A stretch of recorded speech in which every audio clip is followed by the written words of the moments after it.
Thank you.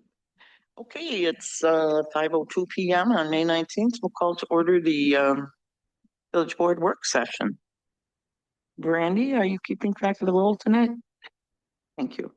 I have no announcements. Anyone else have any announcements? Discussion items. Discussion regarding 4th of July firework vendors for 2027. Tricia Kleinsteiber and Rachel Malley. Please.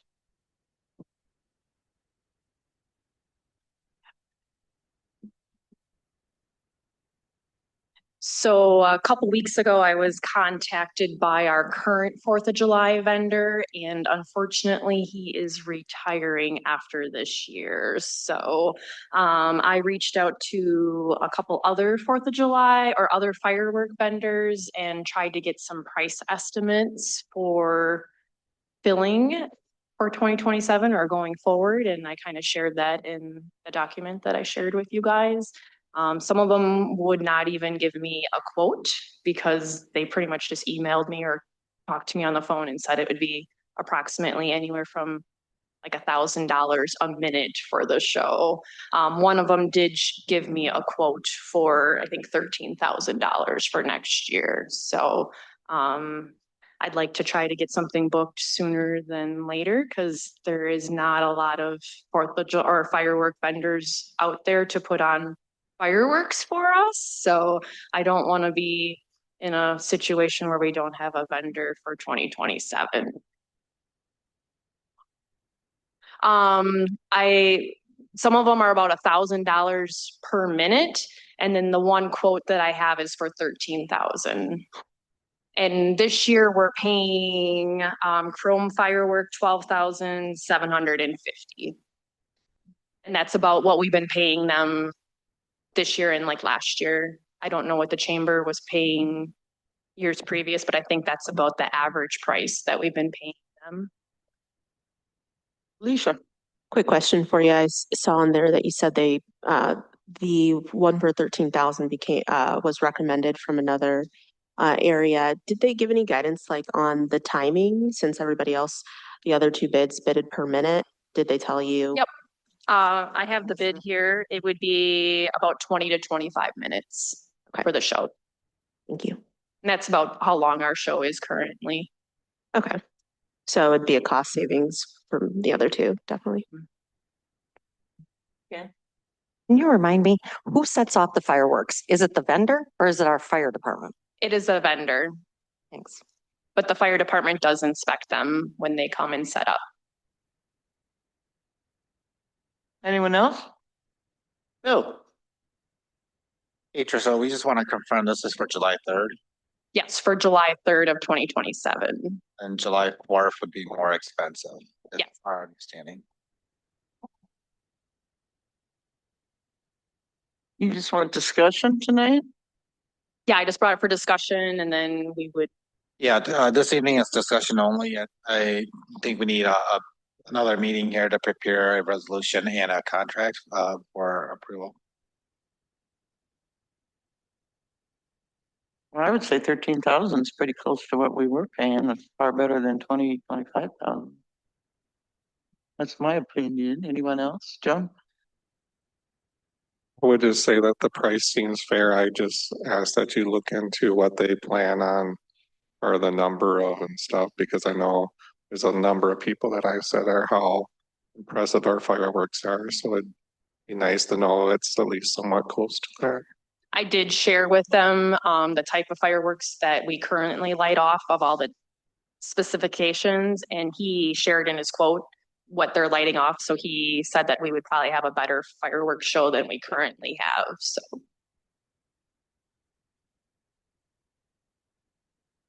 Is that all you needed? Mm-hmm. Okay, thanks, Tricia. Thank you. Next discussion item regarding 2027 budget calendar. That would be Brandon and Bill.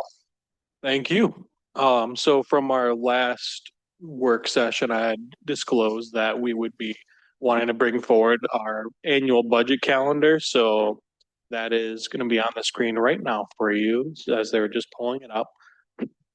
For trustees that were here before, the calendar will look pretty similar with some of the updates just being when departments would be sharing their departmental budget presentations for the trustees throughout work sessions within here. So the calendar that they're going through right now just kind of outlines exactly what we had talked about as a team of when certain departments would be open to sharing their priorities, their capital expenses, the things that were going to be impacting them the most here. And then the village would still want to have some community home sessions out in the public as well too. That's marked within here, as well as our tentative goal of when the publication notice would be sent out with a formal adoption on November 17th.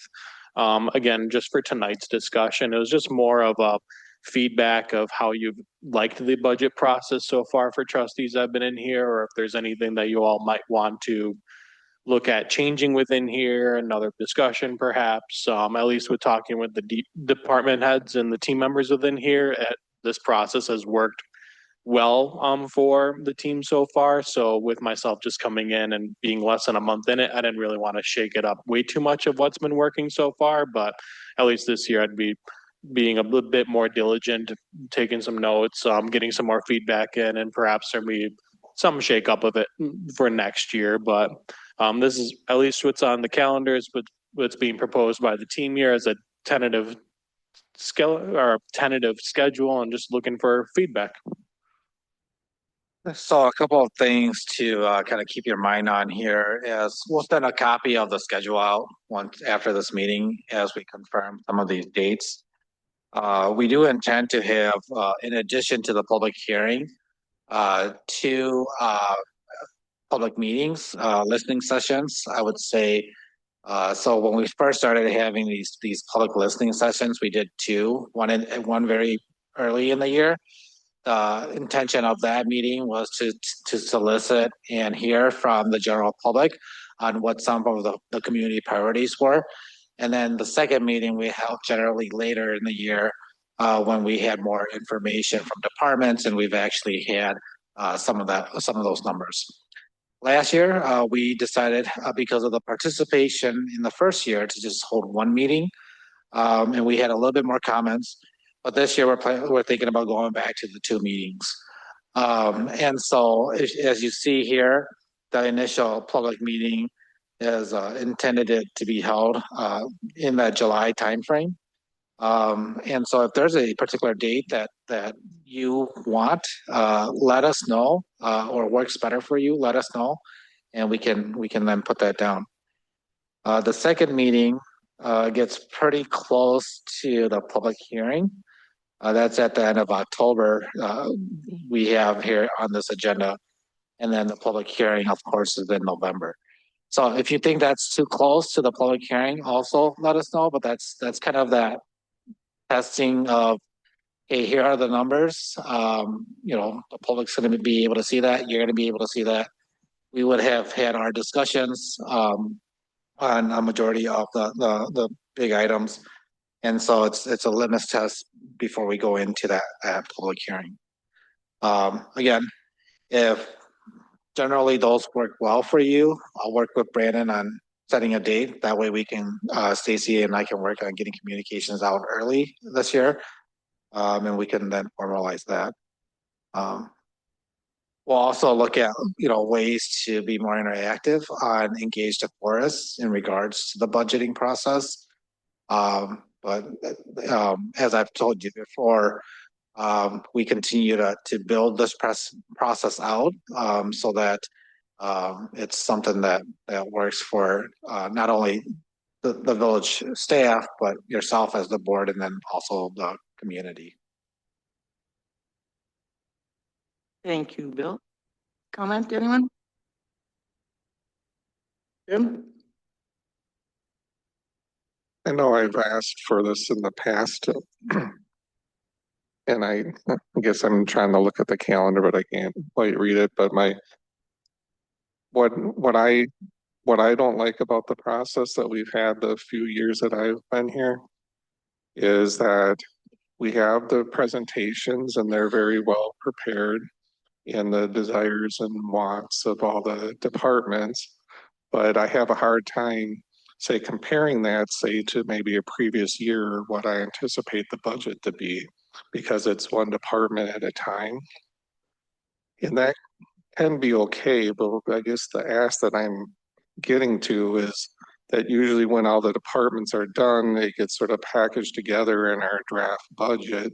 And that's sort of the first time we see all the sort of asks that are in competition with each other. I don't know quite how to get around that, but one idea that I have is that when the department heads come in to do their presentation, it'd be nice to have the comparison to, like, say, the previous year. So maybe we can use that to start anticipating the competitiveness between the different asks. That makes sense. Yeah, that's completely reasonable.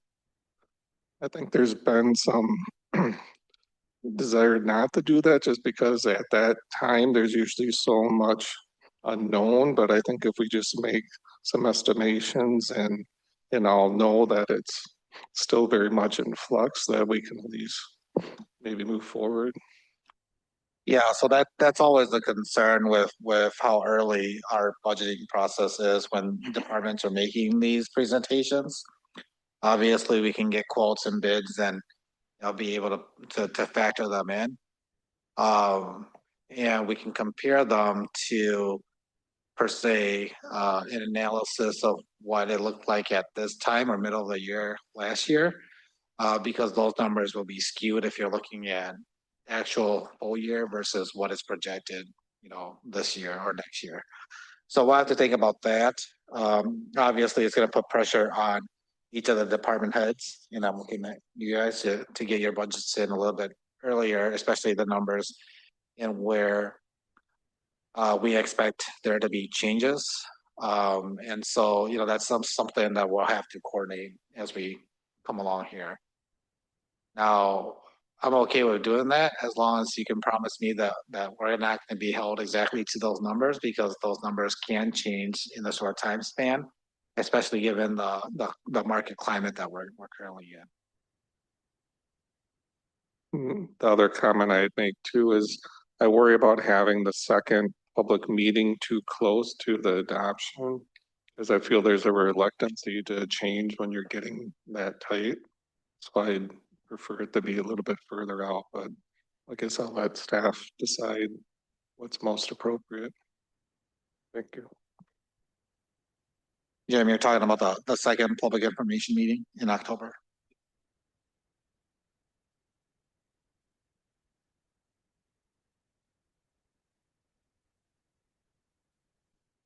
You guys are gonna figure that out, staff? Yeah, we'll figure it out and we'll share that. I must say, we all know that I am no spreadsheet reader. But I kind of like that. If I can see what this department had in 2025 versus what they're asking for in 26, like one-on-one, that would be kind of cool. My 2 cents. Anyone else have any? Just a quick question on seeing the comparisons. Are you wanting to see, is the group wanting to see the full budget, or are there particular items that you're looking for? Or is it just the changes? Because some of these budgets have 200 roles. No. Want to make that much work. Jim? I guess my concern is, I know like when we look at, say, a sheet that is, I guess I'm picturing like one sheet that tends to have what, say 30 or 40 rows on it.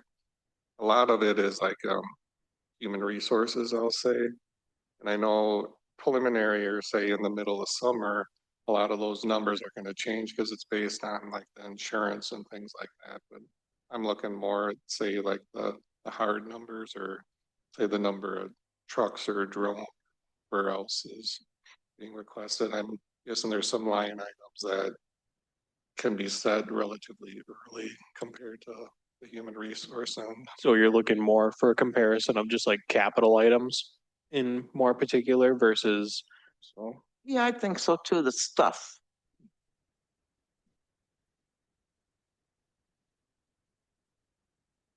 Red. Yeah, I was thinking, it would be nice to see like personnel would be one line item and if you had an FTE, why is there an extra 80 grand? And that would be to tell us why, those big changes, capital things.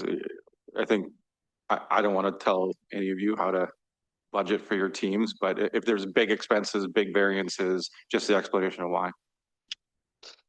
So, you, I can tell you, I mean, just from experience, I can tell you that the majority of the changes will be in personnel and staffing. You're not going to see any of those changes in July, or you're not going to see a change in that until you tell me what you're comfortable with raising rates. We can plug in a number and say, hey, this is what we expect the cost of living adjustment to be. And have you gauge that as, okay, do you go up percentage from that or down percentage from that? But it's going to be challenging to see that because a lot of the plugins that we'll have for the data are going to be dependent on how you direct us towards it, right? So a lot of the more capital items, I think that's an easy solve in regards to display. But at some point here, we'll have to calculate the cost. What is the cost of operation and the cost to continue the service as it is here? And how we've been doing it in the past is any additional wants above needs, then we have come to the board for kind of a decision on that. So that's kind of the struggle. We can try to put something together, but that's part of the struggle that we have with budgeting in process, and then being able to provide you with all the information that you want to be able to make a decision. Because quite honestly, we don't have all that information yet. So it's going to be a work in progress. I can't promise that it's going to be perfect, but we're willing to work through that process with you.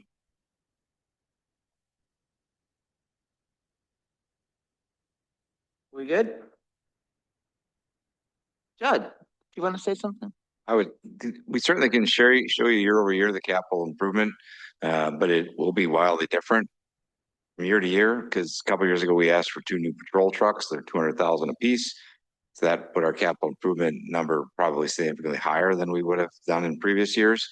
There are some things that are pretty standard where we trade out tool cats or skid steers every other year, right? So they're on a rotation. So there might be a minor price increase that we're getting from the Bobcat dealer where we get the skid steer from, say, or so those things are certainly easy to justify or to look year to year. But when you start adding road projects, reconstruction projects, those can be vastly different, right? And we don't, in the past, we had a number we tried to adhere to, like we're only doing $2 million in road projects. That's changed lately to where it's kind of what the needs are. And if we've got, so this next year in 27, we'll be doing Van Vern, and we could possibly be doing Highway B, right? So those will be bigger projects that take more dollars than the year after, well, 2 years after when we get done with Holum in 28. Now there's different ranges. So it can be difficult, but I mean, we certainly can share those numbers with you, but you're not truly comparing apples to apples when it comes to the CIP part. That's my only concern. Well, then it sounds like we're just kind of wasting everybody's time. Can I just clarify? So I think my understanding is that the board wants to understand potentially where are the big expenses coming in, not necessarily projects, but Correct. because operations can have a large cost adjustment as part of that. So what I would recommend, I think maybe this is a good meeting in the middle here, is I'll work with the department heads and finance here that if there is a large expenditure that's above and over what the previous year was, that we also show that number so that you can compare it to. And some of these things will fit into categories. For example, we fit office furniture into operations line item. You won't see the furniture in the budget, but you'll see the operations, it'll fall under that. And so we can provide a listing of what all falls under that operational line item and compare it, when all said and done, here's how that section is gonna look like compared to the previous year. Does that make sense? Does that provide some clarification? Just complexity between what I think you're interested in, the particulars, versus how we budget, was just more general. That's exactly what I was talking about. You say operations, that really doesn't mean much to me. If you show me that you're getting 7 new stand-up fancy desks or whatever, my question is, why do we need that? That's where I'm coming from. Yeah, and Mind, you gotta remember, we're dealing with a simple mind. yeah, and part of that is the complexity, right? So like, for example, this year we may have ordered 5 desks, 2 computers, and all within the line budget of operations at $5,000. Let's do our numbers. Next year, we still may have $5,000 in that line item, but it's instead of tables and computers, it's chairs and something else, bookshelves. So I think we need to understand that, there's different layers of complexity in how we list the items and then how they get represented in the budget, because while there's interest in the some of those details here, capturing all of that onto a budget document is challenging. Anybody else want to add anything? Jan? I want to say that I feel like the last couple of years that I like the process we've been using, and I feel that we're getting enough information and the right information to make the decisions going forward. So I'm pretty happy with the way it's been. I don't disagree. All right. You got what you need. You're gonna take it from there. Make us all happy. Got what we need. Thank you. Next up, discussion regarding mountain bike park planning. Judd and Greg.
Save.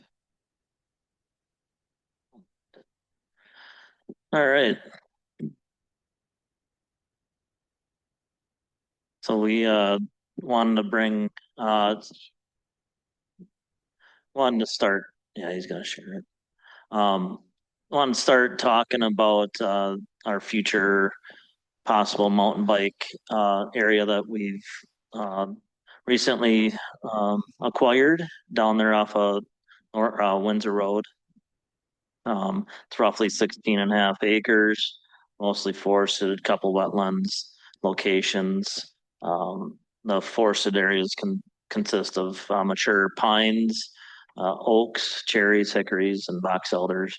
Butts the up to the village of Windsor and Yahara River. And this last year, we had the University Alliance produce a documentation helping to prevent further impacts to erosion and native vegetation and along the Yahara River. So that document is kind of helping us guide this project with the mountain biking to prevent future issues with the ecology in this area. So our next steps, if the board approves for the next budget year for 2027, we'd be looking at looking for planning dollars and possibly some building of trails on this property for mountain biking. We're working with Corp, which is Capital Off-Road Pathfinders, to help design and possibly build sections of trails. They would provide possibly some funding to build the trails and fundraising for trails, and also volunteers. So they've got a big group that's willing to volunteer their time to help us build trails, and then actually mark out where the trails would be on that land.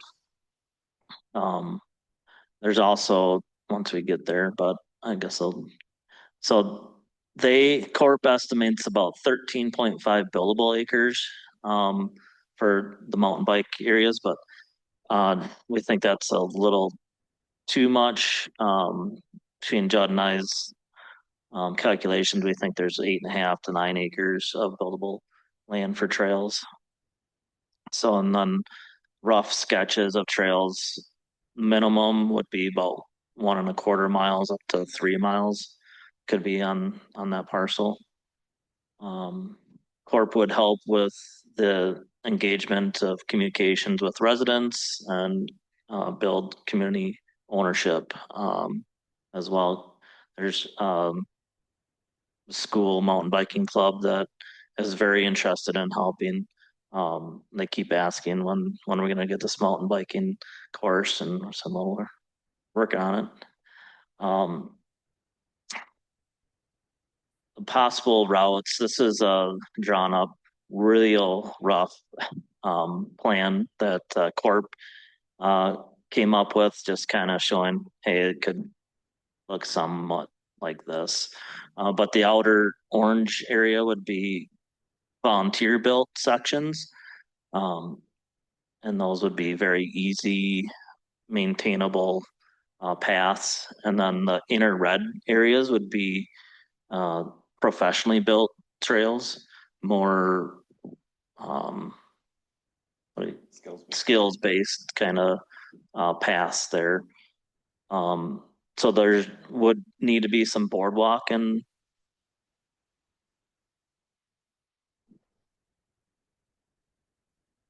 there'd be some boardwalk through the wetlands on the north section. Way up here, there would be boardwalk through here.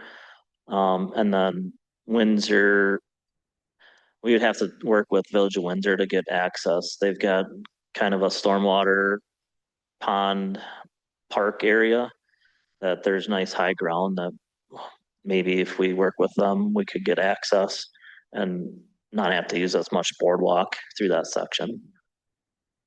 And then there is a trail on the east side of the parkland that we could possibly use to help get to that location. So in talking about mountain bike course and the trees out on this property, a majority of the trees on this property are red pine.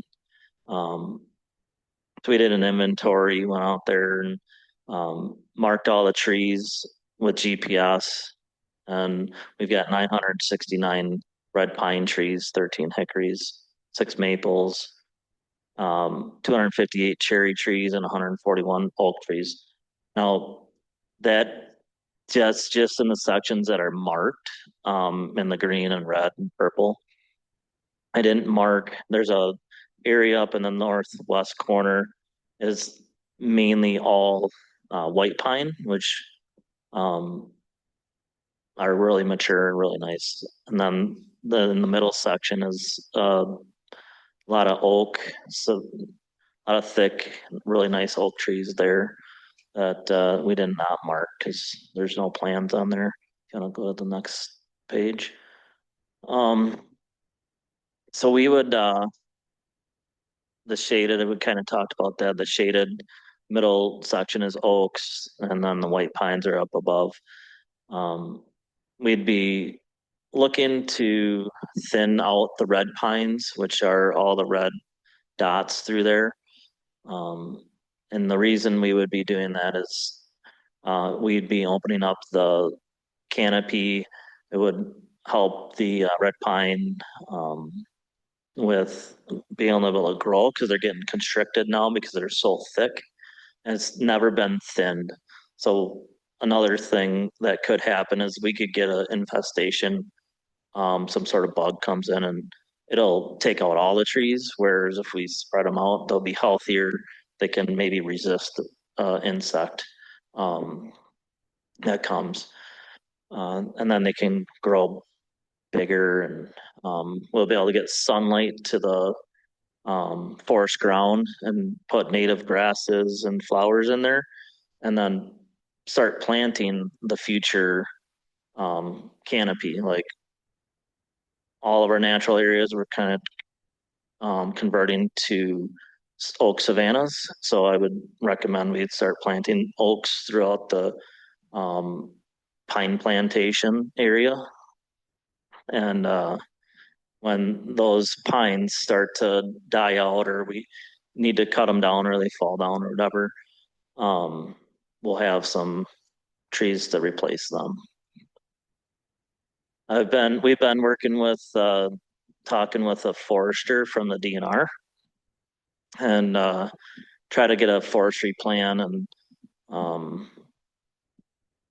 our rough calculations, we have about 7-8 acres of red pine plantation. There's nothing growing on that forest floor. There are some sporadic buckthorn and honeysuckle plants, but for the most part, it's just all pine needles.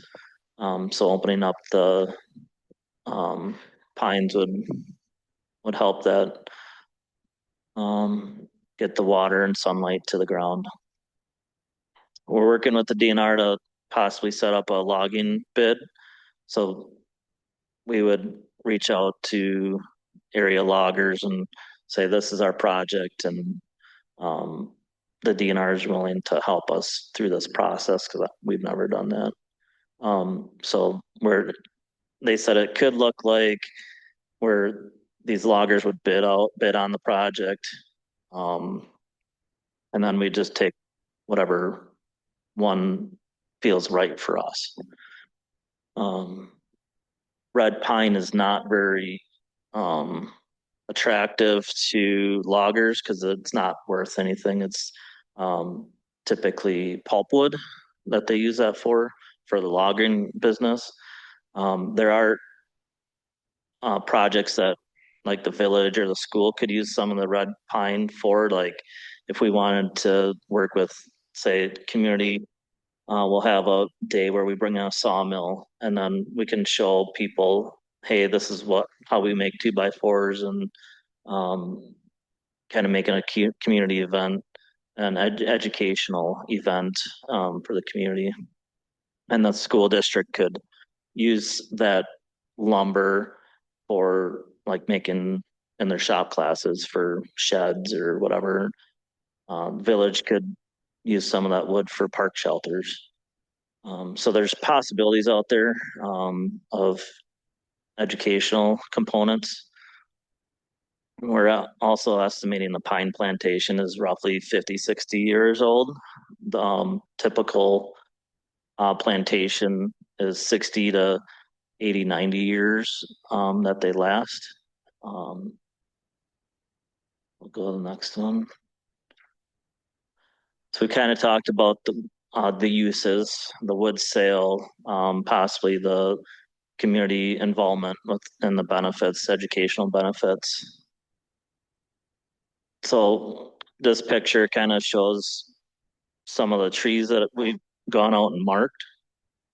The DNR showed us like, hey, these are trees you want to look for. Any defects in the trees you want to remove, whether they're curved or they've got buck rubs, or any defects, you just want to remove those right away.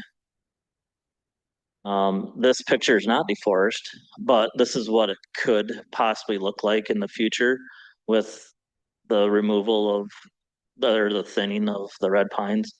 That little pathway almost would mimic a mountain bike trail through that area. These are just a couple drone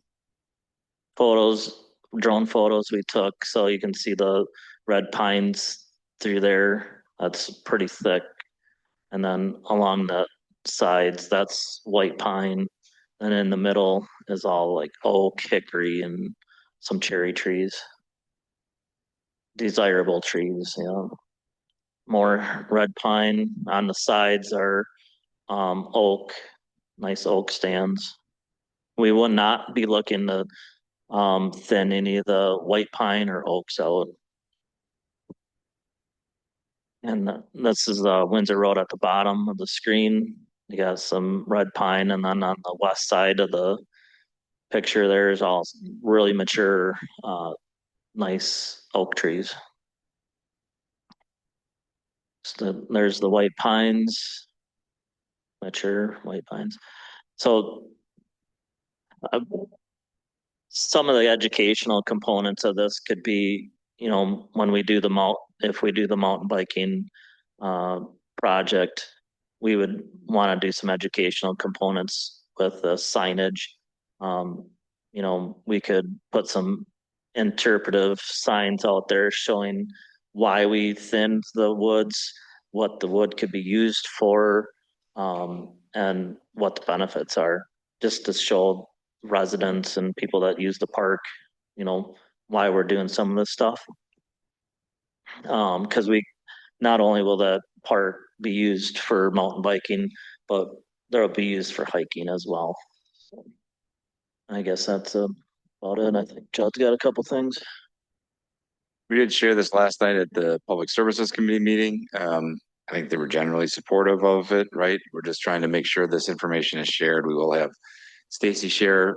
We can share this slide on Engage the Forest. Point people to watch this video for other information on this, but we just want to make sure it's open, transparent, so people are familiar that this is coming at some point. Assuming again that's amenable to the board, and then we'll be beginning to plan to work through these things with RFPs for bidding for logging, and then ultimately to the creation of that. So we might even start to walk with Corp through there and kind of plan a trail, right? Just planning stages, nothing being put in the ground or anything like that, just more marking the path by which we might want to do these things. So questions, concerns? Did the DNR say if this was eligible for like an MFL, or is it too little acreage? We didn't really talk to him about MFL because that's typically a tax advantage for, you know, private landowners, but we could definitely ask them about that. Managed forest land. Managed forest land, yep. State, for people who don't know. Oh, yeah. And then I'm guessing, excuse me, not much expected revenue then if you have it logged out. I don't, according to the DNR, they didn't expect it to be high value logging.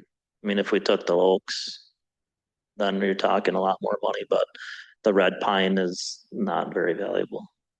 We might even have a really hard time finding a logger to come in and take it. But we'll have to wait and see. Jim? I'd say I like the idea. I wish we could move even faster along with the planning and development of it. The one comment I have is you don't have to bring it up, but like when you're showing like the different trail layout, and I see that there was like one crossing of the wetlands, and I think you called it more or less like a boardwalk. And I just wonder, to me, it could be an advantage even to the mountain bike group if we maybe have some plank crossings too, just for their skills in crossing the wetlands. Has that been discussed or thought of? What kind of crossing? Sorry. Sort of like a plank. I've seen videos where they'll cross a wetland, say on a whatever 2x8. Oh, plank. Yeah. Yep. I've seen that too. That could be a possibility. Is one thing that Corp will help us with is they've got people that will come out and look at the courses, and they'll put on their website that, hey, the forest course is closed today, and they'll let us know, hey, we need to close it because it's too wet. What you don't want is the mountain bikers go out there after it rains and they just make a mess and destroy the trails. So that's one good part about Corp as well, is they'll help us maintain that course. Anyone else? Go ahead. I remember there's a project to do part of the Yahara River, the bed side that you're gonna. Restoration project. Registration, right. Is this area part of that at all, or is it's not affected? Yeah, they're phase 3 and 4 will probably be we'll be working from Innovation South. I don't know exactly how far we'll get on those 2 phases, but we should be pretty close to those, yeah, I just to that area. wondering if they would work to match those two while they're reconstructing this. Either way, I'm really supportive of the project. Yeah, we could definitely look into it. If that's it, thank you, gentlemen. Thank you. Department updates, administrative update, Bill Chang. One update from me, I attended the Dane County Cities and Villages Association meeting. It was their annual meeting, which took place last Wednesday. There is a new leadership there. So long-term President Bob Wolfifer stepped down. And so the new president of DCCVA is Lisa Hanero. She is the city of Middleton mayor. Vice president is Tim Swadley, who was the mayor of the city of Stoughton. Secretary is Julia Arada Frada, who is the city of Fitchburg mayor. And then the treasurer is Aaron Oppenheimer of the city of Sun Prairie. And then Bob Wolfifer is the past president or at-large member. So wanted just to note that. Otherwise, that meeting went well. There was also a welcome speech from the mayor of Middleton, and there they had spoken about the importance of building up instead of sprawling out, and which is in line with some of the framework from CARP-C and the Clean Lakes Alliance in regards to growth. You want to have any more discussion on like growth philosophy and the framework from CARP-C, we can provide that to you, but that was the majority of that meeting. Thank you, Bill. Finance update, Brandon. Yeah, so the village, we were able to successfully file our Form C through the Wisconsin DOR on time. So by doing that, we're not taking any penalties on our general transportation aid, which is a fantastic thing for us. We also had an exit call with our auditors who had said that it was a great audit year for the village team over here. And they're going to be looking at putting their their audit presentation on the first July meeting. Okay, thank you. Police Department update, Chief Olson. Yep, good evening. Just a couple quick things. Obviously, we had a significant crash investigation in the construction zone on CV just late last week. Actually, it was between the Oak Springs different turn-ins. I'm told that the victim of that crash is still recovering, which is a good thing based on the injuries that were on the scene. We did have the State Patrol come in and reconstruct the crash, so they're still working through that process. So that's still ongoing. And then last night, we responded to help the State Patrol. Coincidentally, they had a crash into, I believe, into one of the troopers that led into a pursuit, and the driver fled. Officer Coffin, using our drone, was able to locate the subject as he tried to evade. Everybody else stayed in the car, but the driver took off. Again, thanks to working together budgetarily, we have a drone that's a little bit more robust, and it has just phenomenal capabilities camera-wise, whether it be thermal or otherwise. So we were able to find the person. It has a spotlight that could light the guy up in the field. I'm told somebody's canine actually got a bite in as well. So good work by the team overnight. Thank you. I agree. Jim, Could I ask the victim of the crash, is she out of critical condition, do you know? I believe so, yes. Okay, thank you. and the trooper? I wasn't told of any issues that way, it's injury wise. Might have been just a property crash. Thanks, Chief. Public service update, Jed. Three things quick. Acre Parkway is continuing on the reconstruction project. It's moving along at a pretty good pace. If you have residents reaching out, asking questions, I encourage you, especially if they live in that zone, they can sign up for updates. We send them out regularly, at least weekly. Stacy does a great job. Greg does a great job building updates, and Stacy getting them out to folks. So encourage folks to register for that. And they are item by item, right? So we're not spamming them with everything that's happening. They sign up for Acre Parkway. That's the notification they'll get. Probably recall we've had some issues in this room with the audio visual and connectivity things. So I have put together an RFP. We'll be going out for bid for that.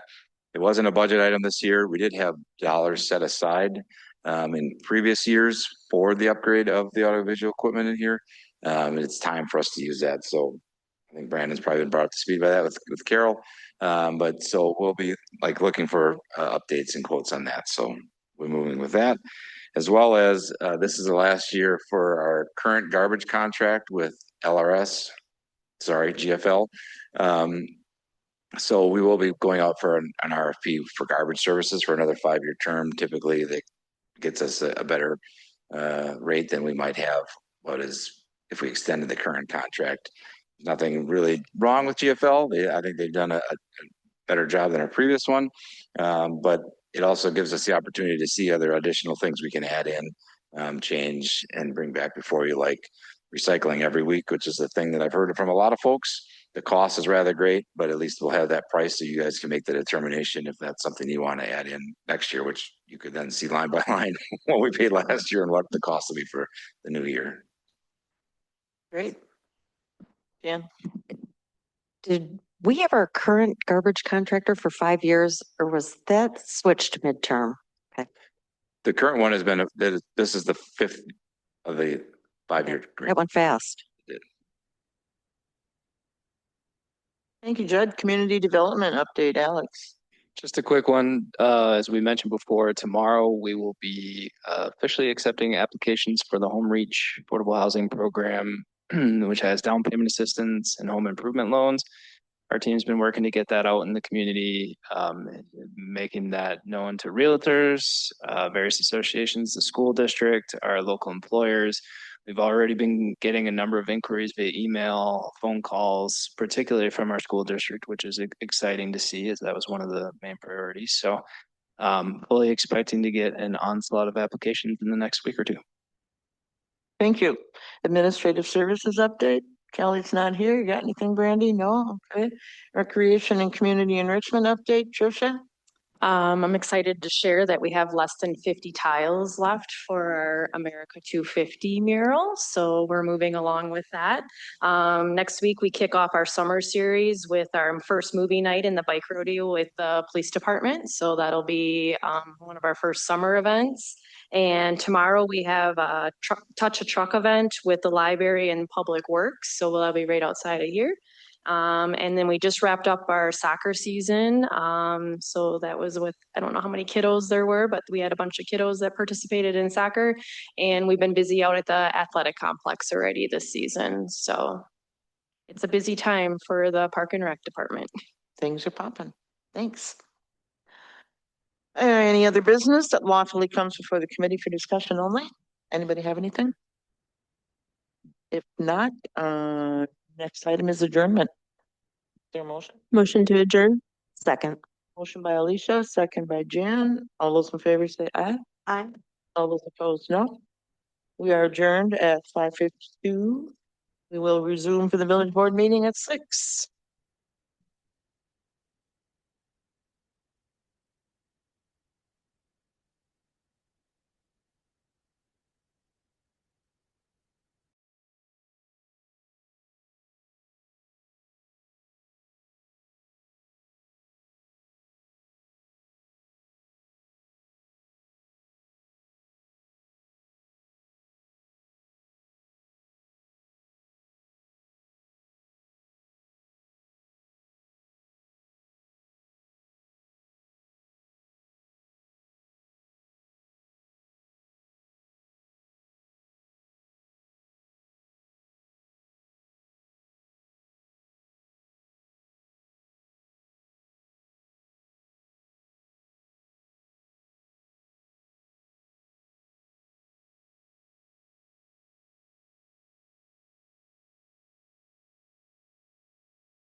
Ready?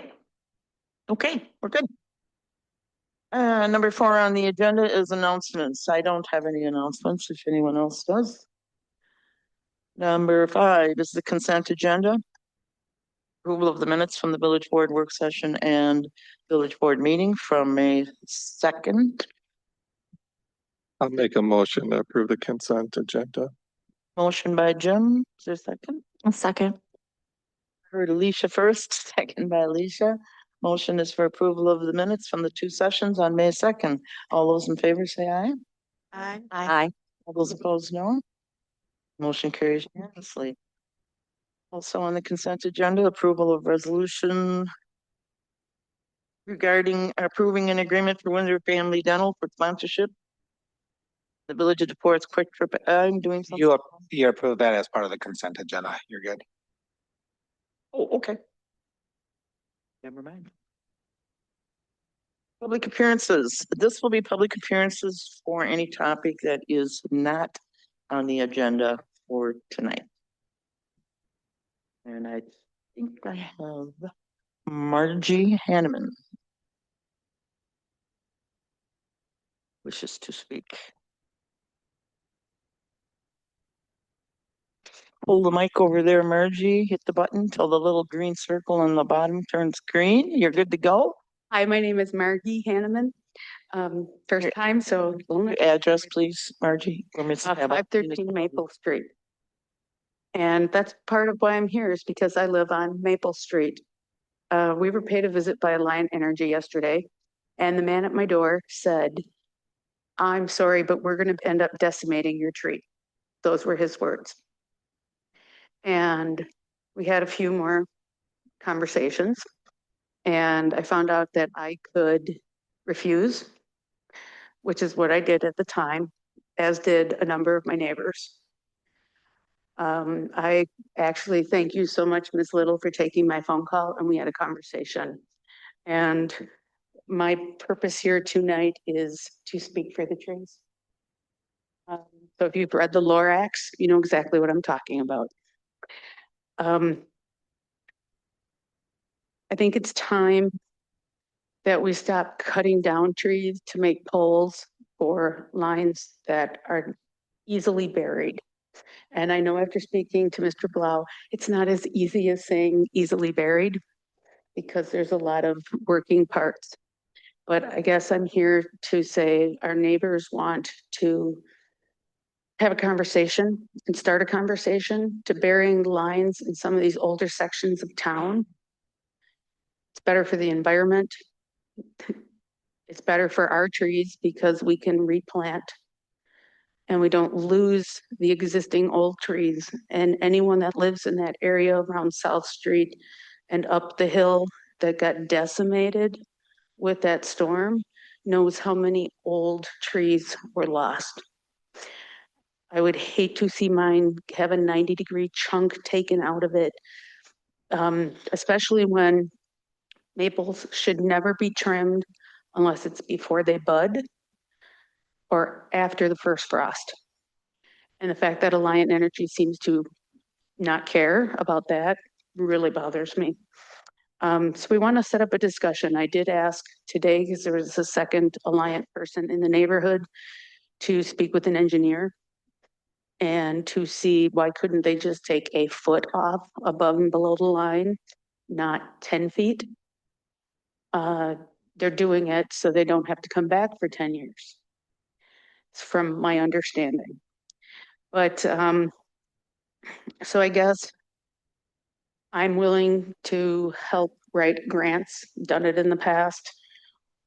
If people give me some direction and some committee information and working with Alliant and working with Spectrum or who else needs to come in to hopefully find a way to bury our lines. The other thing is there are phone lines that are still attached to our homes that are drawing power, and it's on our power bill, and we don't have landlines anymore. Who removes those? So that's a problem too, because those are the lowest hanging ones. So when we have. Yeah, your time is done. I apologize. Oh, no problem. Okay, so Thank you. We're going to have a meeting and we'll be talking to Colleen and hoping you guys will come and listen to us and the neighbors when we set it up. Thank you, Margie. Do I turn this off? Either way.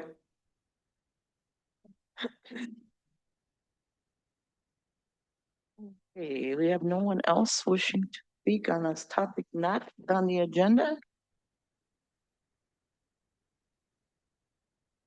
Presentation, we have none. Old business, resolution 2026-057, a resolution directing the Director of Public Services to resume fluoridation of the village's public water system. Do we have a motion? Presentation first and then public comments on this agenda item and then discussion and action. Got myself out of order again. Staff presentation by Mr. Chang. Well, actually, it would be Judd, and then we have Vera Becker here to provide the presentation on their findings. Darren, go ahead. So we work with our Vera Becker, their engineer for a lot of our projects. I reached out to Vera Becker and asked them, they've got an architect on staff. That's who we've been working with for probably a couple, 2-3 months when this topic first came back up. Darren, we work with quite a bit. You remember Darren was at our meeting at the high school where we presented our water supply service area plan.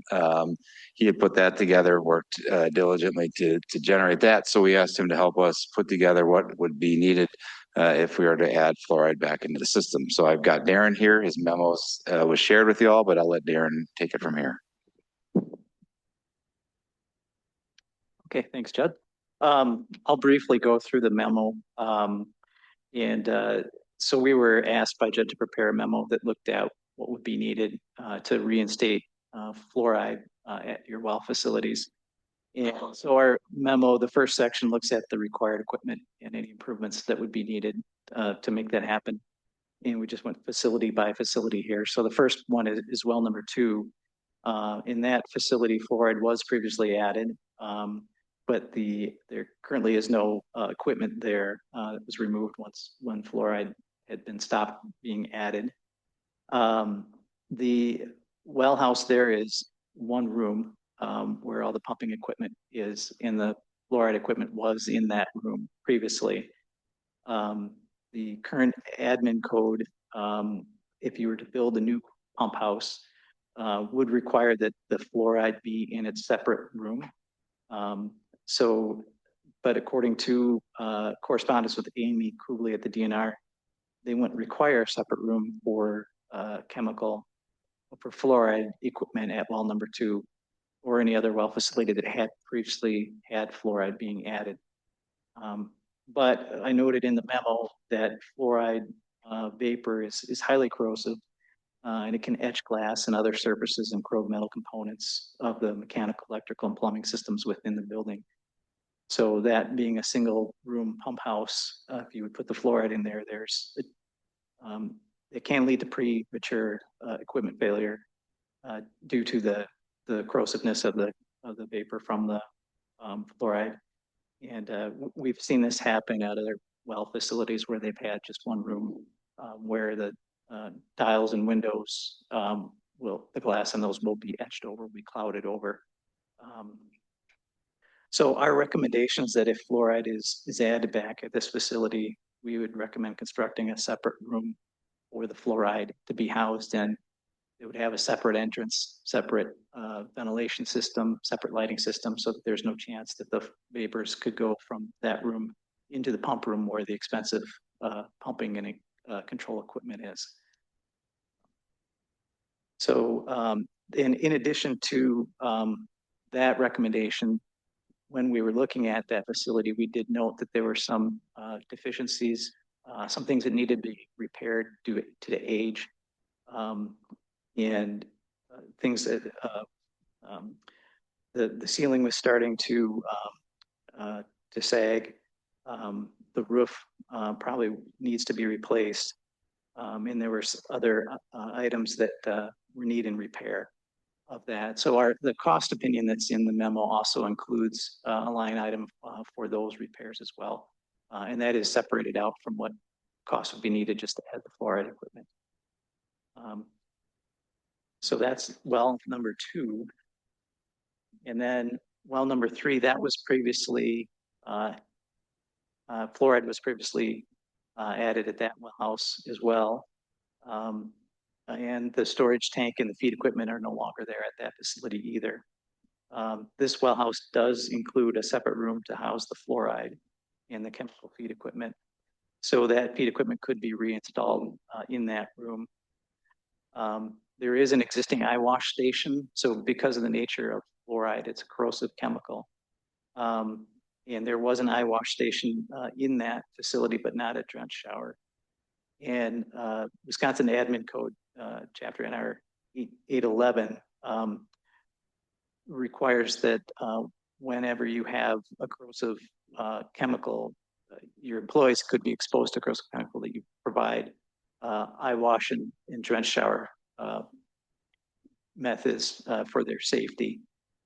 This is stated in NR 81142C1. And then also that actually points to SPS building code, which then refers to OSHA. So it's ultimately coming from OSHA. So it's an occupational federal standard.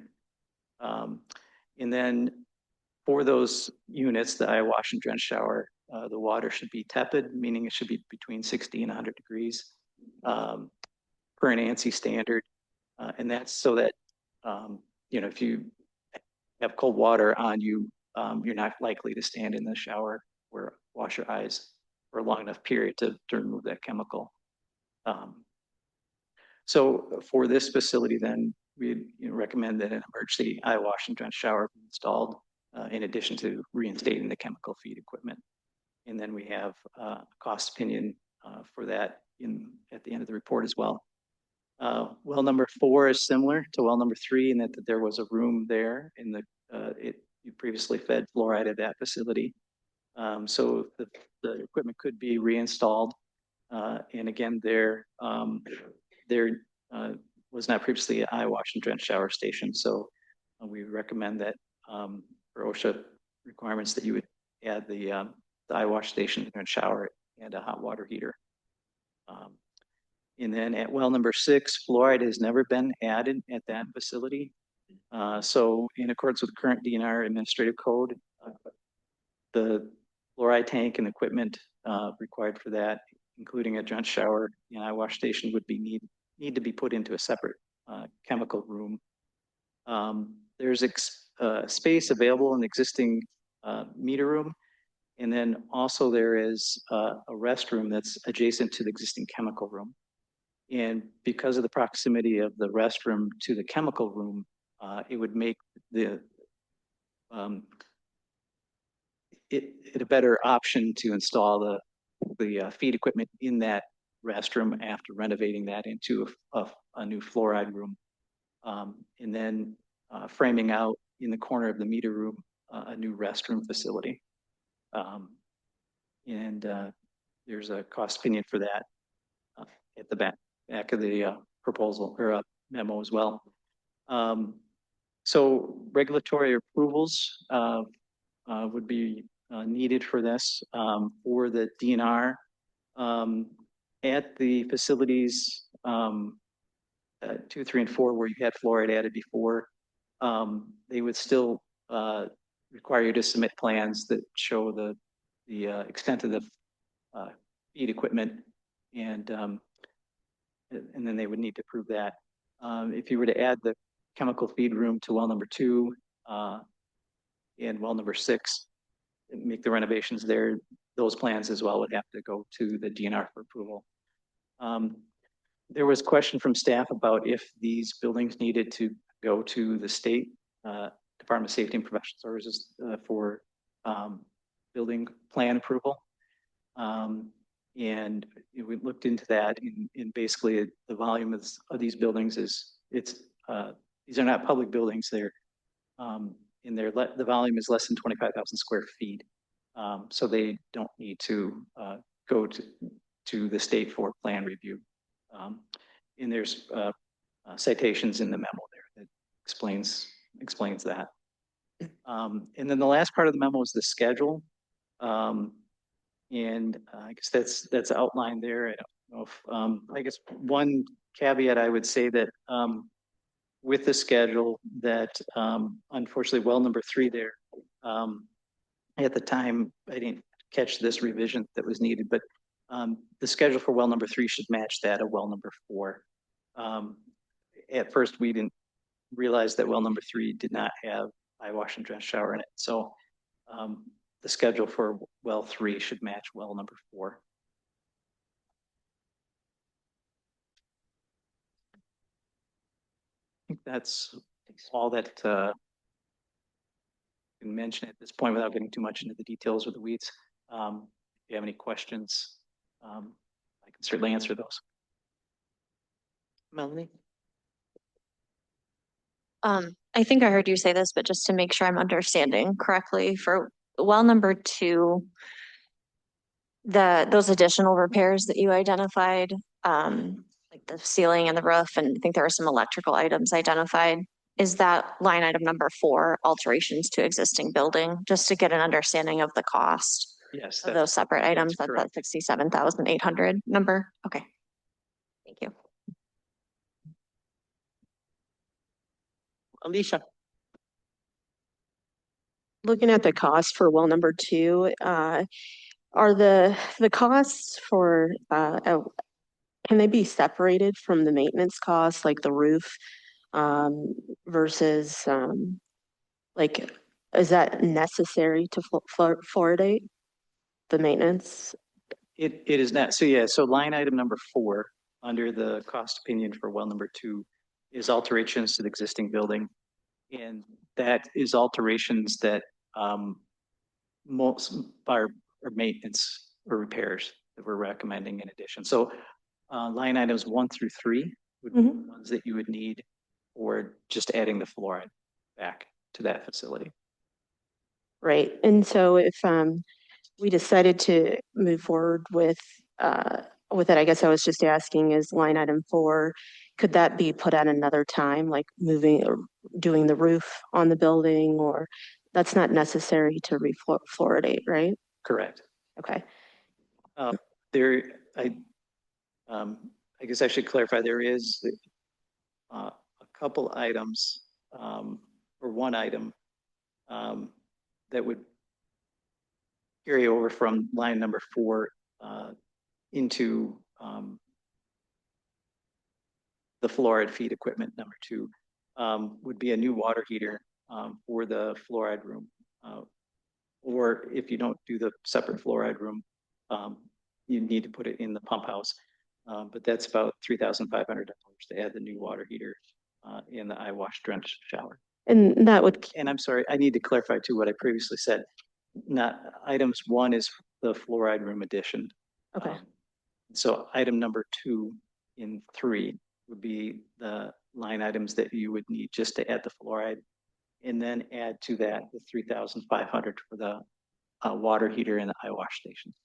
Right. Sorry, I misspoke earlier about that. Thank you. And can I ask a follow-up question? The adding of the additional room, is there other options to satisfy the requirements of safety? Like, could we put vents in there, or are there any other options that could have been explored? You could, I mean, the tank, if you put it into the main pump room, it should be vented. No matter where that fluoride tank ends up, it should be vented to the outside. That's a DNR requirement and something we recommend too, to keep any off-gassing from out of that room. But you know, these systems aren't 100% completely sealed, so there is chances of off-gassing happening. And then when you open the tank and to replenish the fluoride, that's when vapors are most likely to escape from the tank and from the filling of the tank. So there really isn't another good option other than putting it in a separate room by itself to totally mitigate any vapor escape from the fluoride tank. Okay, so it's not like we could have put vents in there or anything else. You could, but the vapor's still going to be Or fans or anything, no other things to mitigate that this risk. spill. Okay. That's. Brad? Forgive me, I have quite a few. I'll just keep going on that. We had fluoride in that building before, that pump or that well, and didn't have that separate room, or we must have had vents. So is this a needed requirement, or is just best practice? It would be our recommendation at this point, and maybe in a best practice. The DNR has, through correspondence with Amy Kubley, has said that the DNR would not require another separate room for that, adding that feed equipment in. And then along with that, with the staff request for us to take a look at other things in there that might need to be improved. If we, if the electrical system is replaced, if there's improvements made in there, and then to put the fluoride in there that, would etch and corrode all those new equipment in there. It didn't seem like it'd be remiss of us not to recommend putting that fluoride in a separate room. and then the same thing with the shower trench. Is that a requirement, or since it was existing before, all you need is eye wash?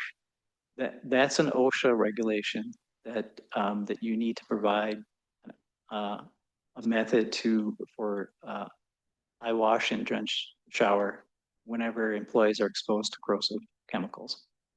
So previously they were just grandfathered in and didn't need to provide that? Correct. And then the water heater, again, that's a necessity, that's a requirement since it wasn't there before? Because of, you need to provide tepid water to the eye wash drench shower. And then you mentioned that the storage tanks were removed. What timeline was that? I would have to have Judd answer that. So when the board authorized the discontinuation of adding fluoride to the water, we removed those components. At the time when this was brought forward, those pumps were failing. And during the debate time that we had, the 3-4 months, one of the pumps actually did fail in that time frame. So there was 2 other pumps that were still working, but barely. So when we discontinued it, those pumps were at or near the end of life. So we just discarded them appropriately, as well as the systems, the containment systems that held the fluoride, the tanks that held the fluoride. We got rid of those as well. That was early last year then? Yes, that seems right to me. Okay. And then the roof replacement, I understand you took extra look, but if this would have to be done with a well, wouldn't that be a planned work that's already in progress? When we had this discussion, when fluoride was discussed to be brought back, that's when we had Veerbecker and the architect, Marty from Veerbecker, come and say, all right, what do we need to do to these well houses? And share with us all that information, just so we knew, because if we're going to do a project at that well house, it makes the most sense just to do it all at one time. It's not to drive the cost up. It's just these are the maintenance things that we would have discovered at some other point in time and brought forward. But if this is the time that you want to add fluoride back in, we might suggest we do this at the same time. So it's one project, one bid out to somebody to handle that at this time. And if we didn't replace the roof right now, what's the timeline where that would be a necessity? I don't, roofs fail when they fail. Like, I don't know can't give you, it's going to happen in 3 years or 2 years, right? Their assessment is that the roof should be replaced. So that's when we will do that. Okay. Question about the supervisory controls. Was that what was previously discussed as needing replacement as the pumps, or what exactly is that? So that's equipment then that monitors the tank levels and then alerts staff if those levels get too low or if there's a malfunction with the equipment. So that was taken out of your control system when fluoride was stopped being added. So now with the new equipment being added back, that has to be reprogrammed and added back in. So there's some hardware and then there's some software reprogramming that your SCADA provider needs to provide. And then last question I have is curious on timeline. Wouldn't all of these improvements be done at the same time, building construction, room additions, and not 4 months for one and then 4 months for the next construction part? Right, they could occur concurrently. Thank you. Jim? So I'd say thank you for the detailed explanation of well two and Alicia for bringing that up. So I guess when I originally looked at this, I thought they were all due to, say, fluoride. So I'm wondering if we could look at the other ones and maybe have a bit of the same discussion, because I can tell you, at least with the well two, when you take out what you said was like the 53,600, the 5,900, 5,300, then I think you said 3,500 of the number 4 is all due to the fluoride addition. And then if you add in the contingency and engineering, you're at about 90,000 rather than this 173,000.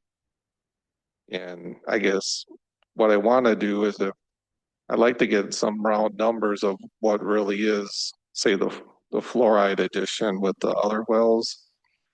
And then my continuing question, why I originally raised my hand, is I think these are the 4 wells that are existing. Is that correct? And we are talking about building another well soon. So I would like the answer of how much it would be to add fluoride approximately to a future well. Okay, so if you look at the estimate for well number 4. Karen, can you move closer to the mic, please? If you look at the estimate for well number 4, those 3 line items, adding the fluoride feed equipment, the eye wash and drench shower and water heater, and then the SCADA system updates. If you chose not to add the extra room to well number 2 to house the fluoride, and if you chose not to make the improvements or the repairs that we're recommending, this would be the cost that would be needed for well number 2 to add the fluoride.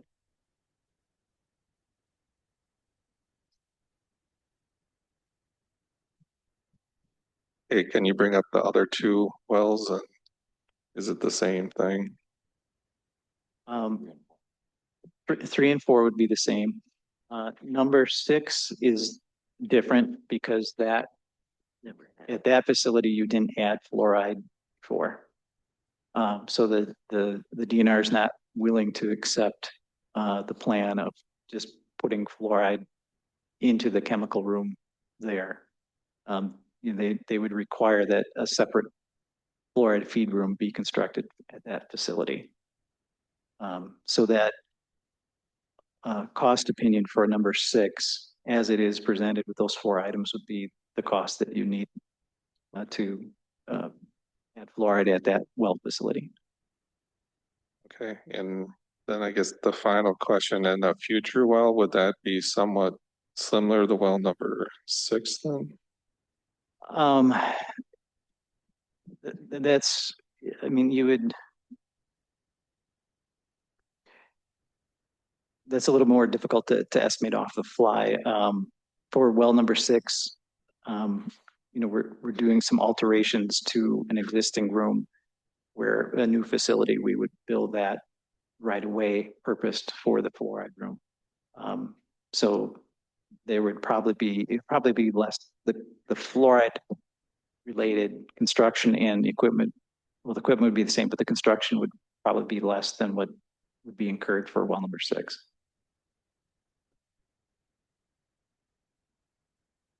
That's all I had right now. Okay, thanks, Jim. I have a couple of things. SCADA, is that how you say it? SCADA system?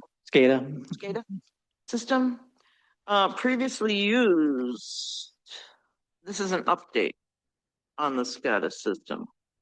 So we had one, but it was disposed of? No, so you Have a ha- system you have a SCADA system right now, so that's supervisory control and data acquisition is what SCADA stands for. You had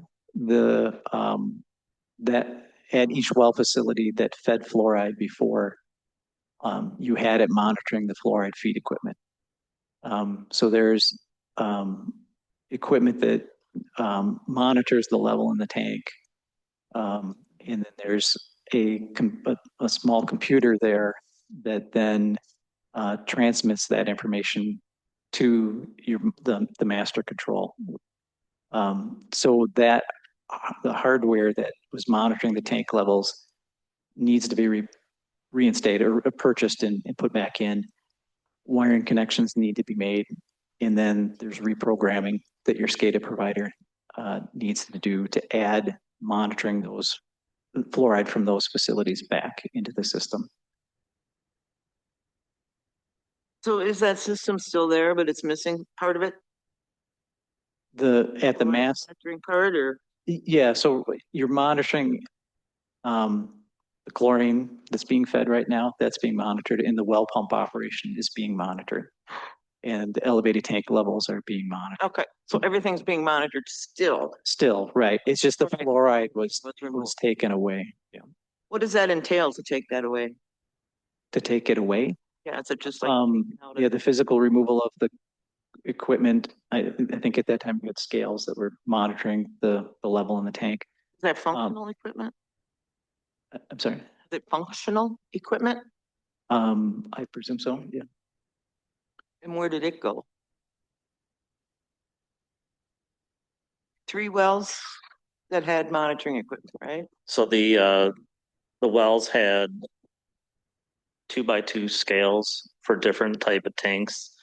When we had been switching out the chlorine tanks to sensor scales that are inside the tanks.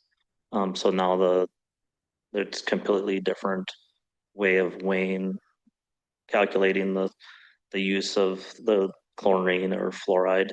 The sensors are in the tank, and that's how it reads. So it's completely different. Where the old system, the tank sat on the scale on the floor. Okay, so we're talking about updating the tank that sat on the floor system, or the scale that sat on the floor system to something sophisticated. Yep. So we didn't take any parts out and just do away with them. No. Okay. But apparently we did with the fluoride equipment that was there. Pumps and whatnot, because it was all dying. Pumps are failing.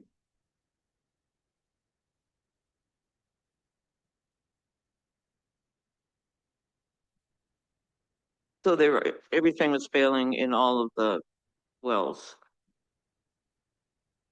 That's why I brought it forth in the beginning, was because Sure. the pumps were failing. So did we want to spend the money to replace those pumps, which would have been upgrades and different things? So, I mean, the board voted to discontinue using fluoride. Those were antiquated systems as it was, so we got rid of those things. Where'd you get rid of them? We disposed of them properly. I don't know, maybe even our vendor might have taken them to get rid of them, would have been. The scales went on surplus and were sold. What do we make off of them? Not much. They're old. Nobody really uses them. We bought them? Some people buy everything. We had the old desk up here that sold on surplus. I'm sorry, guys, I'm winding her up here. All of these, it sounds to me like well 2's kind of fallen down. It's got roof problems, it's got ceiling problems, it's got all kinds of problems. That was just noticed. Why isn't it in the capital? So is it in the capital improvement plan? Or I don't think it should. The thing that we were looking at really for well 2 is if we were going to add that extra room, we have to add a new roof, right, to that, and that's going to continue on the roof. So you might as well replace the roof to go over that new roof, so it's all the same age. And we know that roof is really old. It's an old rubber roof. And I would say 5 to 7 years, we'd be probably looking at a new roof. But if you're adding a new room that needs a new roof over the top of that, you might as well just replace it, the whole roof on the building.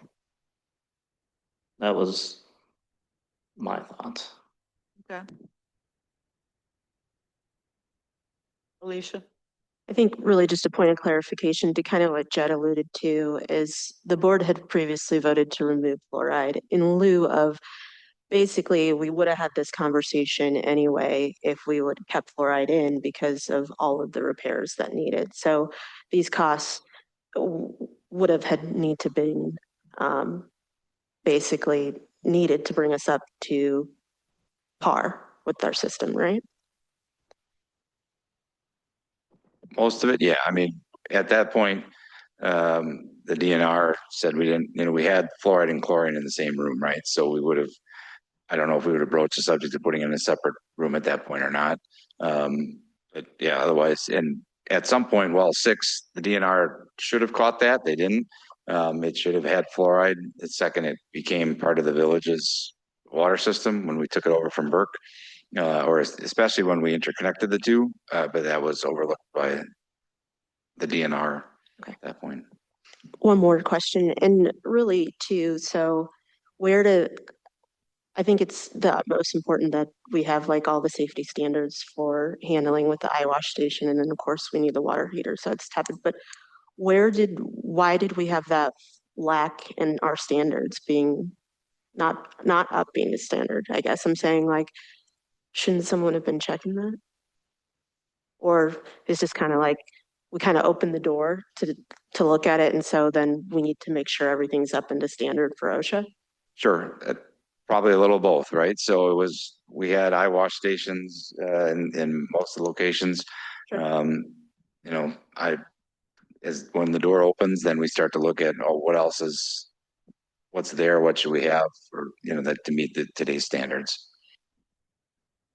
Just also want to add, as we're looking at to the electrical portion of that, if that addition were to be added, that's where the electrical portion came in, is that box is actually fused boxes, not the normal standard fuses boxes that you see in your homes, breaker boxes. These are actually round fuse. Yes, it's kind of always been there. It's always worked for what we have there. But if we were to add that extra addition, that's where we would want to come up to bring things up to code. Brad? So we did a in-depth dive here of what was exactly needed. What's the difference between the March 17th meeting? We had a $205,000 to $245,000 estimate to do all this work, and now it's $100,000 more. What changed in that time frame?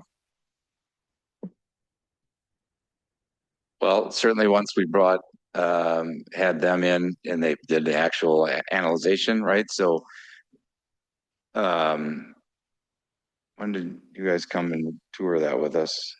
Is that in March timeframe? January, right? So they had not done they were still working on it. So just architectural firms are backlogged. There's a short supply of architects. So if there's students listening, maybe you ought to get into architecture. But anyways, so it's no different with Bierbecker and their architect. He's backlogged, right? So we brought him in, they did the stuff, but it took them, they started working on it. Then this got paused, then it restarted again. So I asked them to expedite that so we could get actual opinions of probable costs, not back of a napkin kind of costs, right? So when they were in, they looked at it, and then that's when the ceiling and other things that are not directly attributable to fluoride, but it's something that we should consider doing if we're going to be making these improvements. I'll just add, when we provided that first cost, that's from a contractor, kind of looking at the building on well 2, just saying these are rough estimates, that we think that would cost between well 6 and well 2. So when you look at these costs. You got engineering and contingency costs just for well six, that's $23,000. And then you go to well 2, 3, and 4. I mean, that's almost 100,000 right there. I'm looking at it, but it all adds up.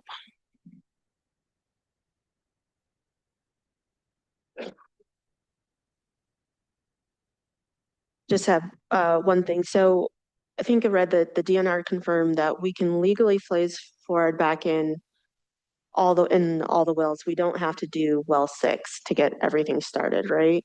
So in essence, we could defer that $100,000 cost and start refluoridating immediately. Like we wouldn't need to do well 6. You have to do well 6 at some point. Right. The DNR said they've granted an exception, I guess, that we could begin to fluoridate as the wells are made available to have fluoride added in, right? So the quickest wells to have fluoride added back in would be 3 and 4. 2 as well, if you are saying you don't want to add a separate containment room, right? We can certainly upgrade well 2, put the fluoride back in right next to the chlorine. And then we'd have to add vents because there were not vents previously. So the DNR has said you would need to make sure that room is properly vented. So there would be a varying cost to that. It doesn't make, just in my opinion, you can take it for what it's worth. It doesn't make sense to put it in if you want us to do a separation room. Like either we put it back in exactly how it was and they're right next to each other, or we do a separation room and not put them in and then move it to a separation room. We'd just be incurring additional costs. So that's your choice to give us that direction. So where was the timeline? Did I get to that on here? So the timelines would be 6 to 8 months for wells 3 and 4 to do that, right? So there's these things that take 2 months. The DNR review can take up to 90 days. It probably won't take 90 days in talking with the DNR, but that's their standard, is they have to have a review done within 90 days. So that's why we put that in there. Then there's going out for bid, and contract award takes 4 weeks, and then that construction could take 2 months. So that's where it's a 6 to 8 month range before that's in. You have a little bit more in-depth things happening at wells 2 and 6. So that would take a longer time frame from 10 to 14 months.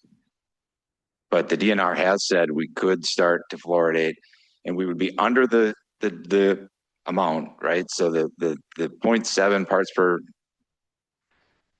million is the where they measure us at. I don't know that we would be there when we send in our samples, but they would know that we're below that deviation. They're acceptable of that, right? That's what they confirmed to us in email correspondence, yes. Okay, if that's it for everybody up here, I guess we'll move on to public appearances on this particular topic. So we have pre-registered Ed Morganroth Jr. I'd like to come up to the mic, please. Oh, Mr. Stork is speaking for Mr. Morganroth. You please identify yourself and the municipality you live in. I'm Mark Stork. I live in DeForest, as does Ed Morganroth. Ed's statement is, my name is Ed Morganroth Jr. and I am a DeForest Village resident. I did not support the removal of fluoride, and I am asking the village to begin fluoridation of the entire village's water supply as soon as possible. Fluoridation of the municipal water systems has been widespread across virtually the entire country, including Wisconsin, since the 1960s and 70s. The scientific evidence around fluoridation is very clear. It reduces cavities, thereby improving dental and overall health in a safe manner. My understanding is that there are zero credible scientific studies to date using the recommended fluoridation level of 0.7 milligrams per liter that show any harm or negative health impacts of fluoridation. And I am not aware of any studies indicating adverse health impacts at the recommended level being cited by the anti-fluoride activists. As further support, the following highly respected U.S. and Wisconsin health organizations continue to support the fluoridation of the municipal water drinking systems at the recommended 0.7 milligrams per liter level. The U.S. Center for Disease Control and Prevention, American Dental Association, Wisconsin Department of Health Services, American Academy of Pediatrics, American Dental Hygienists Association. For all the above reasons, I urge the board to vote tonight to implement fluoridation water treatment for the entire village at the recommended level and to direct the staff to begin a phased implementation immediately. Thank you. Thank you, Mark. I'm sorry, folks. I keep forgetting to say that there is a 3-minute limit on speaking. I know. Can I ask a question? Go ahead. I wish Mr. Morgenroth was here because I'd like to ask him this question. And Mark, you probably won't be able to answer this question. But since I could play Ed if I were, had gone to a Hotel Express or something, but I'll see what I can do. Okay, so I'm going to ask it because it's his statement. And I appreciate his statement. But my question is, and what I'm curious about, is that Mr. Morgenroth wrote to the village board an email dated May 13th and requested in that email, it says, I urge the board to vote to implement fluoridation water treatment for the entire village. And in his subject line, it says the May 19th board meeting, fluoridation issue. My question is, how did he know about this when the agenda for the meeting was not put out to the public, nor to even I as a trustee, until noon on May 15th? On May 19th. Excellent question. May 15th. I have no clue. I am very curious about that, and I just have some concerns about it, but thank you. Okay, just as a reminder, folks, there cannot be conversation, give and take back and forth between our speakers and the board. There is allowed one clarifying question by the trustees. And in the interest of time, if y'all could keep it short, that'd be great. Next pre-registered speaker is Amy Anderson, speaking in opposition. I think the green light's lit. Amy, if you would just identify yourself and the municipality you live in, please. Yeah. Hi, my name is Amy Anderson. I'm a resident and a healthcare provider of the community. I live at 824 Clover Lane, and my practice is at 124 South Main Street. I'm here tonight because I'm troubled, not just because of the fluoridation question itself, but by the process that's been going on. The community already voted to remove fluoride from our water. That decision wasn't made carelessly. There were a lot of reasons that went behind it. It reflected real concerns about the risk-benefit balance of systemic fluoride consumption, systemic drinking in our body. And it reflected the will of the people this board serves. Now, some people want to reverse that ruling, and I want to ask, whose voice are we honoring here? Pharmaceutical grade fluoride is different than the stuff that we add to water. That's what the studies were done on. We can get it through toothpaste, go to your dentist, topical treatments. There are other things that people use to prevent cavities, and it delivers the benefit where it's needed without the risks that come with consuming, the possible risks and the risks that some studies have shown. You can find studies for things on both sides. You really have to dig into the science behind this. The science of ingested fluoride, though, specifically the HFSA, can't say the real word, so I'm going to hyphenate it, which is the waste product in industry, has become very complicated, particularly regarding children and neurological effects. I have 4 kids of my own. They've never had fluoride in their life, and we've had 1 cavity. But I also specialize in my practice in taking care of pregnant women, infants, breastfeeding specialists, and I take care of kids too. And a large part of what I do is helping families guide them in making healthy choices. So many people have come to me, they don't want this, and they're afraid to speak out. And they don't have time because they're up all night nursing their babies and they're tired. The goal here, healthy teeth and healthy kids, is we all share this. We all share this goal. This is not like us against them. The disagreement is about how we get it there. And there are methods available that don't require the entire community to consume fluoride. And a lot of us object to that, and a lot of us filter our water because of it. It's very expensive to do. I urge the board to honor the vote that was already taken. If there's a desire to revisit this, the right path is broader community engagement, not a reversal push through before the opposition has had adequate opportunity to be heard. Please just table this voting for a later time. There's a lot of costs that we've seen that, and as we know, when you build, it's going to be probably double what they say, because it always happens. I personally get daily input of people in the community that don't want it, and they're confused that it's even up for a vote tonight. They didn't know. So if they don't know, how can they come and speak their concerns? So I just really urge you not to vote on it tonight. Keep it where it's at. Thanks for your time. Thank you, Amy. Any questions? Jim? Amy, I heard your bit of your background and I'm wondering, when do children, would doctors recommend or not recommend giving children water with fluoride? Do you know that? About water with fluoride, but fluoride treatments don't start. You'd have to ask a dentist for sure. And since we just haven't done them, I think it's 4 or 5 topically. But you brush your teeth early that, but they say don't use fluoride toothpaste because they swallow it when they're little. So there's other toothpaste without fluoride in it for them. Thank you, I guess. I guess I don't know about the water. It's worth the age. I'm guessing there's a dentist in the room somewhere, so. Well, the kind of to that, like for breastfeeding and for making formula, you're not supposed to use tap water because of the fluoride and the other chemicals that are in there. Thanks. Next, pre-registered again, and Mark Stork is speaking on behalf of Nina Harms.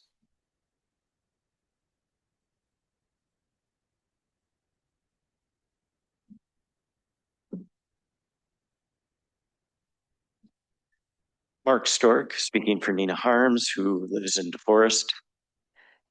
I have spoken about the need for fluoride in our municipal drinking water before in front of this board.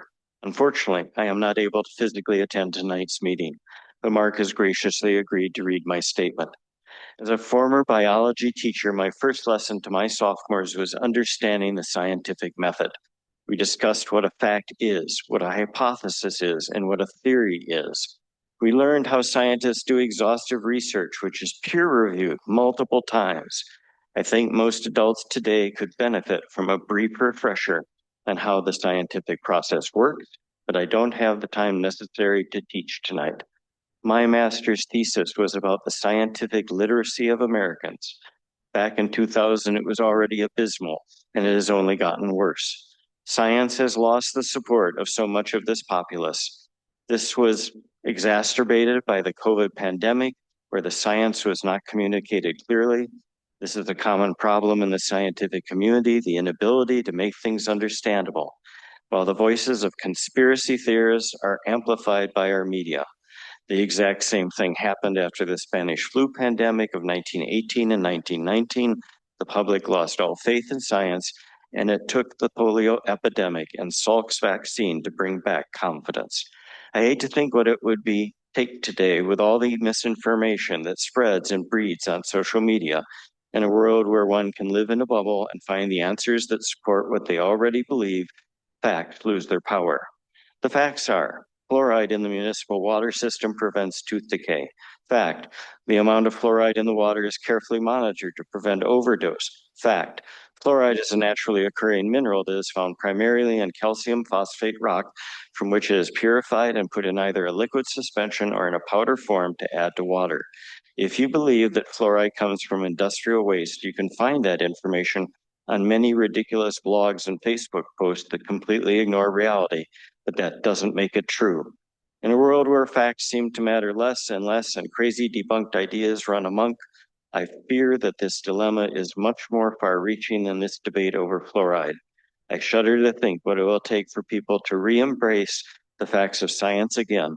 Thank you for your attention to this matter. Nina Harms, DeForest resident for 16 years. Thank you. No questions. Next up is John Schmidt Connect.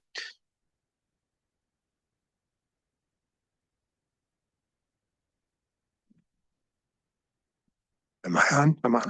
You're on. All right. My name is John Schmidtnick. I own a home at 717 West Mohawk Trail. I have resided at this residence for the past 21 years with my wife, Lynn. As DeForest residents and taxpayers, we did not support the removal of fluoride from the village water supply. As DeForest residents and taxpayers, we fully support the village restoring fluoride as soon as possible. We have all heard the arguments for and against fluoride. The overwhelming data is and continues to be in strong support of fluoride and the benefits it provides.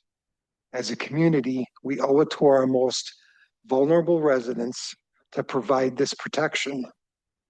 The village residents, the taxpayers, have clearly spoken on this topic. A trustee has been recalled and then subsequently defeated in the recall election. Leading up to that election, an additional candidate entered the contest with similar fluoride views. Those two candidates combined received 20% of the vote.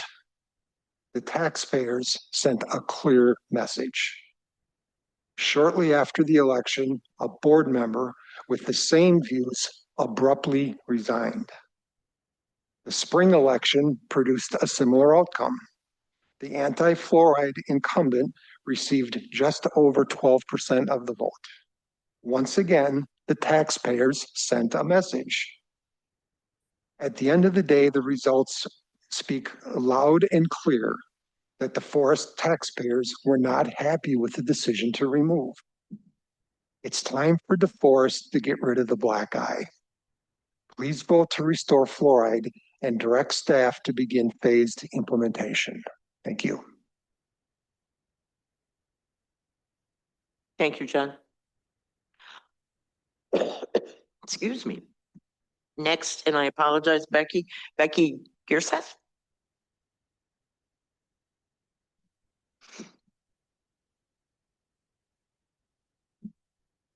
Tell me how I did. You did better than some. Say it for me. Becky Gearseth. Gearseth, just missed the G. Okay, thanks. And I am a resident of DeForest, and my address is on the form. I understand there are strong opinions on both sides of the fluoride issue, and I respect that people care deeply about our community and our water system. What concerns me most is that this issue is being reopened after a decision has already been made. There should be value placed on consistency and honoring prior decisions. At some point, as a community, we need stability and predictability. Reopening highly contentious issues every time board membership changes can create ongoing conflict, frustration, and uncertainty for residents. It risks creating a cycle where decisions are continually revisited until one side ultimately gets the outcome they want. I'm also concerned that a decision of this magnitude is being considered while the village board does not currently have its full 7-member representation. An issue this divisive with significant financial and community-wide impact should be considered with a fully seated board. Residents deserve complete representation before major decisions like this are revisited. I also believe the financial impact should be carefully considered. We're talking about spending hundreds of thousands of dollars on an issue that has already created significant division within the community. Whether residents support fluoride or oppose it, I think many people are simply tired of the conflict and would rather see the village focus on issues that bring people together and move our community forward. My hope is that the board carefully considers whether now is truly the right time to revisit this issue. Residents deserve stability, consistency, and full representation before major decisions that affect the entire community are reconsidered. I urge you, please pause any decision on this matter tonight. Thank you. You, Becky. Next up, I have Sarah with no last name who pre-registered, and I believe she's on Zoom. That is correct. We'll just need a moment to give her ability.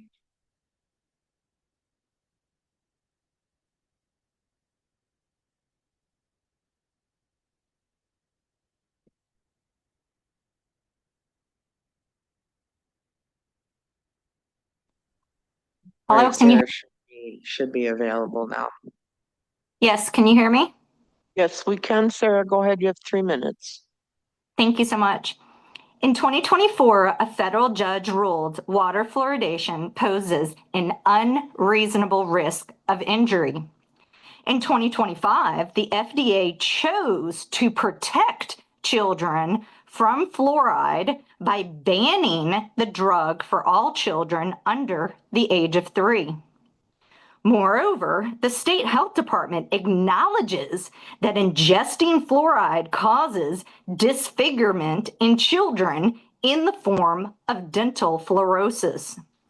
Given these most basic facts, I believe that what this board is doing constitutes as child abuse under the law. Under Chapter 948, Crimes Against Children, specifically 948.03, Physical Abuse of Children, definitions says, in this section, recklessly means conduct which creates a situation of unreasonable risk of harm. 2, and demonstrates a conscious disregard for the safety of the child. Using the waterworks to medicate 2-year-olds against a parent's wishes is acting both unreasonably and reckless, because ingesting this FDA-defined chemical drug causes well-established harms, which is exactly why doctors are no longer allowed to write prescriptions for fluoride tablets for children. It's clear that this board wants to intentionally put a chemical drug in the water that causes actual known harms to children. I implore this board to resist that urge, because you have a legal duty of care to protect children, not medicate them. And anyone who fails to act tonight to stop this barbaric practice to prevent bodily injury to babies is culpable under the state law and in the eyes of the Lord. Please do not contaminate the water with hydrofluorosilicic acid, commonly referred to as fluoride. For doing so is reckless endangerment of children. Thank you.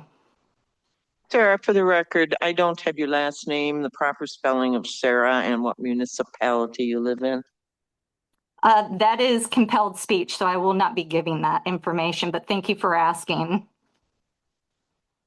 Okay, thank you.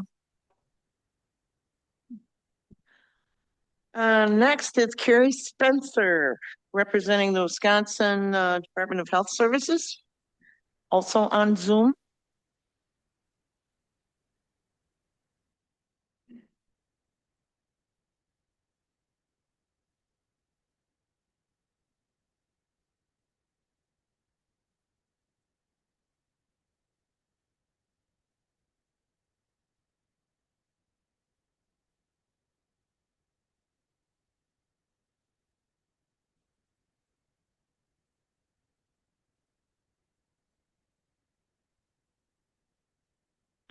Hi, this is Carrie Spencer. Thank you for that. Sorry, just a little delay with being able to unmute.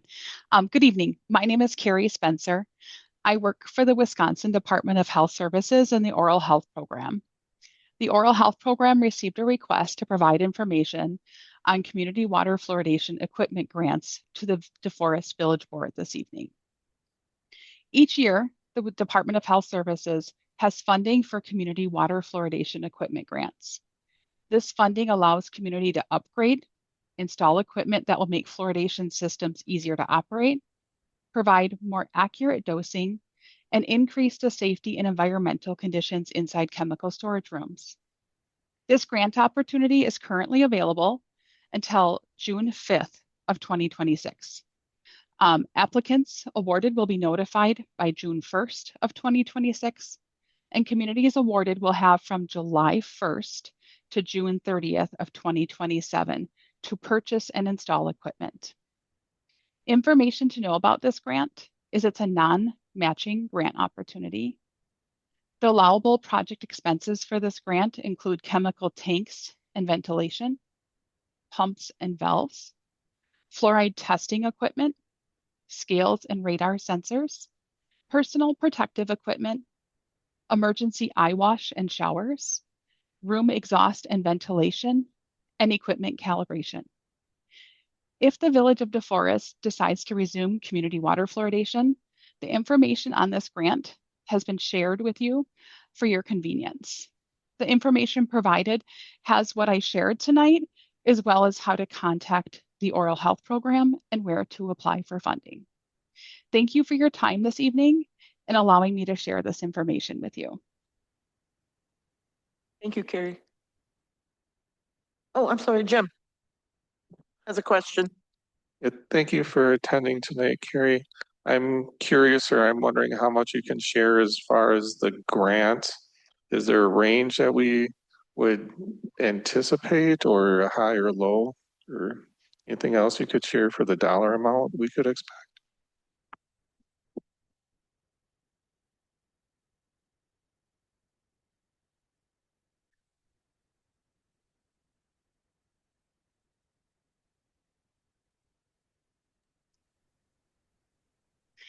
Sorry, Jim. I was just waiting to be able to unmute. So there is no limit. So we typically advise communities to ask for what they need. And obviously we don't have unlimited funds, so we award what is within our means. This application does go out to communities all across the state.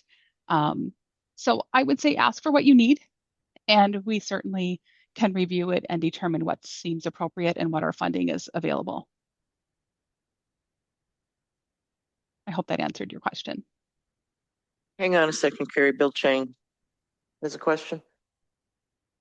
Hi, this is Bill Chang. Just wondering in regards to application and the application process at each stage, is an applicant able or eligible to apply 2 seasons in a row? Yes. Thank you. I guess, Carrie, I don't feel like maybe you answered the question. Could you tell me the highest grant you've already ever given in, say, the last couple of years? The funding varies like from community to community. I would say, we have some communities that ask for $2,000 and we have some that are, 40 or 50. Each year, I think we typically fund anywhere between 8 to 12 communities. And again, the requests are just all across the board. So it's hard to say, we'll give you up to this amount. Okay. I think. Thank you. That better answers it. Thank you, Carrie. Next, Christy Shirley. In person.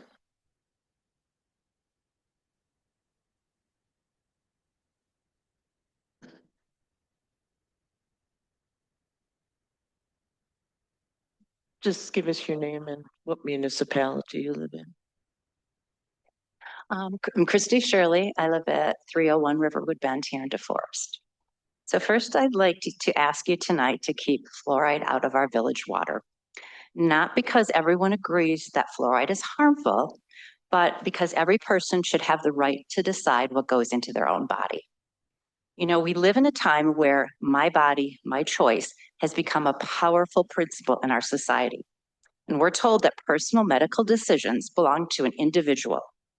Now, if we truly believe in bodily autonomy, then that principle should apply consistently, including when it comes to adding fluoride to the public drinking water. Fluoride is already widely available to anyone who wants it. It's in the toothpaste, mouth rinses, dental treatments, supplements, and people who believe fluoride benefits them already have easy access to it and can choose to use it every day if they wish. But for those who do not want fluoride in their bodies, avoiding it is far more difficult and expensive. It's not as simple as buying bottled water. Fluoridated water affects cooking, bathing, watering gardens, pets, and plants. And proper filtration systems remove fluoride from an entire home are costly and unrealistic for many families. So when fluoride is added to the water supply, there's no meaningful way to opt out. That removes personal choice from every resident in our community. Leaving fluoride out of the village water is the true compromise. It's a win-win. Because those who want fluoride can still freely choose it through products and supplements. But those who don't want it can also maintain that choice without financial burden or forced exposure. This issue is bigger than fluoride itself. It's about whether individuals retain the right to make personal choices for themselves and their families. So I respectfully ask the board to protect that freedom to keep fluoride out of our village water. Thank you. Next speaker, Bernard Coxhead.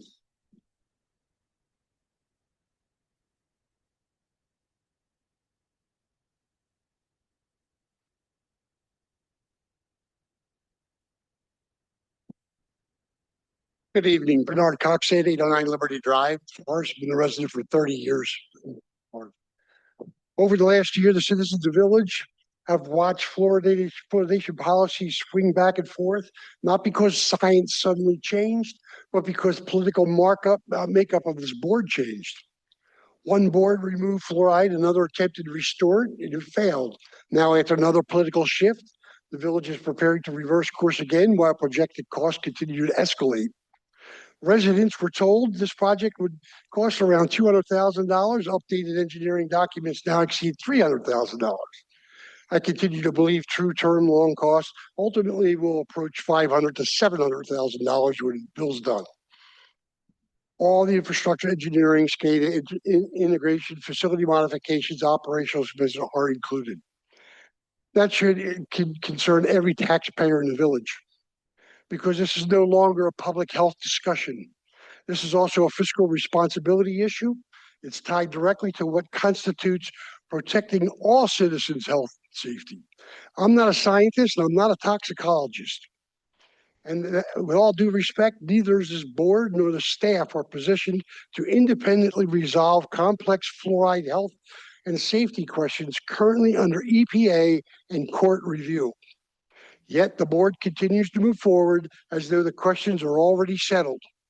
Because it is the responsibility of this board is truly to protect public health and safety, then caution and restraint should be exercised, while nationally recognized experts, federal agencies, and the courts continue to review very standards being relied upon tonight. In fact, the village-owned correspondence with the Wisconsin DNR now confirms fluoridation is an elective chemical, and it's optional. You're all speaking here tonight like it's required. It's not. It's optional. At the same time, there's ongoing concerns involving MTB-related contamination impacts associated with known hydrocarbon plumes affecting portions of this system right now. MTBs in our water right now. And we're spending $300,000 to add chemicals into it when we're not spending anything to take chemicals out. But it's not reasonable to ask whether taxpayer dollars would be better spent addressing known contamination concerns first before committing large sums of towards additional elective chemical treatment systems. Independent testing of my own residential water supply also confirms that naturally occurring background fluoride already remains present in the village as we speak to the point of 0.2. And that's when you took it out already. It's already out. My water test says it's still in. This is not a question of zero fluoride versus fluoride. Bernard, I'm sorry, your time is up. Thank you. Thank you. I have a question. Dan? Can you go back to tell us why the MTBSs are more important than adding the fluoride. An independent national lab tested my water in March. It shows clearly MTBs, it's a byproduct of petroleum products, usually from underground storage tank leaks. That was my forte. I worked for the state for 7 years at the underground, above ground storage tank programs. This I know. MTBs are impacting the wellhead, according to this water test right now, to the point where it's only 0.7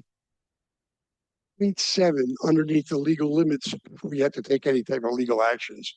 MTBs are worse than PFAS. Thank you.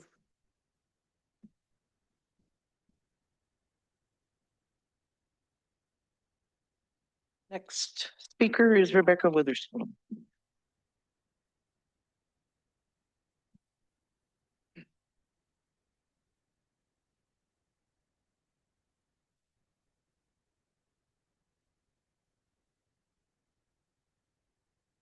Rebecca Witherspoon, DeForest resident. My address is on file. I am once again speaking in opposition to the reintroduction of fluoride back into our municipal water supply.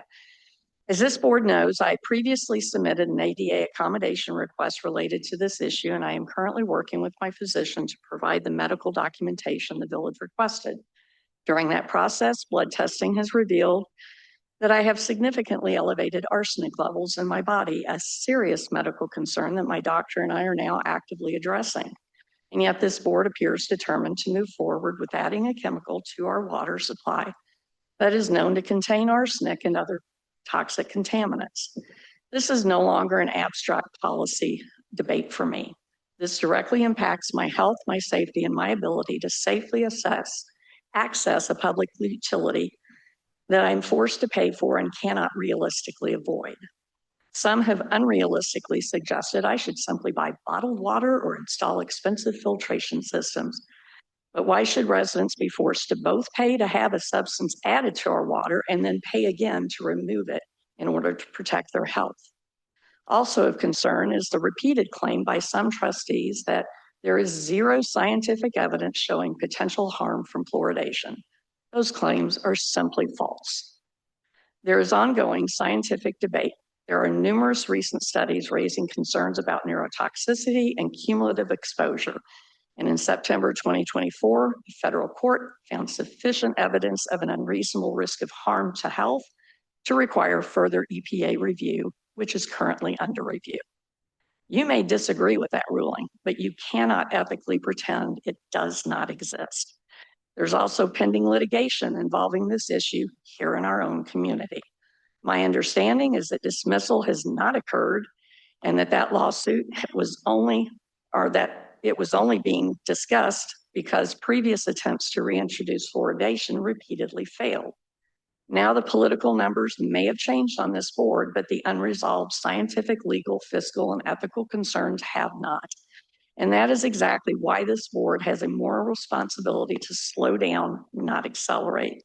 When there's unresolved public health concerns, ongoing federal review, pending litigation, and more than $325,000 in infrastructure costs alone that may never be recoverable, the ethical obligation of government is caution, not recklessness. Waiting for the EPA's determination is not extreme, it is reasonable, responsible, and fiscally prudent. I urge you tonight to take off the ideological blinders, stop pretending there is no real controversy surrounding this issue, and do the responsible thing. Pause this process until the EPA review is complete. And for the record, I won re-election despite being politically attacked. I also resigned from this board because my husband died. So let's get off with that subject. Thank you. Thank you. Joe Dish is next.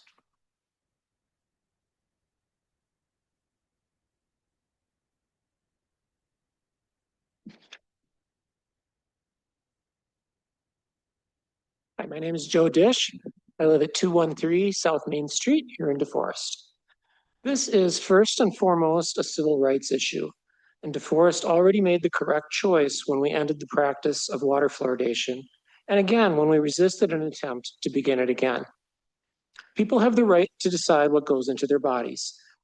While certain forms of fluoride applied topically have been shown to reduce dental cavities, mounting evidence suggests that the ingestion of fluoride can lead to serious thyroid, bone, and neurological problems. People who want fluoride have many available options, including toothpaste, mouthwash, and topical treatments. But typical household water filters don't effectively remove fluoride. So people who don't want to ingest it, inhale it in their shower, water their gardens with it, must go to great expense to avoid it, if they can afford to do so at all. This is a health issue, an economic issue, and could eventually become a liability issue. Federal authorities are currently fast-tracking investigations into fluoride safety, which could lead to a reversal of guidelines.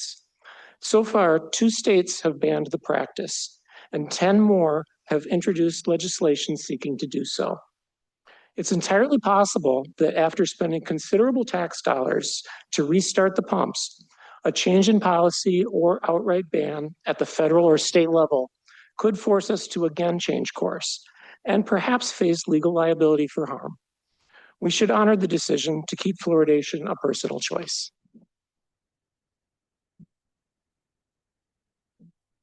Thank you, Joe. Chris McDonald. No, you're not speaking. Andrew Burns.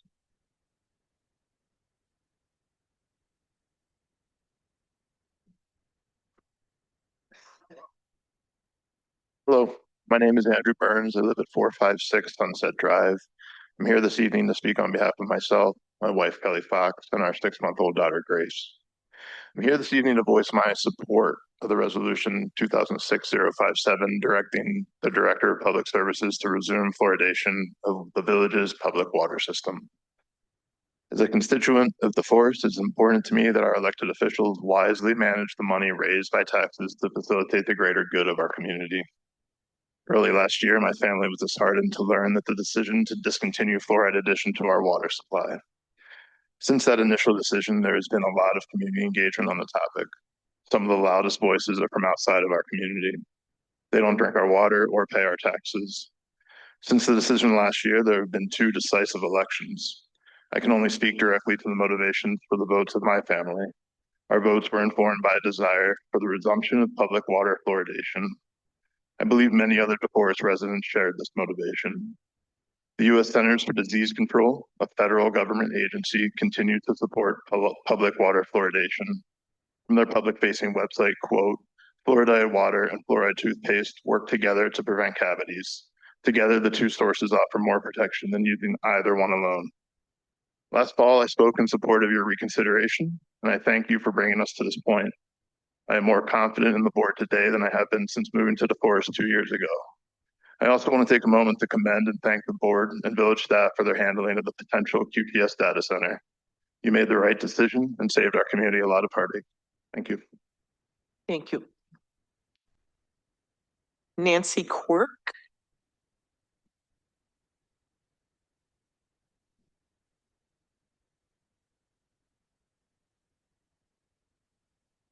Hi, my name is Nancy Quirk. Good evening, President Little and trustees. I live at 906 Pheasant Lane in DeForest. I was a registered professional engineer in the state of Wisconsin. And I was recently retired from 36 years in Wisconsin drinking water sector, including civil engineering roles at Madison Water Utility, at Waukesha Water Utility, and then general manager of Green Bay Water Utility. In Green Bay, we fought for fluoridation 3 different times, and our council agreed to keep it going. I just wanted to mention that we were given accommodation from the Children's Health Network of Wisconsin for protecting children's health with dental protection with the fluoride that we added to our water. I live in DeForest and pay taxes here. I do not support the removal of fluoride. And I do support the fundings and efforts for the village to restore it. With my background at the water utilities, who also provided fluoridated water to their customers, I was asked to review the Vera Becker memorandum of May 13th. In this memo, Vera Becker outlined the tasks and estimated cost to reinstate fluoride at the village existing wells. And you just spent a lot of time going through that proposal. The costs include not only equipment to enable fluoride to be added to the water, but also improvement to the building themselves, which came out. So there are required tasks and optional ones that you guys identified. Wells 2, 3, and 4 previously had fluoride injected. The required task cost to equip well to inject the monitor fluoride into the water again would be lower than the shown value. Other costs included other costs included in their total cost included would be optional. Well, 6 never had fluoride, and that's going to require a higher cost. So, because it's not grandfathered in. The State Department of Health has grant money, which you just heard about, and it will lower your cost significantly for buying that fluoride equipment and getting back up to speed. I'm sharing this from my own experience as Green Bay's general manager. I served on EPA's National Drinking Water Advisory Council, which dealt with all water quality issues in the United States. And during my 3 years there, never was there a credible report sent to us for consideration to remove fluoride from the water. Please vote to restore fluoride and direct staff to begin phased implementation. Thank you. Thank you. Jim has a question for you. So thank you for sharing your background. And what I heard is that you worked for the Green Bay Water Utility and Madison Water Utility. Yeah, I was a civil engineer at Madison. I was the engineering manager at Waukesha, and I was a general manager at Green Bay Water. Okay. Do you know of any instances where there's a pump malfunction that maybe brought fluoride above the legal limits on any of those? Our SCADA systems, the supervisory control and data acquisition systems that we had monitored that. And if there was a discrepancy, our operators handled that right away and shut them off if they needed to be, or they were constantly looking at, they had them on a routine replacement schedule so that there would not be failures in those pumps and things and the storage. And we had the big trucks come and put them into the tanks where we didn't have to put it in ourselves. The hoses would go right into the tanks to fill up the H2S, the hydrofluoric acid. Yeah. And so would you agree that with that maintenance schedule that you had, that you did not have any pump failures that? During the time that I was there was no pump failures. Okay. Thank you. Thank you. Thank you. Morgan Brook.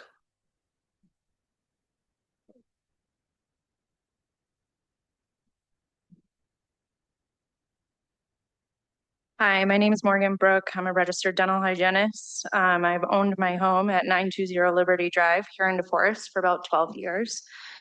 I pay taxes here. I've been a hygienist for 14 years. I see patients all day long. I did not support the removal of fluoride, and I support the village restoring it. I'm speaking for myself, my children, and as a dental hygienist, I'm speaking tonight for countless patients who have personally asked me to advocate for them and their families on this issue. Every day, I see the real effects of dental disease. Cavities are not simply small inconveniences.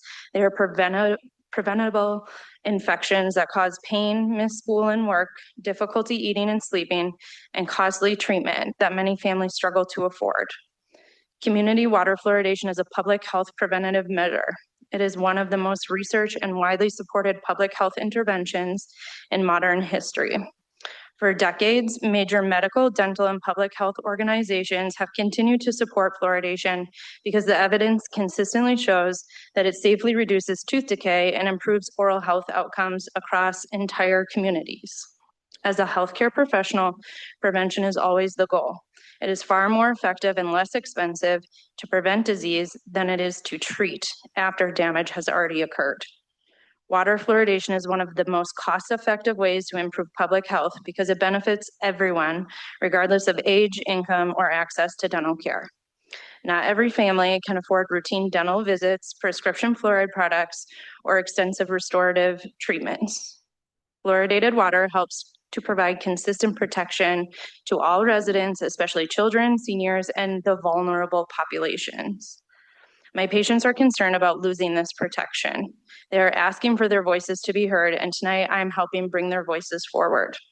With respect, unless you have worked directly with patients experiencing dental disease, it can be difficult to fully appreciate the ripple effects that preventable decay has on families. As a dental hygienist, I see those effects every day.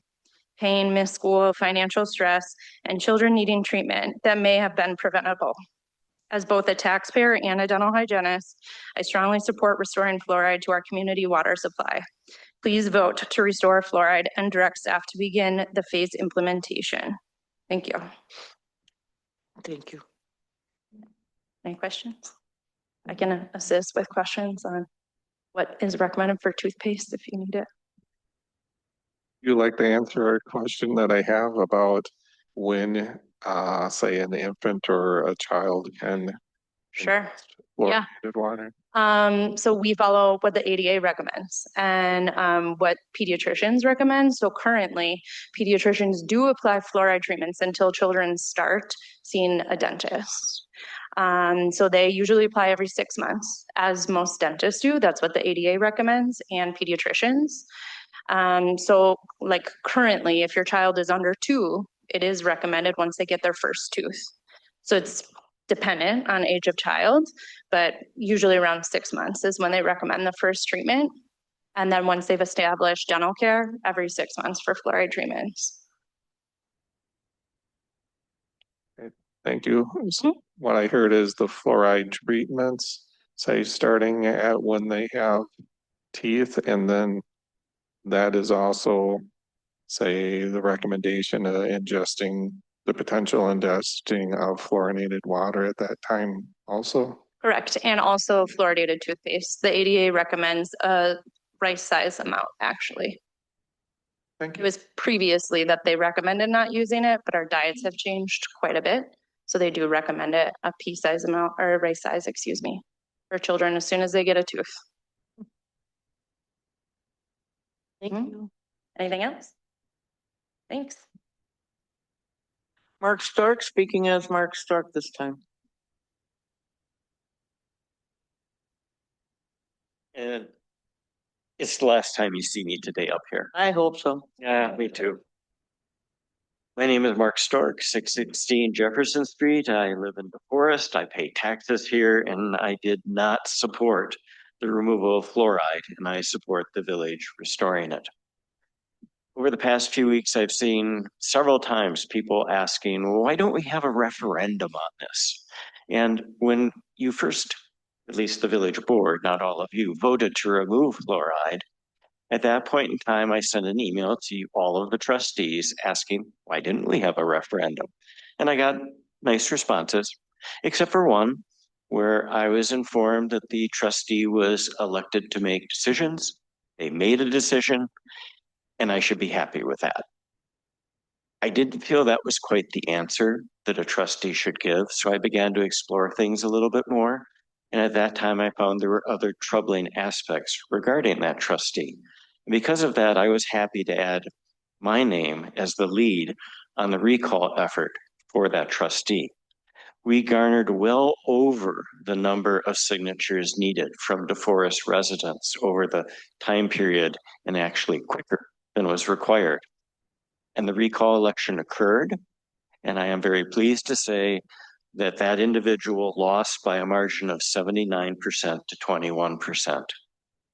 Since that time, we have lost another trustee due to resignation who had voted for fluoride. And this past April, we had another trustee who had voted to remove fluoride, run to keep her seat.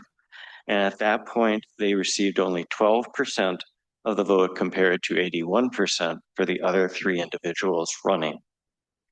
In the past year, I have knocked on virtually hundreds of doors between the recall and the elections.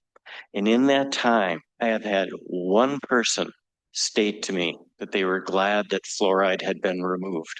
And when I asked her why, she said, my bridge player companion told me I should tell you that. That was the reason. So when people say we need a referendum, I'd say we already had several referendums. So please vote this evening to restore fluoride and direct the staff to begin a phased implementation. Thank you. Thank you, Mark.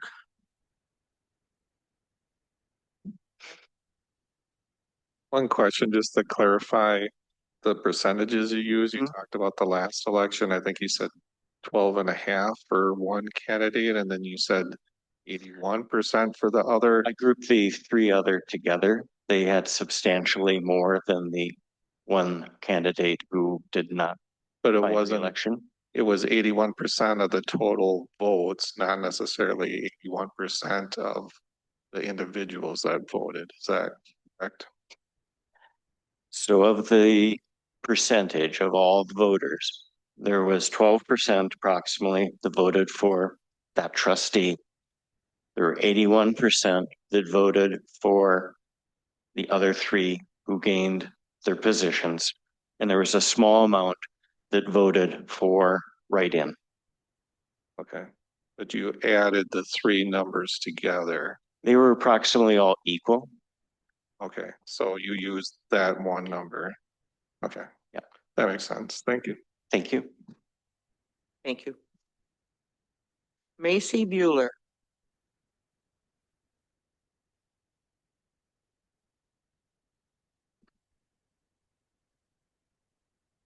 Hello, my name is Macy Bueller. Been DeForest resident for almost 30 years this summer. I am speaking in support of adding fluoride back in our water. Did you know that 35% of Americans cannot access dental care? Why? That is needed in our water. 35% of Americans need fluoride. They can access it. They might not even be able to access toothpaste with it when you look at what's happening to our lack of access to food. Yeah, I will talk about that in a minute. Did you know that 1 in 4 children in DeForest School District live in poverty if you take the free and reduced numbers? And those are often underrepresented.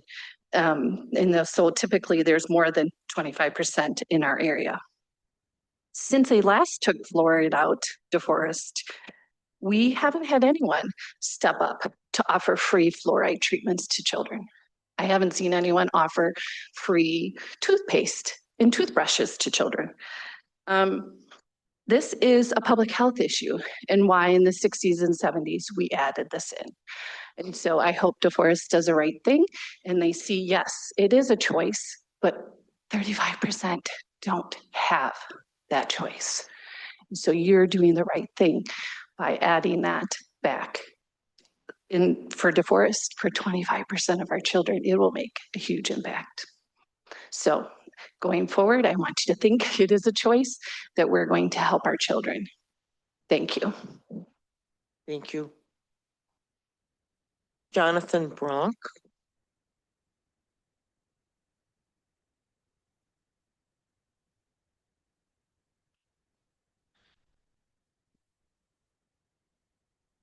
Thank you for the opportunity to speak this evening. My name is Jonathan Bronk, and I'm a resident in DeForest. I did not support the removal of fluoride, but I'm here tonight in support of the village restoring it to our drinking water. I support the village making the necessary infrastructure and building investments to bring our pump houses up to code and make these facilities as safe as possible for our staff. Please vote to restore fluoride and direct staff to begin the process of updating our pump houses facilities. Thank you. Scott Mink.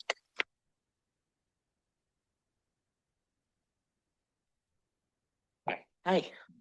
My name is Scott Mink. I'm from DeForest, 520 Hanks Hollow. Lived here for about 30 years, and I'm speaking to urge you guys not to reintroduce fluoride back into the public water supply.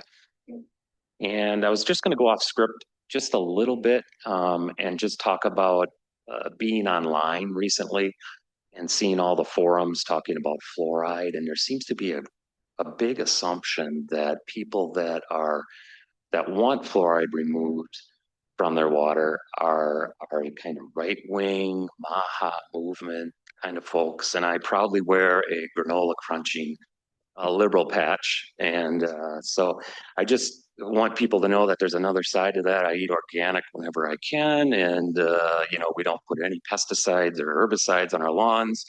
And we're going to win an actual village board award this year for the most dandelions per square foot. So yeah, anyways, public water should be kept pure and safe as possible for everyone. When we add a substance to the water like fluoride, we remove a citizen's right to informed consent. Those who want fluoride have an easy way to access it nowadays with toothpaste, rinses, dental treatments, and in that speak, they could also maybe some of the money could actually, instead of spending it on fluoride in our water system, maybe go towards some of those fluoride treatments in our schools for kids. Not sure what the cost of that would be, but that's an idea. However, people like myself that don't want to ingest fluoride don't really have an option to opt out of that unless we're going to do expensive filter systems. Mass distribution in the water supply is actually very inefficient. A few Google searches tells you that less than 1% of, on average, of municipal water is actually consumed for drinking. The rest goes for dishes, showers, watering lawns, etc. Also, federal guidelines for fluoride levels have been lowered over recent years due to growing awareness of overexposure. And I didn't know this, things like, I never thought about it, things like processed foods. If food companies are using municipal water that has fluoride in it, that's being transferred into your food. So you're also ingesting fluoride that way. And as well, adding dental products on top of that. Finally, introducing industrial grade chemicals into our water system adds unnecessary operational costs and potential liability for the village. Our municipal's water department's core mission should be delivering clean and safe, pure drinking water, not managing the complex dosing of a controversial additive. In closing, I'm asking you guys to vote against putting fluoride back into our water supply, or at least tabling it until you can have more input. Thank you. Thank you, Scott. Oh, I'm sorry. I was just curious because you mentioned you've been in the village for 30 years, and I appreciate your description of yourself as a crunchy person. Yeah. So I was just curious, we've heard the topic of for folks that don't want fluoride in the water, having some solution to that. And so I'm curious, when there was fluoride in the water before, did you have a system in your home, or did you have what was your solution to that before, if any? That's a very good question, actually. We actually have a whole house water filter system currently that removes chlorine before it comes into our house. And we also have a Berkey water system that it's actually an extra. It's very expensive to filter the fluoride out in addition to all of the other PFAS, et cetera, in the drinking water. So we actually filter the village's water now still. Not just, we don't have to do the fluoride anymore. So yes. Thank you. It's very expensive though. Thank you. Jim? Hang on, Scott. Sorry to put you on the spot, but you said expensive, and I'm wondering if you could qualify that. Sounds like you maybe had the system, so it's hard to talk about the expense of the system, but is there ongoing filters that you need to buy? And yeah, so there's the Berkey system itself comes with a filter system that's about $100 every 6 months, which is much better. But you have to add fluoride filters to that, which is about another $150 on top of the $100. So yeah, those. I also don't like them because they actually sit down in the water as well, and they're plastic. So I don't know, getting microplastics or fluoride at that point. All right. Yep. Thank you, Scott. Yep. Any more? No? Good. Grant Smith.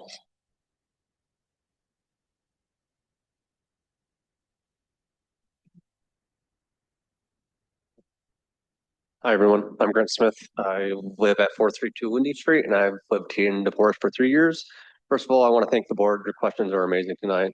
Been to village board meetings for over a year, and this is probably the most engaged I've ever seen this board, so I really appreciate that. I'm here to show my support of reintroducing fluoride back into the water system for the village as a resident and as a taxpayer.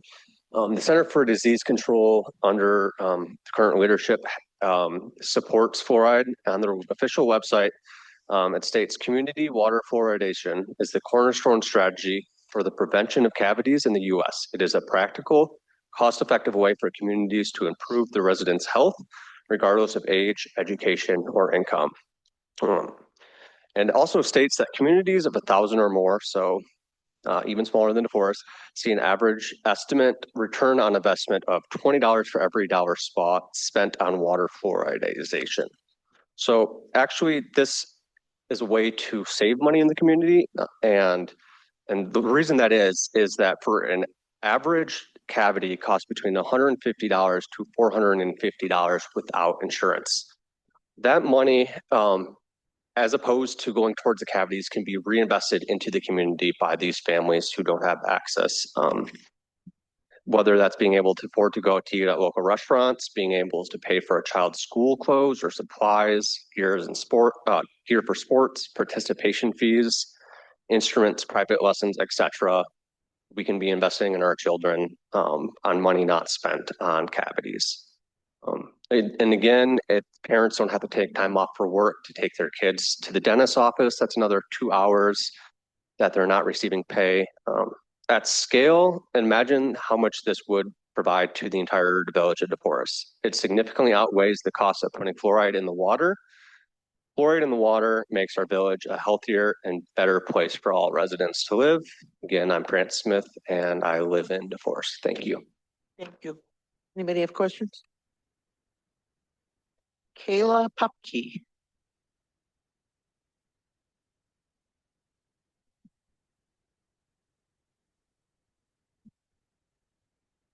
Hi there, my name is Kayla Popke, and I've been a resident and taxpayer in DeForest for 6 years now, and I've been a dental hygienist for 8 years. I'm here in support of putting fluoride back into the water. As a dental hygienist, I've seen firsthand the benefits of having fluoride in our drinking water. Many of the children that end up needing fillings due to decay grow up on well water, which does not have fluoride in it. I have also heard from many older adults in their 70s and 80s who have a full mouth of teeth, and they attribute that to fluoride in the water. Their parents, who did not have fluoride growing up, had dentures by age 30. About 75% of children in Wisconsin go to the dentist, which is great. However, what about the other 25% that can't?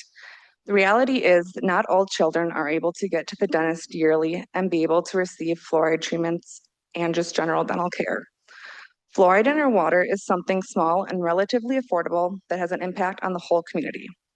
It helps prevent cavities in children, which helps kids and parents not miss school and work to go to the dentist. It helps the kids whose parents can't take them to the dentist for a variety of reasons due to lack of insurance, finances, or time. Getting a cavity filled when young will most likely turn into needing a filling, crown, or root canal when older. A filling isn't supposed to last a lifetime. When it comes to the science about fluoride, which has been in our water for the past 80 years, it has proven to be a public health initiative that has really worked. The recommended amount of fluoride per liter is 0.7 milligrams. The CDC and the American Dental Association have come out and stated the recommended dose is healthy and does not have any long-term effects. Studies that are against fluoride are based on research that has water with 1.5 to 10 milligrams per liter, which is more than double what DeForest has ever had. In Juneau, Alaska, local officials removed fluoride back in 2007. And since then, the community has seen an increase in cavities by 50%. We don't want to have numbers like that happen in DeForest. It is not too late to reinstate fluoride back into our drinking water and help protect kids from painful cavities and parents from having to miss work and spend money on something that can be prevented. Please vote to reinstate fluoride back into our water system. Yeah, go ahead. I'm going to take advantage of having a dental hygienist. I should have asked this before, but I missed my chance. So, is there a difference between ingesting fluoride and the benefits of that versus topical fluoride? It is a different, Could you explain that, please? it's a different way of like getting that fluoride into the teeth. So topical is like what you get with toothpaste, mouth rinse, topical at the dentist, which is great, but not everyone has access to that. Trying to get a 2-year-old to brush their teeth is nearly impossible. Can you get a 2-year-old to the dentist? Maybe if the parents have that care and they can do it. But ingesting water, city water, is something that's easy and relatively affordable for us to be able to do to help people get that. But it is a different mechanism of how it's ingested and how it helps the teeth. Could you elaborate on that? That was actually what I was more getting at, was the health. Back to I should have school. phrased it better. The No, health you're good. differences between ingesting versus topical fluoride. I mean, it does the same thing. It's just how it's incorporated in the teeth. And like ingesting it will help when the teeth are developing versus topical is helping like remineralize the teeth as they are now. Does that make sense? Yes, it does. Thank you. And our last speaker is Brenda Stoutenmeyer.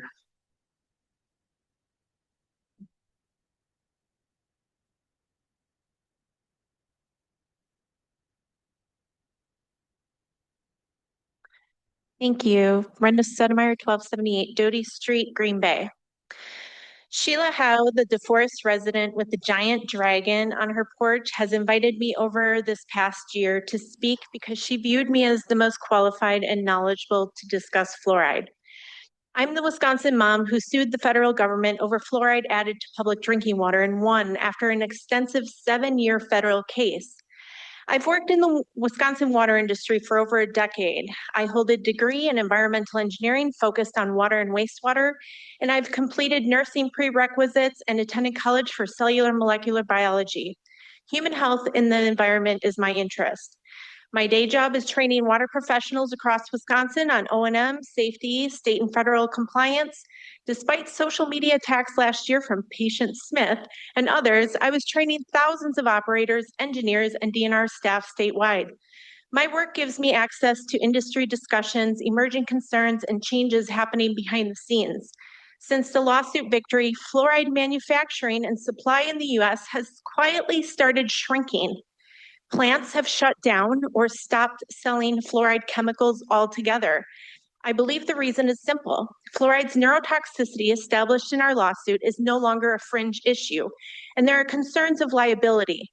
The Obama-appointed federal judge concluded that fluoridation at 0.7 milligrams per liter presents an unreasonable risk to health. Litigation made clear that much of what is presented as established fluoride safety relies on unexamined assumptions. Many medical professionals and members of the public are not aware of the current science or the federal case, since new evidence can take years to reach widespread awareness.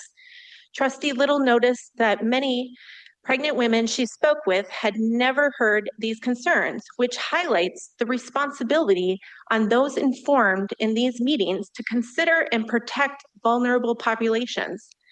What I witnessed in DeForest was not a scientific debate, but a process shaped by social pressure, fear, intimidation, and narrative control. A PhD trustee nurse was pushed out on the board after supporting informed consent and personal choice.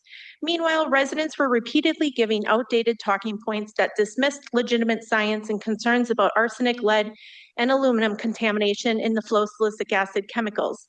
The MTP did a meta-analysis on all fluoride brain development studies, and they found that of 72 studies on fluoride in the developing brain, 64 found neurotoxicity.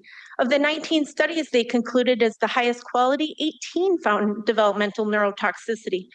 Of the 11 studies the U.S. National Institutes of Health have funded on fluoride and brain development, 10 of the 11 found neurotoxicity from fluoride levels experienced in optimally fluoridated communities. The issue has not been sustained by Brenda, transparency. I'm sorry, your time has expired. Thank you. Questions, anyone?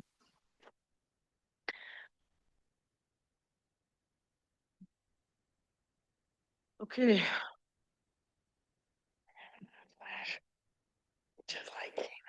I'm sorry, someone, what? She did not register to speak, so we don't have anything for her. Nothing here.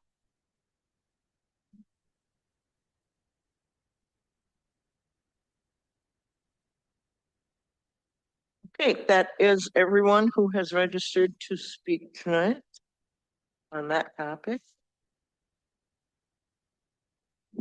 So we'll go back to the agenda. Resolution 2026-057. Resolution directing the Director of Public Works to resume fluoridation of the village's public water system. I would entertain a motion. I have a question. Brad? Sorry, before that, I have a question, and I think this can maybe go to Bill. I often get asked, can this be taken to referendum at this point, and can it be publicly explained why or why not?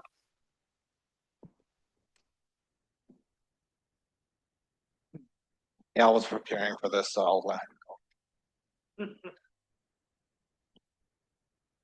If you had asked that question 5 years ago, I would have said, yes, you can send it to a referendum.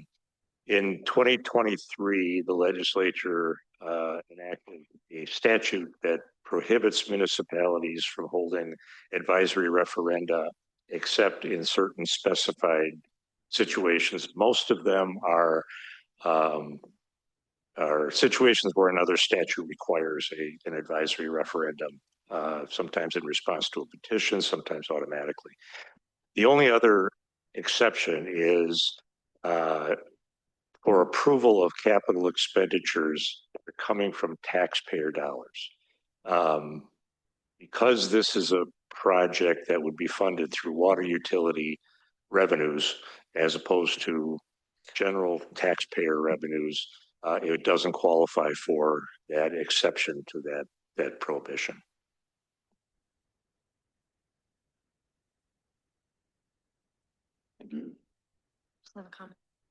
Melanie? So also before we vote, just on the resolution, I assume we would update it, but the date at the bottom of the resolution in our packets is incorrect. So just to make sure that's reflected correctly. I'm like that, sorry. And then I also, did you want to comment on that? Or I have one more thing, Al? I actually just wanted to clarify the referendum, if you could have one, if, for example, you were funding this with taxpayer dollars, would only be on the question of whether you should spend the money to put the equipment in. It would not be you could not have a referendum question that asked, should we add fluoride to the water? Yeah, I'm sorry, Melanie, are you? I lost my train of thought. Come back to me. Oh, no, I remembered it. So sorry. So the way the resolution's worded, it also directs village staff to submit one or more applications to the Wisconsin Department of Health Services for available funding for equipment costs. I would like to see that include the grant that was spoken about by, I believe, Carrie from DHS tonight. I'm not adding it to it is. Okay, got it. Thanks. Yeah. So in the past, we've also discussed that if we do bring fluoride back, a way for residents, to bring something to residents that don't want fluoride and to somehow subsidize that portion. And we did have a resident, Mr. Brian Brown, write to the board, and he kind of had a plan that maybe could work. I don't know myself because I didn't crunch the numbers and I don't know, but I thought it was interesting and warrants further conversation. My question is, if we were to do something like that, voting on this tonight, is that something that we could add in right now, or is that something that we should add in at a later time with a different resolution? Guys, maybe can it be added? If we don't do that part tonight, can that be added as another resolution? Can that be brought back? Or does it all need to be done tonight with this? If you're talking about, if I understand you right, you're talking about doing something to allow people to avoid the fluoride in their system. Exactly. Yeah, that's something that certainly could be brought back at any time. I was hesitating only because I was trying to figure out whether that would fit under the agenda item that we have tonight. And I don't think it really would, but it certainly could be brought back at any time as a separate item. I did have another question too, which is a bit different.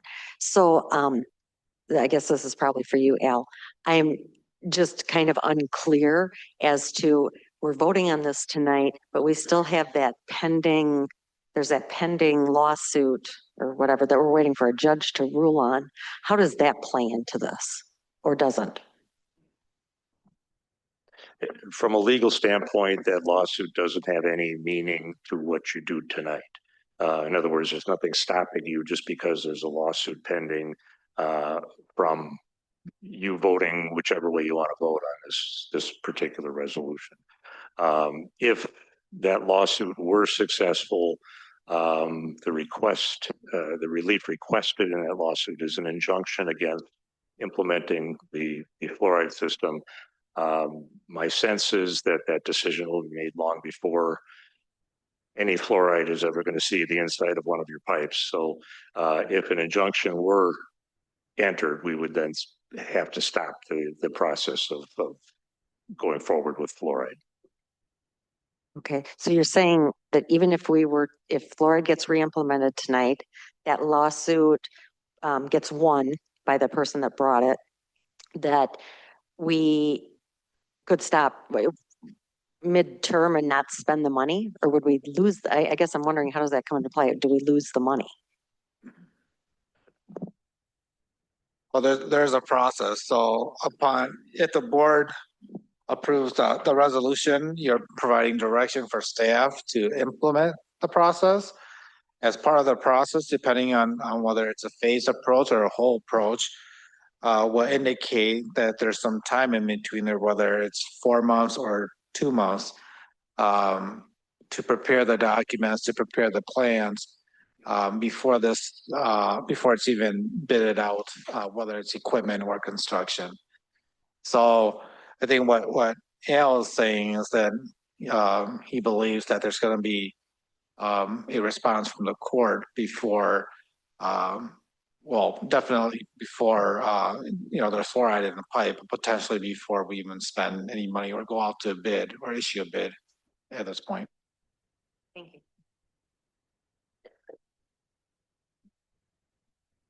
Alicia? So the question, would we have to make a new motion on the approach if we do full fluoridation versus a phased approach?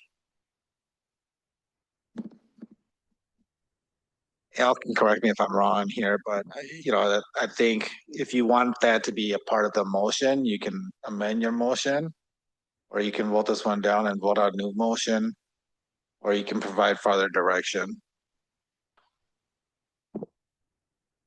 I'd like to amend the motion. I didn't even have a motion. Oh, I thought, okay, so I'd like to, oh, I thought Colleen made a motion, sorry. So I'd like to make a motion, resolution 2026, directing the Director of Public Services to resume fluoridation of the village public water system in a phased approach through the guidance of, back here,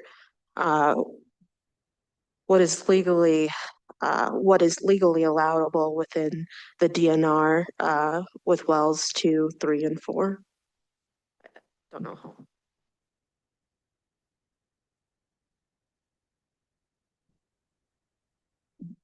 Just to clarify, so you're asking for the phased approach of reintroducing fluoride into the system, activating wells 2, 3, and 4. Question is whether or not to move forward with the improvements in well number 2 as presented in the memo from Becker, the full amount, or if we are talking just the fluoride cost. I'm, so do I have to start it over again? Because within that motion, I'm including the full cost for wells 2, 3, and 4. So can I see your, it might be easier.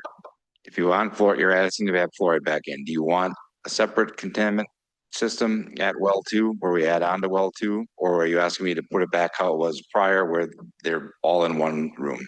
I think what we broke down from the guidance is, yes, that the separate is basically best for the safety of the staff and you guys. So that's ultimately what I think we should do for the best interest of everyone. So if I can, I'll add to that. I'm assuming you want eventually to well 6 to have fluoride added in. Yes. So if a phased approach, I'm just trying to clarify. Would you like us to start 3 and 4, which is the quickest of the timelines, which is probably 4 or 5 months. So wells 3 and 4, we can add fluoride in.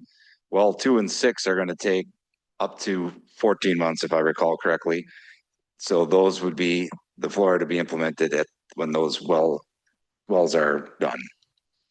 It's the cleanest way I can explain it, right? So 3 and 4 are the quickest path to get fluoride back in. We won't be at the optimal level, but fluoride will be added. But 2 and 6 will take equivalently roughly the same amount of time. Second. Can I just clarify? Sure. I tried to take everything and condense it. So I said, Williams moved to approve resolution in a phased approach of adding fluoride into the water system under the guidance of what is legally permitted from the DNR for wells 1, 2, 3, and 4. No one. Okay. 2, 3, and 4, creating a separate well room for well number 2 and adding a complete system for well number 6. Does that capture everything minus well 1? There is no well 1. There is no well 1. That's been capped Right, I know. long ago. Right. Sorry. Yes. So my understanding is we will begin the process if this passes for well 3 and 4. We'll begin the process for all the wells, but 3 and 4 will be turned on when the time when they're capable to be turned on. So you don't need this in the motion, but in essence, we're submitting to the DNR 3 and 4 because those will be the quickest for them to give approval, and then 2 and 6 will come at another later point. Bill, I'm going to try to simplify this.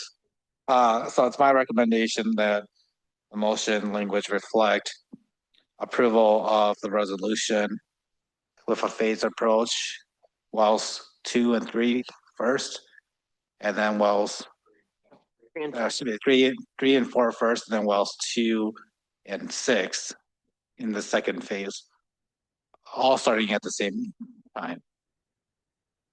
Yeah. 2, 6.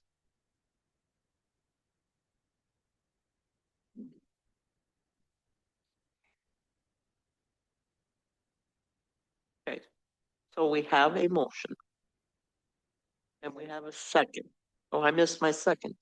Wait. Let's just confirm that the maker of the motion and the second are both comfortable with that language. Okay. We have a motion on the floor as read by Brandy. Phasing in wells 3 and 4 first, while getting 2 and 6 up and running at the same time. Meet standards they need to meet. Is that correct? All those in favor? Jim? Oops. I'm just in such a big hurry to get to this motion business. Discussion? I do have one question that was brought up by the testimony tonight, and I think I'm looking at Judd for this answer. Where does our fluoride come from? We've heard that it's industrial waste, and we've heard that it's pharmaceutically made. Do we have any idea? So we order our hydrofluoric acid is what we add to the water. So that has a multitude of compounds, but that when diluted adds fluoride to the water.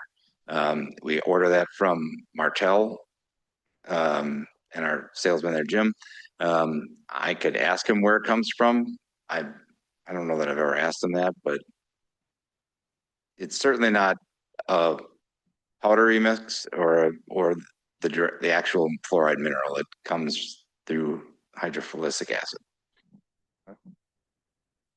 Thank you, Judd. And it's another question that I maybe to Alan.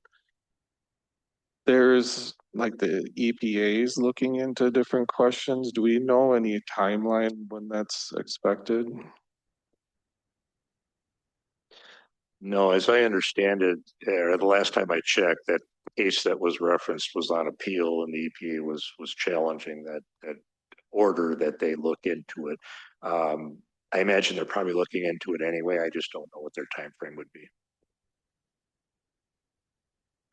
Thank you, Alan. And I guess I'll state more of my opinion now, or as far as like looking back at the history, there wasn't a whole lot of history put in our packet tonight. So I just want to state that we had our first meeting back in November 18th of 2024. We had 6 meetings. We had as much or more testimony at pretty much all of those meetings.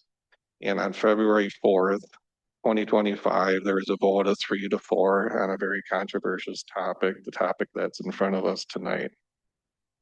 On November 4th of 2025, it was brought back here and was directed to staff to look and report. And that report was brought back to the village board on January 20th of 2026. Again, a controversial topic, a lot of discussion.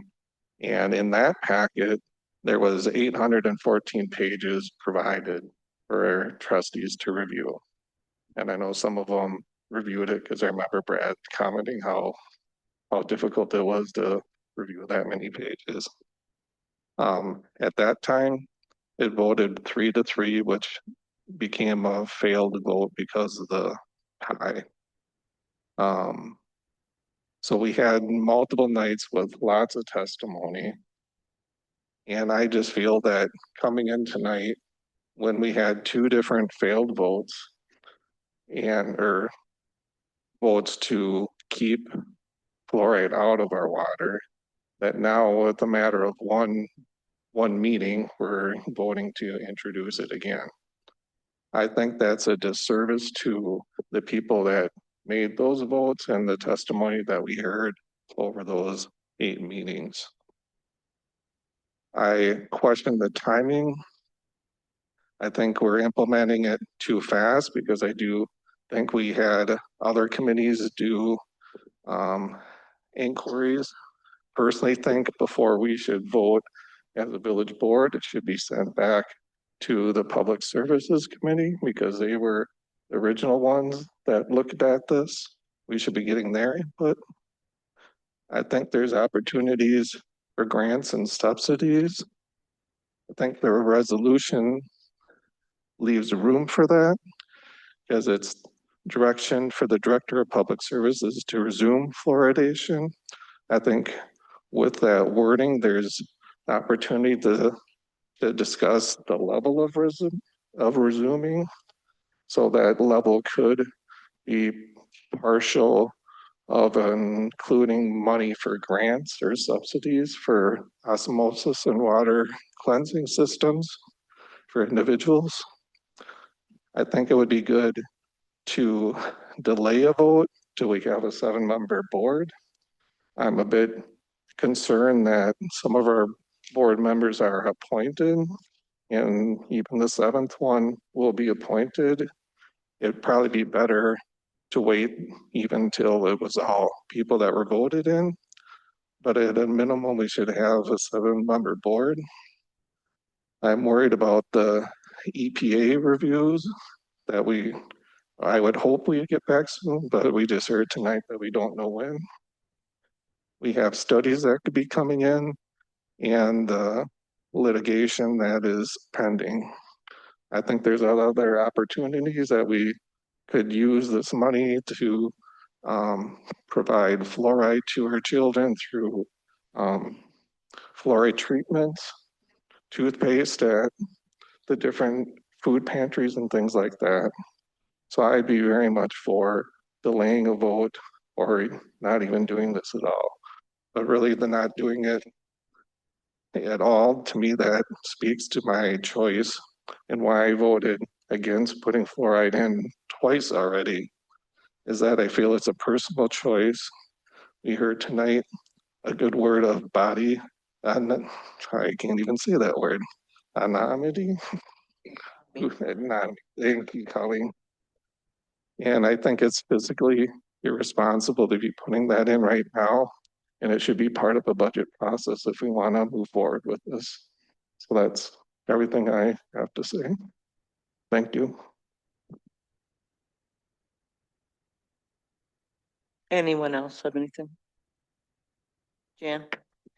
Well, I agree with a lot of what Jim said, but this is going to happen tonight.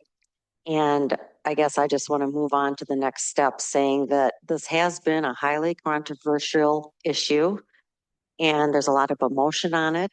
And this vote's going to happen tonight. And there's going to be one side that feels that they got slighted, no matter which way this goes. And I just hope that we can finally all remember that we are neighbors and we can understand that we're going to have disagreements. I know that there's not one person in my life that I agree 100% with on everything, but I hope that people will get along again. That's just, I have just really saddened by the things that have been happening in DeForest. I can't say that I have ever known it to be this awful. And I've been here most of my 60 years. So I hope it goes back. I guess that's all I have to say. Thank you, Jen. All right, we have a motion. Jim? Can I offer up the debate or ask Alan, is there room to put in monies for grants or subsidies for individuals that have osmosis and stuff? Can we look into that with this motion? Take that separate. I think that would be a separate program from the fluoridation. I think it really would have to be listed separately on the agenda and public noticed.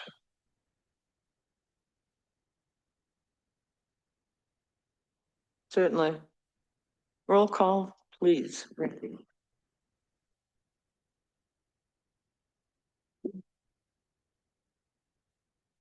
All right. Jan Stephenhagen.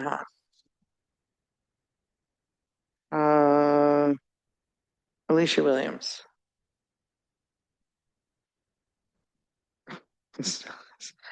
Brad Cord. Yes. Jim Simpson. No. Melanie Bartloff. Yes. Thank you. Colleen Little. Yes. Motion carries 4-2.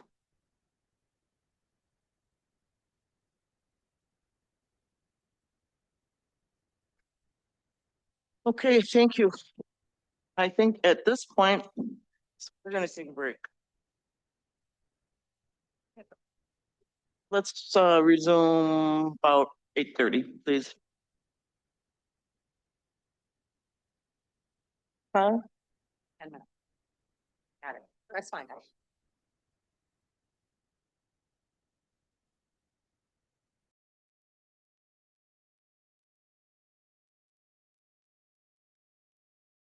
Okay, we're back at 8:33 PM. Resolution 2026-059. A resolution adopting a policy for filling vacancies in village elective office. What? 8.2. Well, by golly, we do. Back up. Resolution 2026-058. A resolution authorizing the village administrator to execute a request for release of funds and certification. Alex. So this is listed under old business because I had brought this forward when we were still kind of navigating the transition with appointing a village president. About a year and a half ago, as as part of the CDA's redevelopment project, because there are anticipated to be federal funds involved in that, we performed what's called a Part 58 environmental review. The village had involvement in reviewing that and certifying that. We did eventually make a finding of no significant impact on the environmental side, went through public comment period, noticed it appropriately, and then submitted to HUD.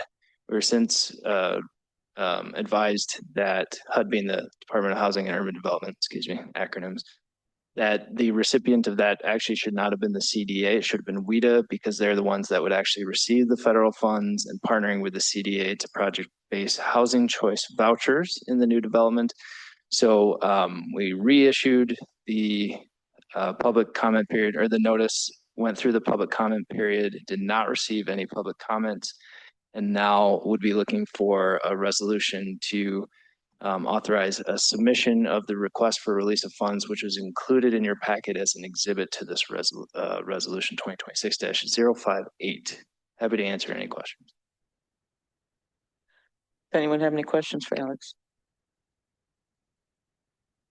Nope, we have no public appearances on this. Is there a motion? I'll motion to approve resolution 2026-058. Second. Motion by Jim, seconded by Jan. Is there any further discussion? Motion is a resolution authorizing the village administrator to execute a request for release of funds and certification. All those in favor, signify by saying aye. Aye. Aye. All those opposed, no. Motion carries unanimously. Now, resolution 2026-059. Resolution adopting a policy for filling vacancies in village elective offices. Bill Chang, and we do have one speaker registered.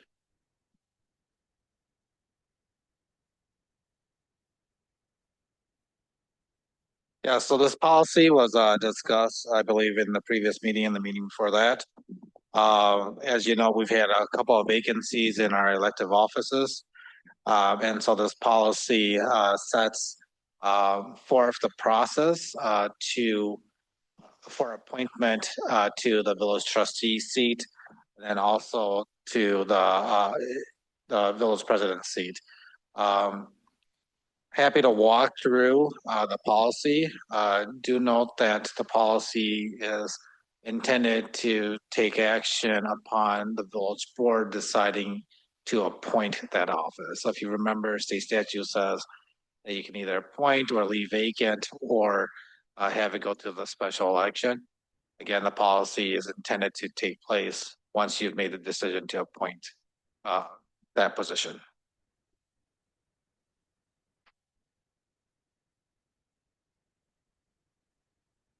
Okay, Becky Jersa wishes to speak on this.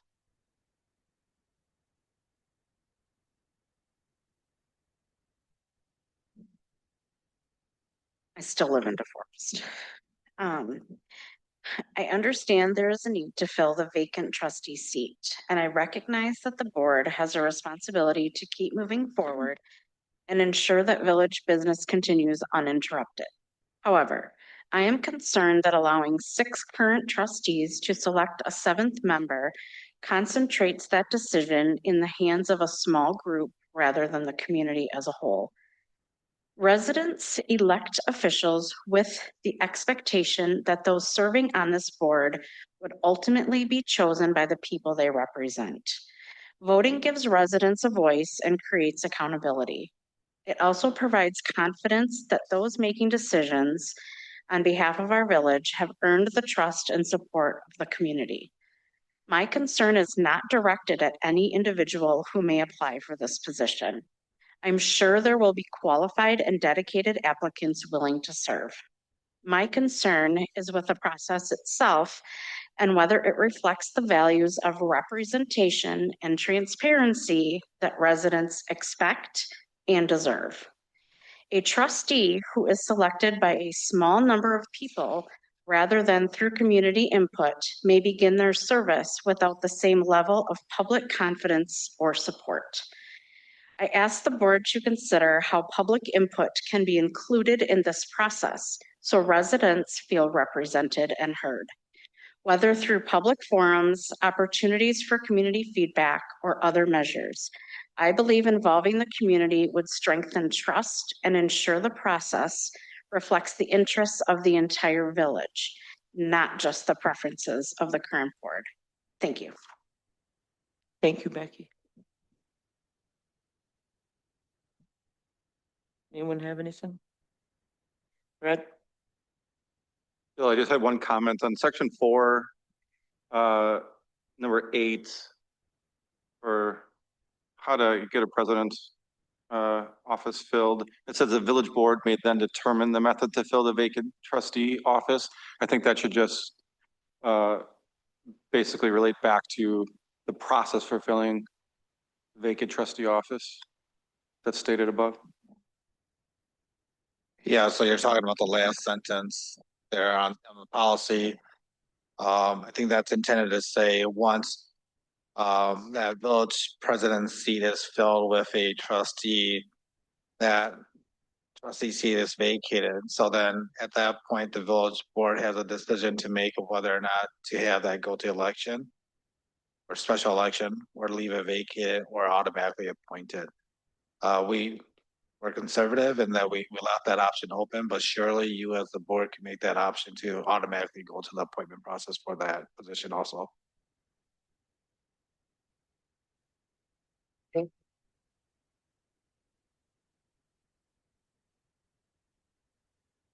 Yeah.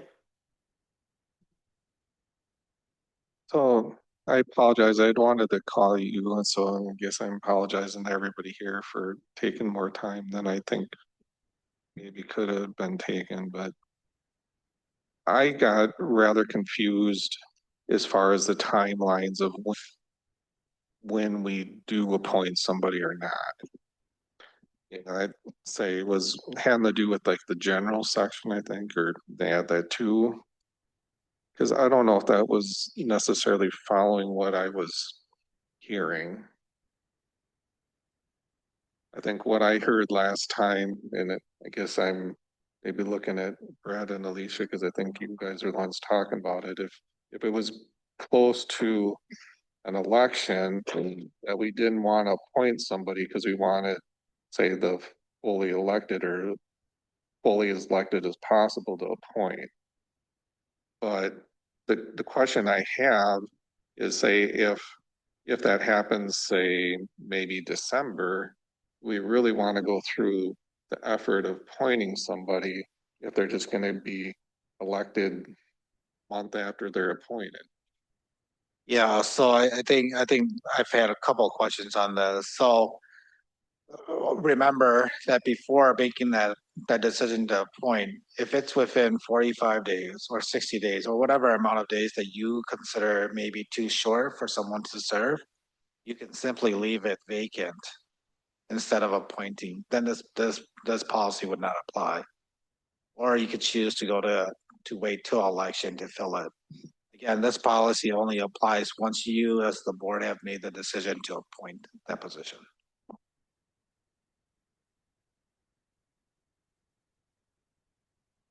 Jan? I had the same conversation with Bill today, because that was my question, number 2, under the general rules for appointment and that time frame.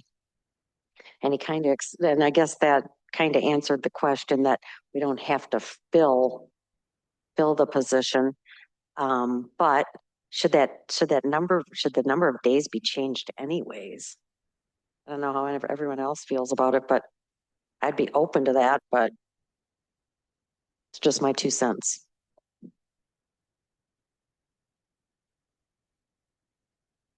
You're saying it should be made longer?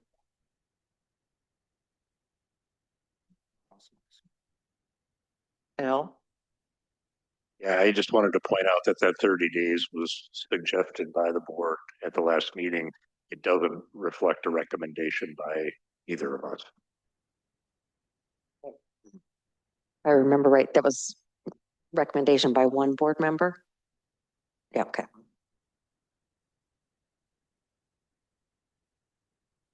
We want to change it?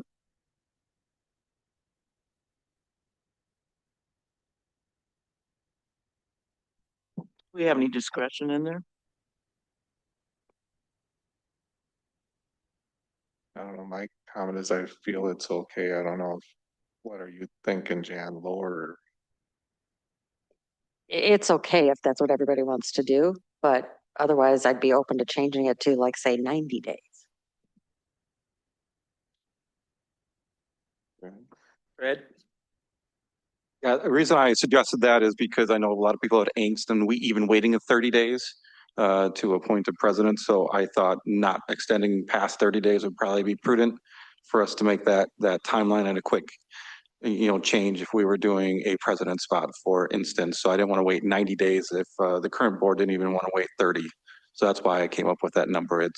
It's very random, but again, I think we can again choose to leave it vacant if we were going to do so. This is only if we were the process for appointing.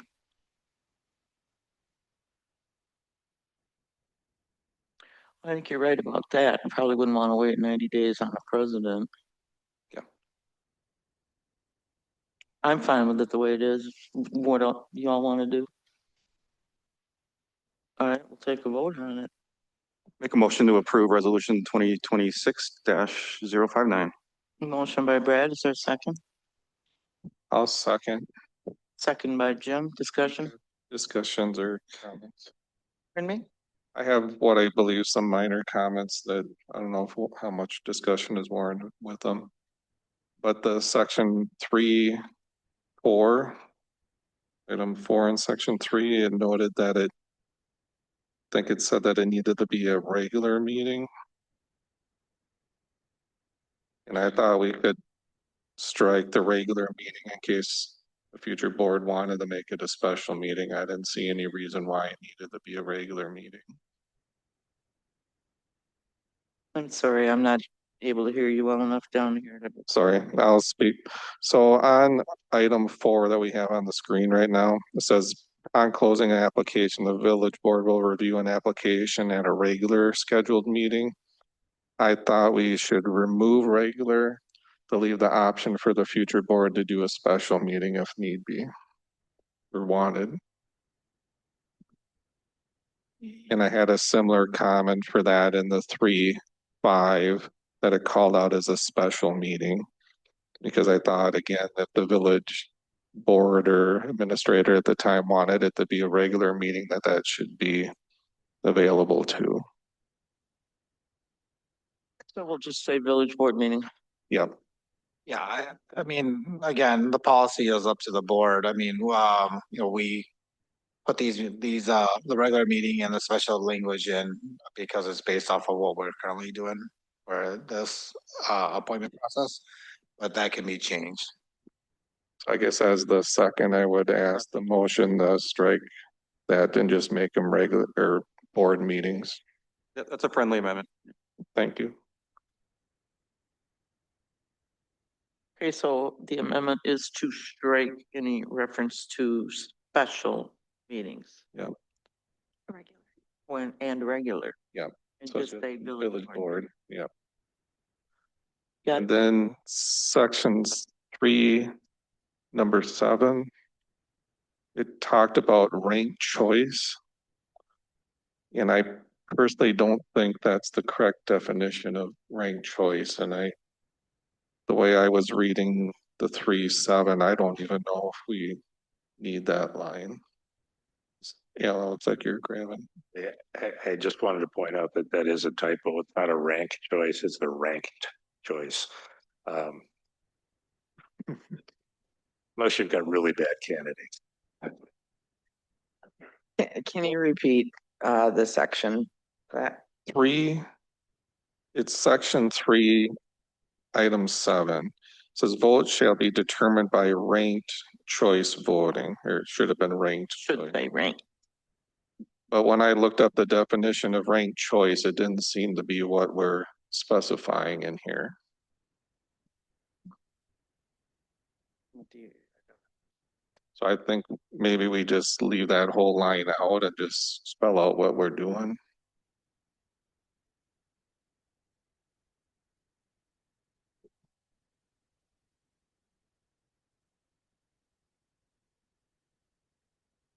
So there's two different levels of grading candidates.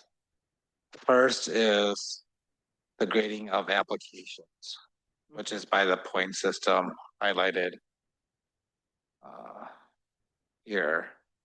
Which I agree with you, is not the same thing as a ranked choice voting system.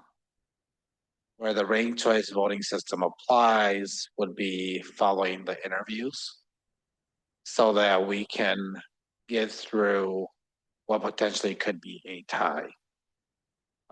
So the ranked choice voting system would ensure that there'll be a top ranked candidate. But you're saying ranked as in adding up the scores of everybody, not the ranked choice voting that I've read. It's getting to a 50% over a large candidate or large voting pool. That's correct. So the way that ranked choice voting works is you pick your candidates in order of your preference, and we'll take the tabulation. And if there's a candidate that scores more than 50%, that candidate is the candidate of choice. If there are no candidates over 50%, the lowest scoring candidate would then get, you know. Yep, and that does follow my understanding. So that's what you're getting at there? That's correct, yeah.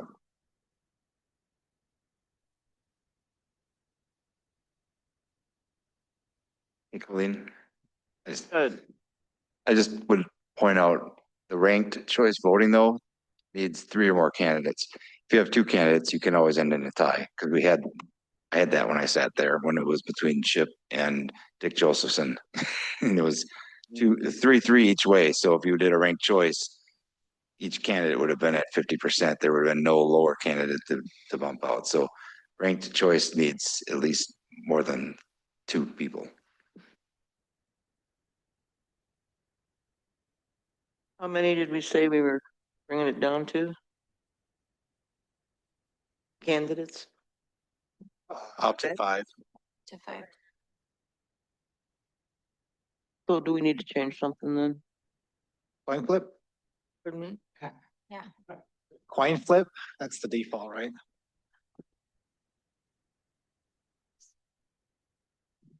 Are we good with it the way it is then, or do we need to? I guess I just don't know how to change it. Like Judd said, it may be hard to choose, but we'll just maybe have to deal with it at the time. Hope it doesn't happen. Hopefully out of 5. Sort of looks like Bill's thinking, so. Yeah, it looks like he's thinking. Gonna speak? No, Al's gonna speak. If you're concerned about a tie, the solution is not to change how you vote, because it's always going to be a tie regardless of whether you do it ranked choice or whether you do it just as a straight out vote. In the case of an election, if there's a tie vote, then the winning candidate is selected by some luck of the draw process, pulling names out of a hat, drawing straws, flipping a coin. We could add that as a fail-safe if there's a tie vote into the policy if you want. But you have to decide then what method you want to use. Do you want to use a coin or do you want to use straws? Can we just leave it the way it is? And hope for the best? I guess I like the idea of a coin flip, because you don't want to be in a situation where we're just continually debating, trying to break a tie. That's fine too. And then who gets to call the coin toss?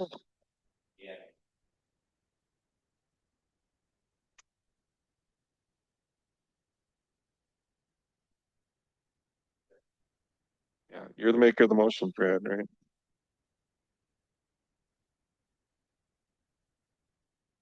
Yes, no.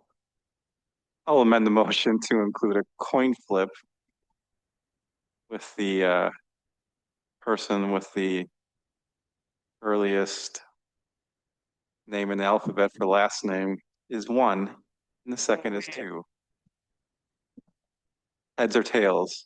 Are you serious? Like, If we want to get the detail, there you go. coin flip? Okay, okay. I just wanted to make sure like somebody wasn't yanking my chain here. Board amended motion to include a coin. Can you? In the event of a tie.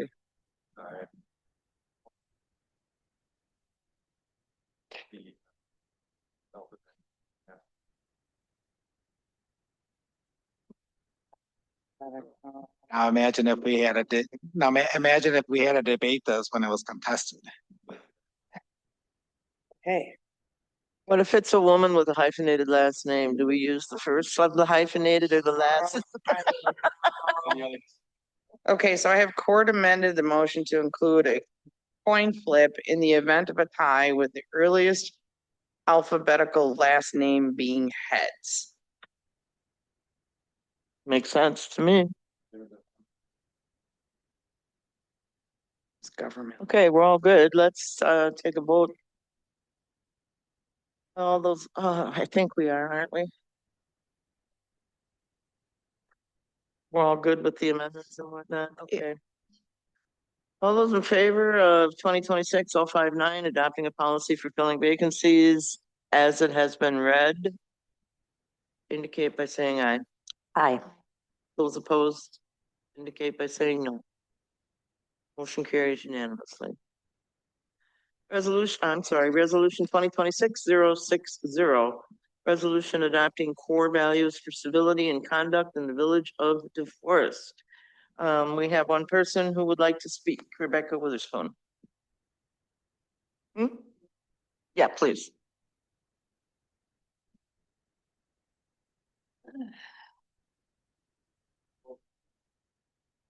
Oh, I'm sorry. Just sit there, Rebecca. Staff, speak. I can be quick. Just sit. So we previously discussed well, I lost my train of thought. The adoption of core values or modifying and simplifying the core values from 12 to 5. You'll see as part of the packet a red line version which indicates where we simplified and removed language and combined language. I do want to note that Trustee Cordes recommended that the have fun section be renamed to enjoy the experience. I did miss that. So please, when you make your motion, if you still want that to be changed, have that be a part of your motion and I can be done.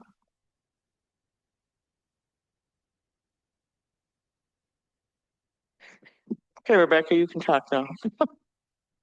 Nothing's changed, still Rebecca.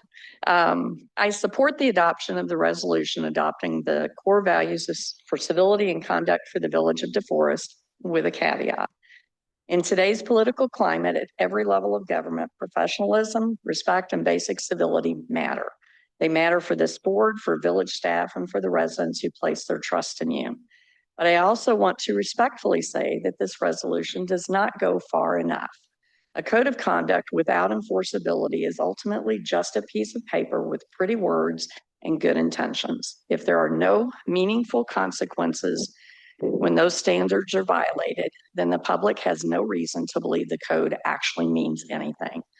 I say that not theoretically, but from personal experience. I found out the hard way that the previous code of conduct adopted by this board was completely unenforceable after I, as a then sitting trustee, was publicly treated in a manner that violated that code by 2 fellow trustees, including, I apologize, the now current village trust president. To this day, that current village president has never apologized for her inappropriate public behavior toward me, despite the fact that I apologized to her for my own less than professional response to how I was treated.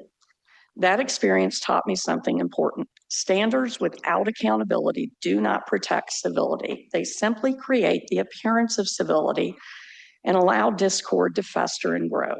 And if this board adopts a new code of civility and conduct tonight, the public will reasonably expect that it actually be enforceable. Residents will assume there is a process that complaints can be reviewed fairly and that repeated violations will carry consequences. Otherwise, again, this resolution risks becoming symbolic rather than meaningful. I am not suggesting that every disagreement or heated moment should trigger punishment.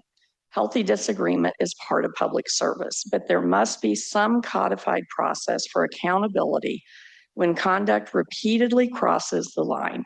That could include formal censure procedures, written findings, mandatory mediation, removal from committee assignments, or other clearly defined consequences determined by the board. But without something enforceable, this code will likely end up exactly where the last one did, existing on paper while violations occur without consequences. So I encourage this board to adopt this resolution tonight, but I also strongly encourage you to not stop here. If civility and professional truly matter, then accountability must also matter. Thank you. Any questions? Yeah, thank you for that. Wouldn't the ethics board be your accountability measure?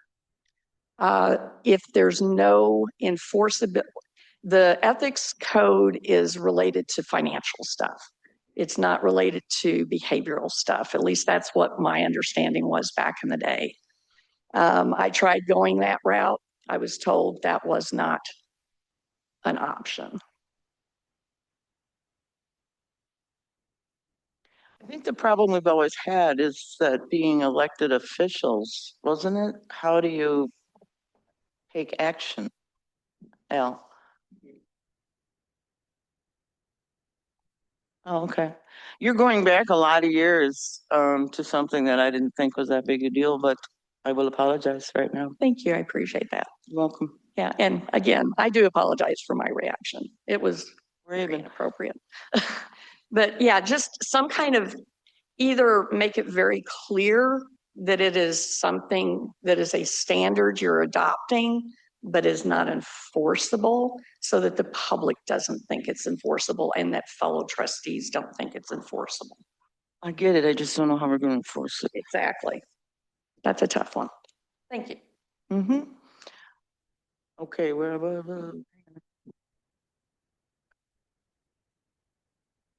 okay.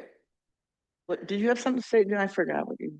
No, I just raised my hand because I thought we were starting to enter the discussion, so. I'm on there now. I'll entertain a motion on resolution 2026-060.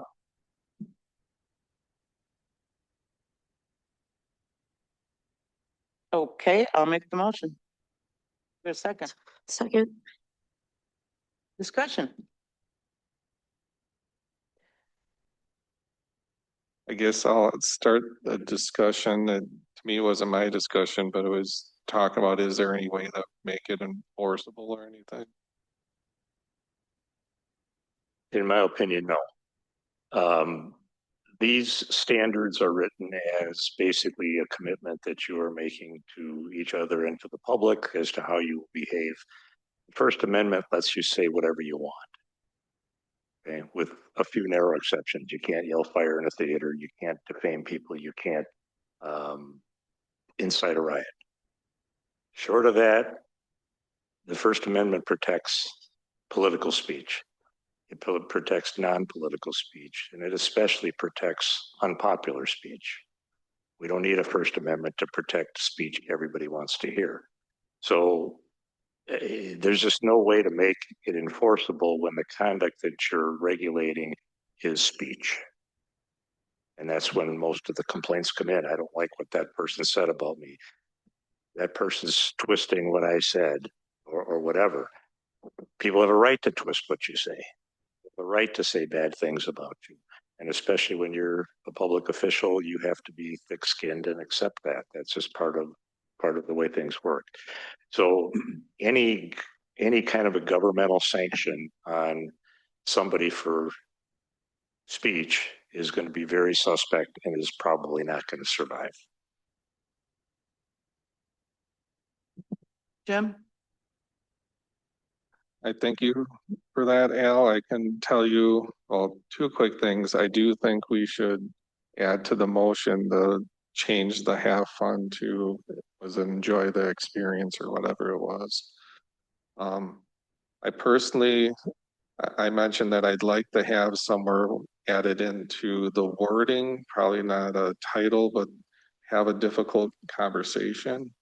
I thought that was important, and I've had some difficult conversations, I say, with some of the trustees and president up here, and I think that's really helps, say, circumvent a lot of misunderstandings and stuff. So I think it's important to have that somewhere in this document.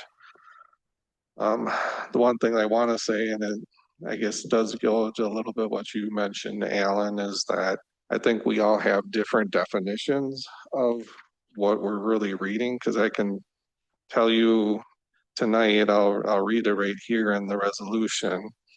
The whereas the atmosphere of incivility and disrespect can have a damaging effect on the proceedings, the quality of debate, and the practice of democracy itself. I feel we had that here tonight. In my opinion, the 23 years that I've been on committees, I think this has been the most detrimental we've had, just to keep bringing back topics over and over again. But I can understand that's my opinion. It's a strong opinion for myself, but that's obviously not the opinion that's held by everybody on the board. So that goes to prove that there's many different definitions of individual words as we read this. So I don't quite know how we enforce something. You say that it'd be hard to enforce speech, and it's hard to enforce anything when everybody else has different definitions of individual words that we have here. I guess if it was me, I wouldn't want to do a motion on this agenda item tonight, as I feel it's a little bit disingenuous or insincere to be acting on this tonight.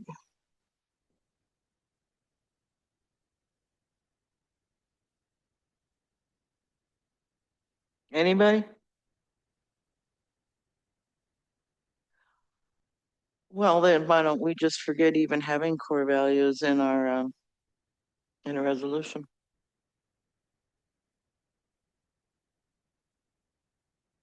Well, we have a motion and a second, and then Jim made a friendly as well on that, so. They can just drop it.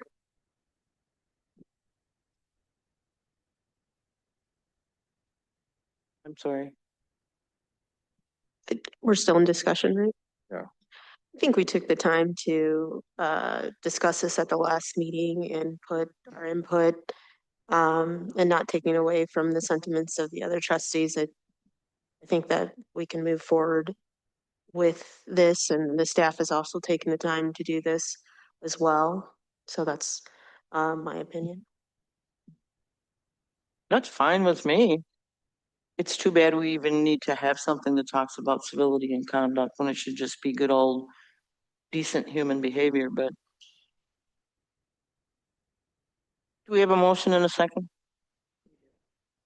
Maybe I guess, can I officially ask for the friendly to change the have fun to enjoy the experience? Yes. And could I ask probably and take the responsibility to build trust, if we could add a sentence in there, is to have the difficult conversations? Sure.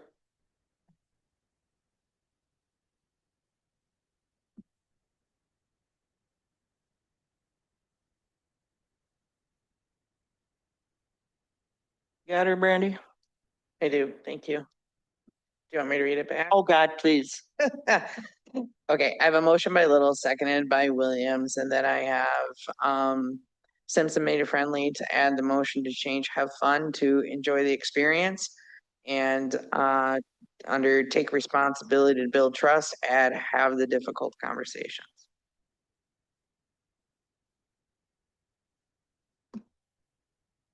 Something? So I have to second that again? No, No, I made the motion. Yep, he made the friendly. To the person making them. Okay. The person making the motion and the second have to accept the amendment. We accept the amendment. All those in favor of the resolution as read by Brandy, vote by saying aye. Aye. Aye. All those opposed, no. No. What do we got? 5-1. Motion carries. Motion carries 5-1. Got it. Thank you. Resolution designating the River Turn Phase 3 Park as River Bend Park. Judd, staff presentation. Yes, so as you recall, Rivers Bend Phase 3 Park is what it's currently in, the Rivers Turn Phase 3 Park. We put this out, brought it before the Public Services Committee and back to you to bring forth the 3 names that we ultimately put forth before the village on Engage the Forest. That went to the vote and Engage the Forest. We had 28 votes for Sedge Meadow Park, 216 votes for Riverbend Park, and then 76 votes for Stonecrop Park. So ultimately, the people who voted on Engage the Forest chose Riverbend Park. So ultimately, that's staff's recommendation. Ultimately, it's up to you all of whether you want to change the name of that or to officially name that Riverbend Park. Thank you. We have no public appearances on that. Is there a motion? I'll make a motion. Motion by Jan. Is there a second? I'll second it. Second by Jim. Motion 2026-061 for designating River Turn Phase 3 Park as River Bend Park. All those in favor indicate by saying aye. Aye. All those opposed, no. Motion carries unanimously. New business ordinance 2026-006, an ordinance to rezone approximately 0.47 acres of the parcel named on the agenda within the town of Vienna in the DeForest Vienna extraterritorial zoning jurisdiction. Brandy, you want to present on it or it's in the package? Just really quick, because I do want to just point out one thing to take away any confusion. So this is a request for a residential rezone from a larger parcel. It's a mom and a daughter that own land together. The daughter would like to make her land a little bit larger, but where her site is currently zoned RE2. The other lot is RH1, which is rural. You can't combine 2 lots and have multiple zoning on the same lot. So we're combining a lot to make a larger lot for the residential parcel while still remaining under the bulk standards for the RH1 parcel. Just want to clarify, so the certified survey map for this is not approved by the village because it is in the town. We do a review on certified survey maps for the towns, but those are all done by Dane County. So one of the things, questions that was asked was the math doesn't really math in the numbers that I have in the staff report. So I just wanted to explain that a little bit. The parcel that's being rezoned is 0.47 acres approximately.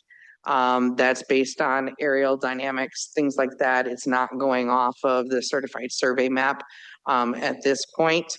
So it's approximately 1 acre total that's going to have the zoning on the RE2 district.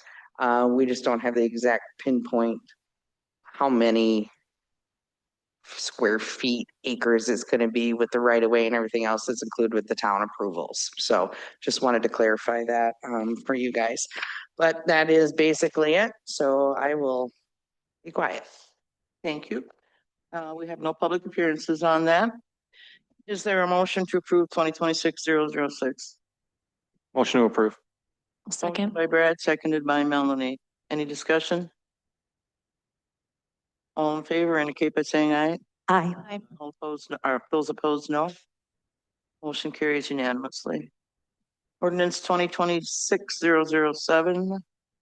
An ordinance to rezone 11 acres from the AB Agricultural Business Zoning District to M1 Restricted Industrial District located west of Highway I Interstate Overpass in the town of Vienna. Again, the DeForest Vienna extraterritorial zoning jurisdiction. Randy. Would you like me to do an overview? I can. I will, really quick. So this is property located on Zoe Lane, which is just north of Highway V and would be west of a portion of County Highway I. Picture in your mind where the new hotel is going, over in that kind of area over there, ExxonMobil, things like that. So way north of that, there's a plot of land. Actually, Bill has it up on the screen now. That was used for agricultural business. And now they're looking at converting and being able to do like EV sales of more of like delivery truck, small, kind of utility vehicles like that. In order to be able to do that, that's not permitted in the agricultural business. Agricultural business is strictly for, as it sounds, agricultural equipment, farm equipment, things like that. The rezoning is proposed over to the M1 because it is the most restrictive industrial district. We don't want to have large manufacturing or anything in this specific area, but industrial, does allow for this kind of restrictive use. Comprehensive plan also does allow for it, and the town's comprehensive plan does also coordinate with that. So any questions, I'm more than happy to answer them. No public appearances? I'm sorry, nobody has any questions. We have no public appearances. Is there a motion to approve 2026-007? Motion to approve 2026-007. Motion by Jim. Is there a second? Second. Second by Alicia. All those in favor signify by saying aye. Aye. All opposed? No. Thank you. Unanimous approval. Resolution 2026-062. Resolution accepting the lowest qualified bid and awarding a contract for the construction of a roundabout at Williamsburg Way and Peterson Crossing Boulevard. Judd, anything to say? There's a memo in the packet. SNL Underground is the apparent low bidder. We have had no issues with them working in the past, so we recommend accepting this lowest qualified bid. No public appearances. Is there a motion? Resolution 2026-062. I'll make a motion to approve resolution 2026-062.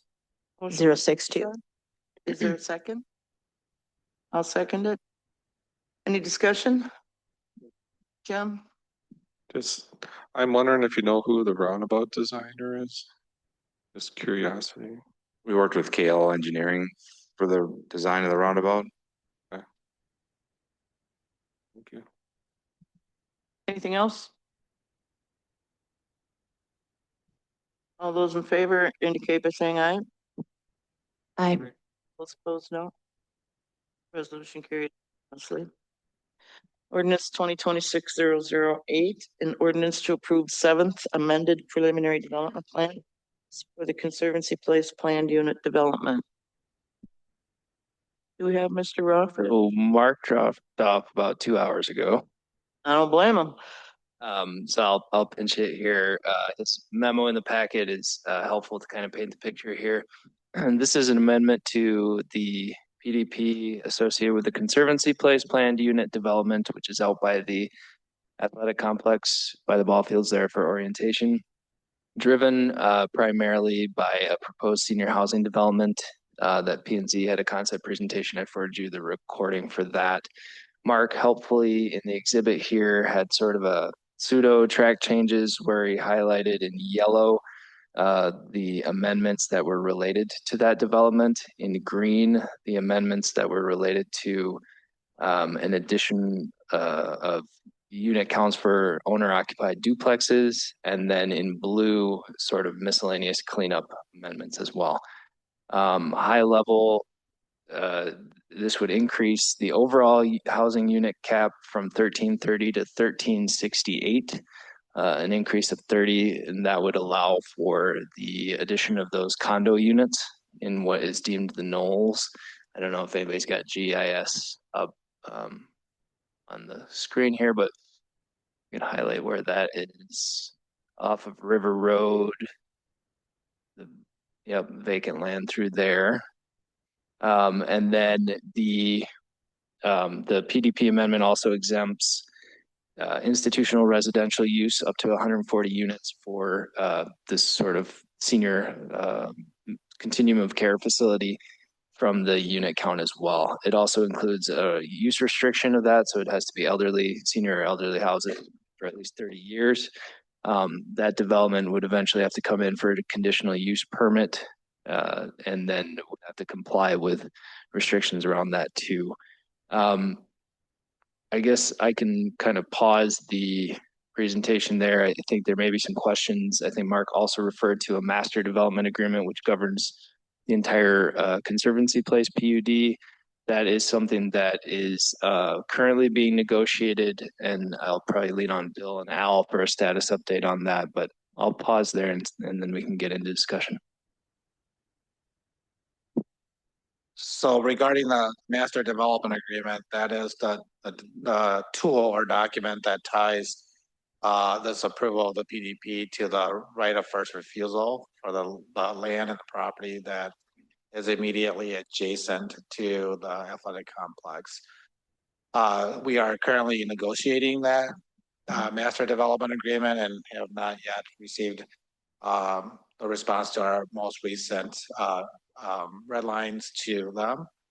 And so, although it does not require, there's no tie between or conflict between the PDP as written here and what is ultimately will end up in the master development agreement.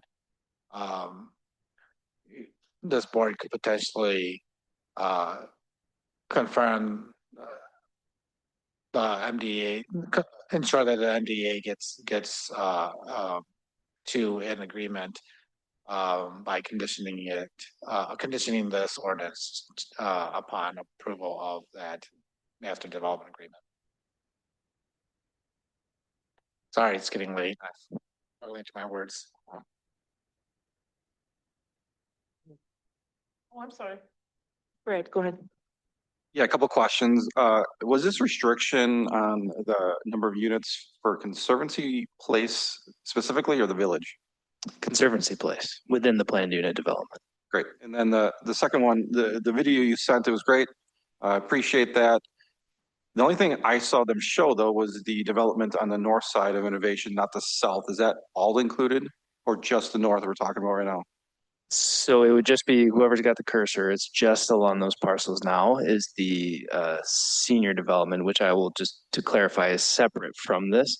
This amendment would enable that development to move forward with its approval process. So this the PDP that we're reviewing covers a much larger section of the village out in that area. But within that PDP or planned unit development, the senior development is taking place on the north side of Innovation Drive there.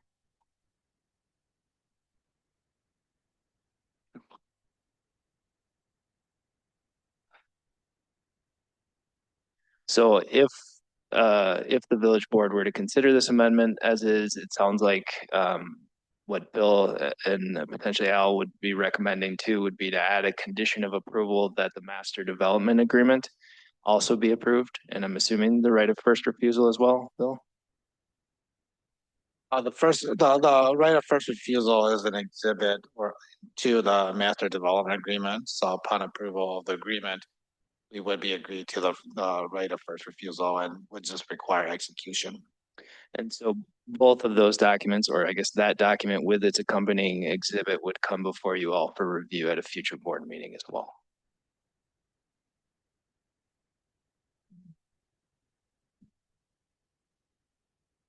Okay, we have no public appearances on that. Is there a motion? I'll make the motion to approve 2026-008. Second. Are we adding that contingency to your motion, Jim? Sure. Yes. Yes, okay. Motion by Jim, seconded by Brad. Ordinance 2026-008, approving a seventh amended preliminary development plan for the Conservancy Place Plan Unit Development, adding the condition of approval of the master development agreement. Is that correct? That's correct.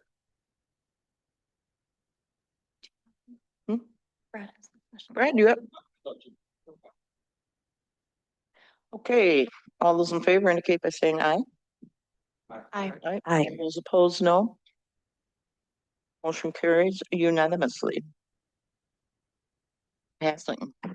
Ordinance 2026-009, ordinance amending section 1107 and creating section 15.0426 of the DeForest Municipal Code restricting residency of sex offenders. Chief Olson.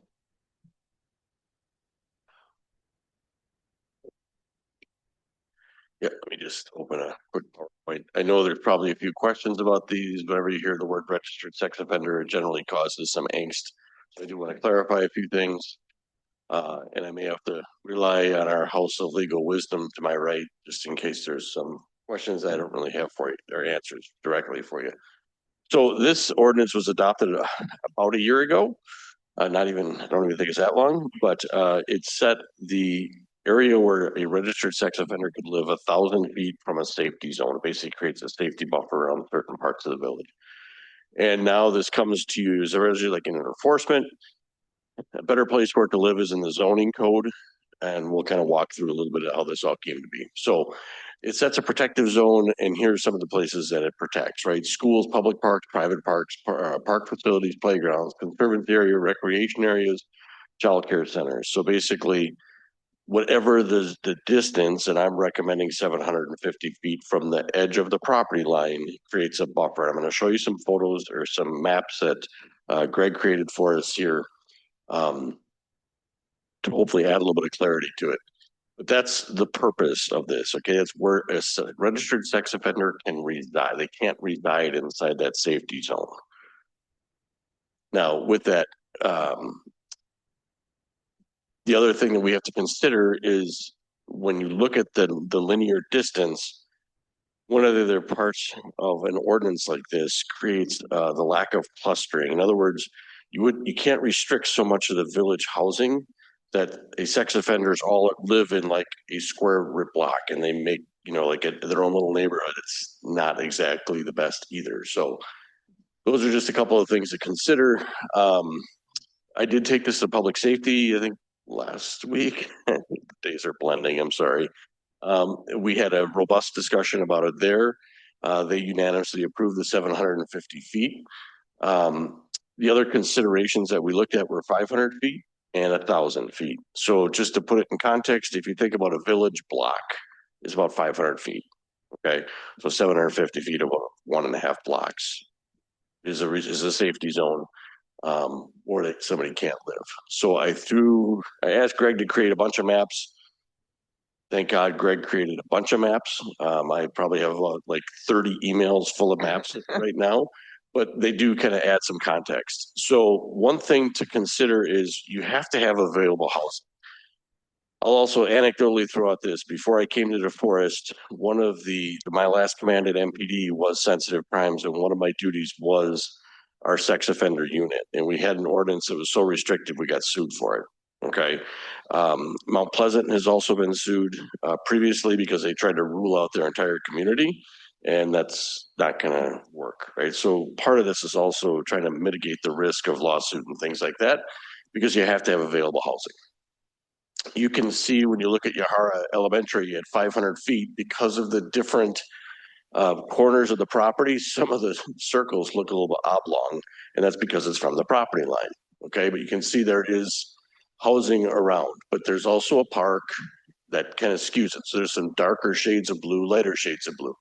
When you go to 750 feet, you can still see there's ample housing. And again, by available housing doesn't mean you can move right in. It means that there's houses in that area that if for sale, somebody could buy and or rent if available. But you can see now Western Green Park also starts to create that safety zone, okay? If you look at 1,000 feet, there's very little housing available. And that's just one example. That's Yahara Elementary. So if you go to Veteran Memorial Park on Main Street, You can see at 500 feet, again, this one is oblong, park dimensions. You can see some other things starting to creep in here, Fireman's Park. At 750 feet, there's still housing available. Okay, but it's a little bit less. And at 1,000 feet, there's not much available at all. Okay.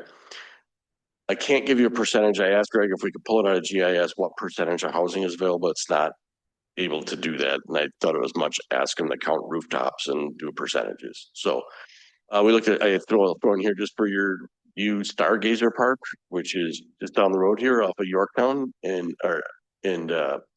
Lavender Way. Okay, Rumley Run, all that down in here. So at 500 feet, you can see there's quite a bit of housing. 750 feet, there's a bigger safety zone. Again, it's a small park right in here. And then at 1,000 feet, basically almost the entire community is blocked off. Last one I did is Conservancy Commons. I just took the biggest park in Conservancy. Again, 500 feet. There, and this would probably, I guess I'd have to ask Al, but Sunfish Pond, I would imagine, is a conservancy area. This would also become its own exclusion zone. So we'd have to add that to the map just for your awareness, right? So there'd be more restricted here because. What is it? Yeah. That's what the map says. But anyway, it's a GIS failure. It's a trail. Well, we're not counting the trail. The trail is not it, but it's a conservancy area. So either way, I took us down a rabbit hole. I'm sorry. But between that and the athletic complex, okay, so you have some restricted zone at 750. There's more restricted, but there is still available housing. At 1,000 feet, again, it takes out almost the entire community. Why change? 1,000 feet's too restrictive. I'll tell you that right now. There's not enough available housing. It puts the village in a bad spot, opens us for liability, and it creates too much of a cluster type situation where if there were sex offenders to move in there, by the way, there are sex offenders in our community. You can go online, you can see the map. It's pretty transparent through DOC, but people can search it. It's all open source searchable. We just don't want to create a situation where everything is clustered together. This is a map of the north side of the village at 1,000 feet with all the parks and restricted areas. You can see there's almost no housing. Okay, and this is when I took this to P&Z a couple weeks ago. I didn't have this map available at the time. Greg was not available to help me make it at that point. He was away at a conference, getting an award and getting some training. So I got this after the fact from P&Z, but this is the north side. You can see there's very little bit of housing right up here, and that's it. On the south part of the village, there's nothing. That basically everything is excluded in 1,000 feet. This sets us up, I believe, in a bad way, liability-wise. But again, just a couple reminders, it's a safety zone. Okay, so a registered sex offender can still use the amenities of the community. They can go for a walk on the trail. They can go for a bike ride. They can go running.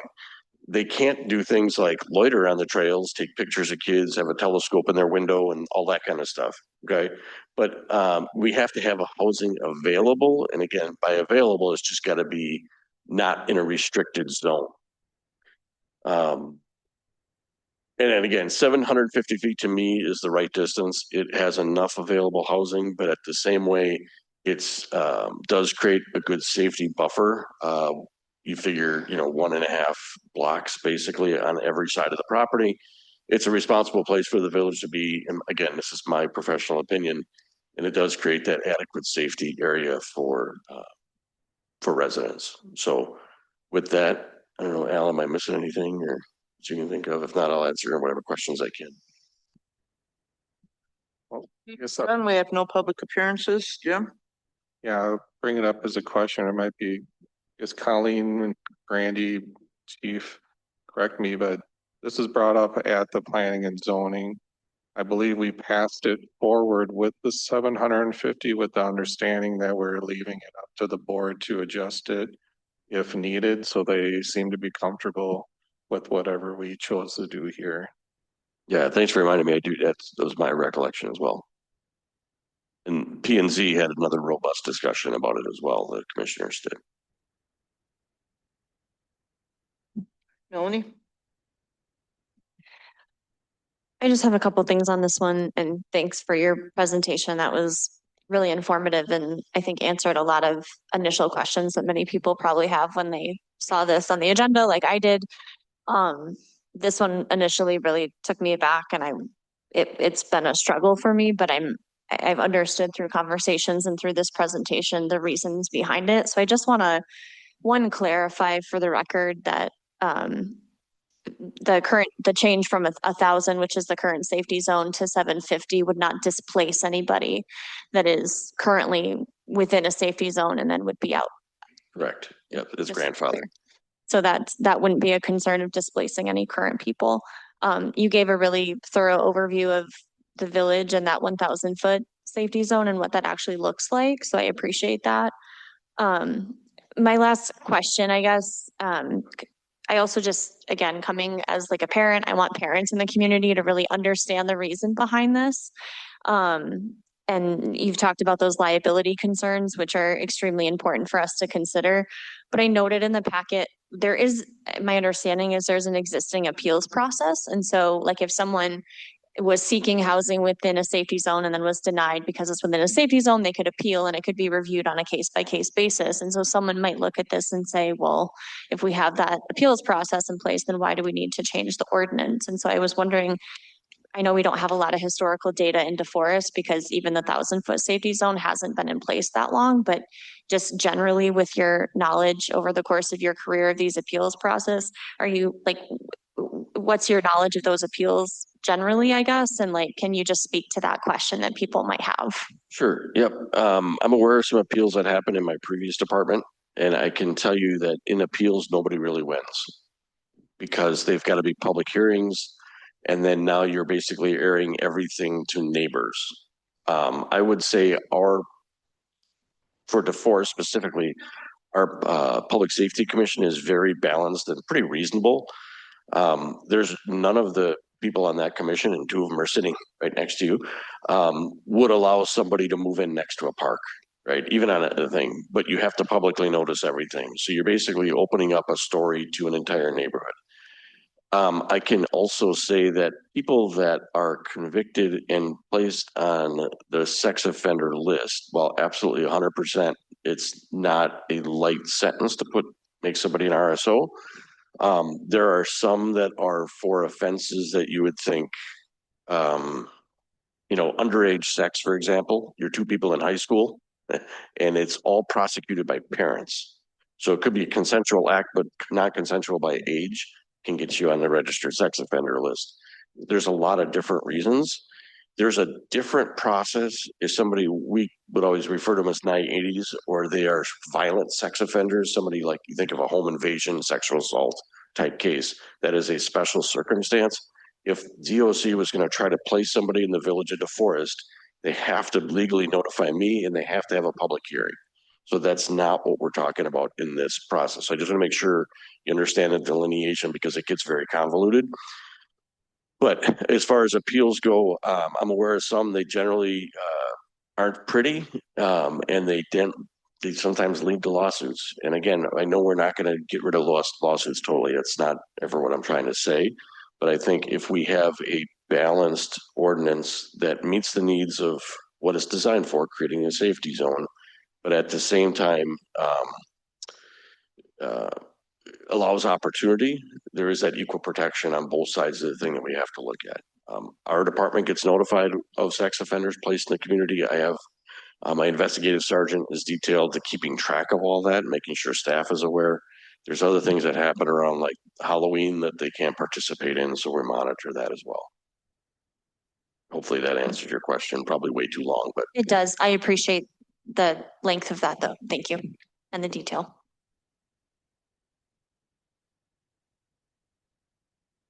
So I thank you for the map. I wonder if you could pull one of those up because I think my question can be demonstrated on just about any of them with those kind. Yeah.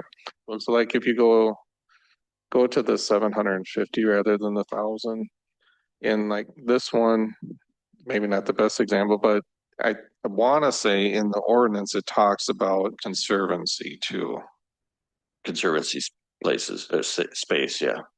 Right, so I'm trying to see where we are. So to me, that the stormwater basins are often zone conservancy. So to me, by zoning review, that would say we'd have to put the 750 on those two. Especially like the conservancy or the trail, the conservancy along the Yahara River. So if we're putting like 750 on those long corridor type conservancies, we are taking out large swaths of land, which in personal view, I don't know if I really care, I'll say, because there is that, like Melanie brought up, there's the appeal process. But for a liability concern, I think we sort of want to look at those maps because are we precluding pretty much 98% of our village when we start including those conservancy lands? Yep, we did look at that. And I can say that even at 750 with the conservancy lands included, it's still, in my opinion, ample housing available. Once whatever the board decides tonight, then I'll work with Greg to get more of a permanent map created that we can have available for reference. Okay. Again, I'm just concerned that when we include the conservancy, I wanna make sure that we just don't say drop the conservancy, because I would be okay for a lower border on a conservancy, say at 250 or something, if it need be, if it was needed for the liability concern. I guess that's why I bring it up.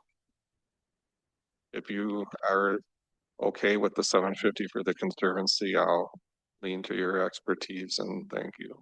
Yeah, I'm comfortable with it. I think probably the best example to look at is Yahara because you have Western Green. So this would expand up. Oops. On the bottom of the screen, unfortunately, the screenshot I have isn't the best, but on the bottom it would expand up just because of the conservancy land there. But you can still see there's ample housing around on the north of that. Wouldn't you also include the land that is the ponds north of Lexington Parkway? That again is conservancy. I'm gonna have to work with Greg to really look at and get the map really defined in detail. Thank you. Okay. Do I have a motion to approve 2026-009? Motion to approve. Motion by Brad, is there a Second. seconded by Jan?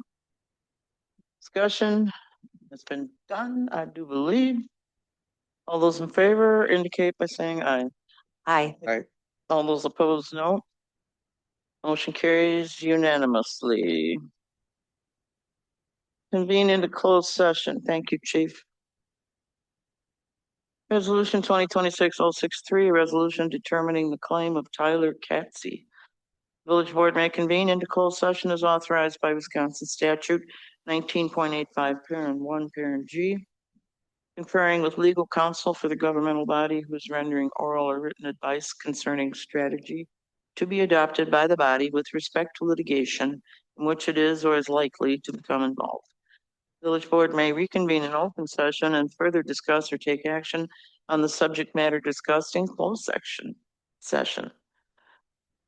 Staff presentation, Bill Chang. Yeah, so this claim is being brought by Mr. Katsy. There was a sanitary sewer backup. And that the sewer then obviously caused damage within the property itself. Mr. Katsy filed a claim or initially informed us of the damages. And we filed that with our insurance carrier. That insurance carrier did conduct its due diligence, and as you can see, has found that the village has immunity here, and so is recommending that we disallow Mr. Katsy's claim. If there's questions about what that process is, Al can answer what the disallowance process is and the statutory parameters. If you are seeking legal advice as to village's liability, et cetera, I would recommend that we move into closed session for that part.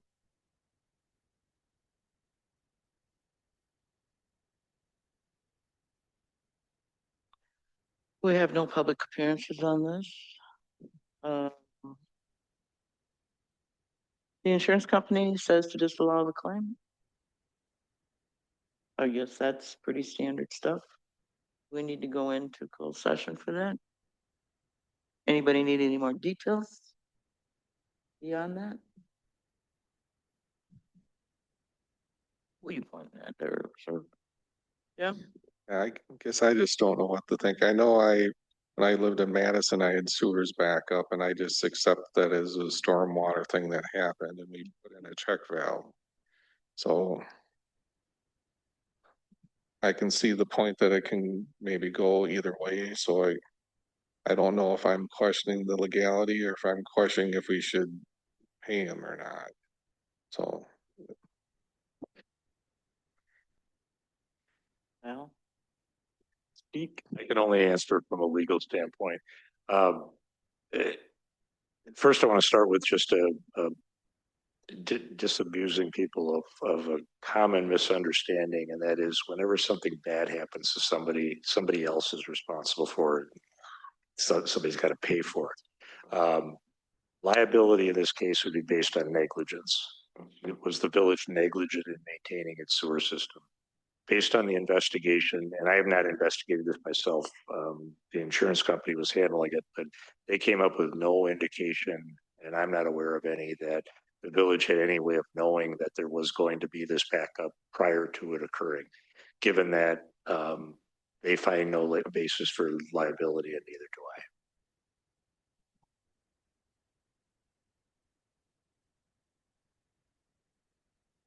If I can comment. Related to sewer backup, our insurance carrier does carry a policy to cover sewer backup for our residents. It comes at additional cost, maybe a discussion for budget time, but relates to Jim, your comment on who's at fault here.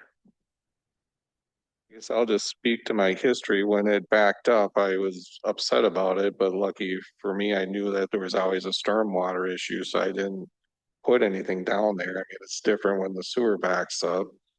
So we put in the check valve, but it knocked out, say, a washer. And what I learned that you really should have not just protection from storm. I guess I should ask the insurance person.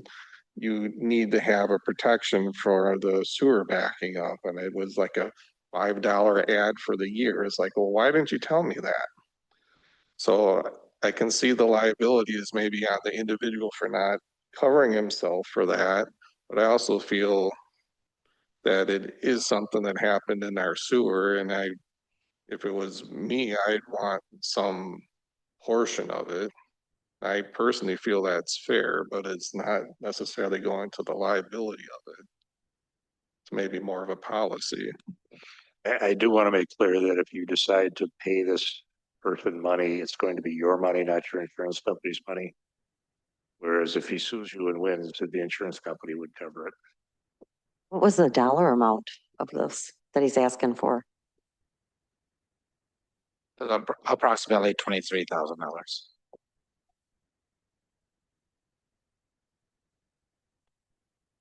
Yeah, I sell the water backup coverage on all my homeowners policies.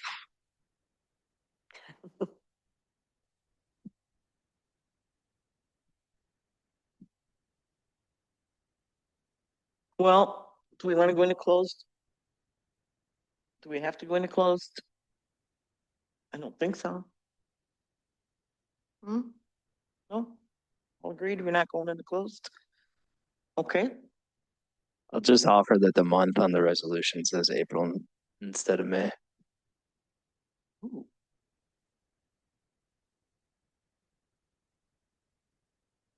Still awake. I was just gonna Wow. say that. Yeah, that's true.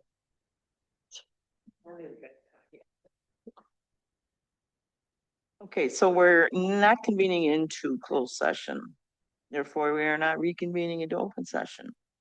So possible action regarding resolution 2026-063, a resolution determining the claim of Tyler Ketsey.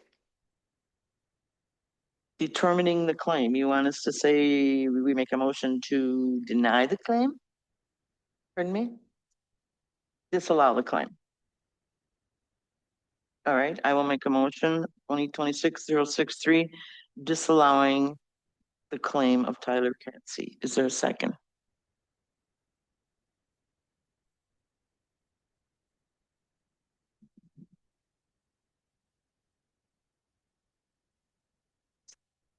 I'll second. Seconded by Alicia. Is there any more discussion?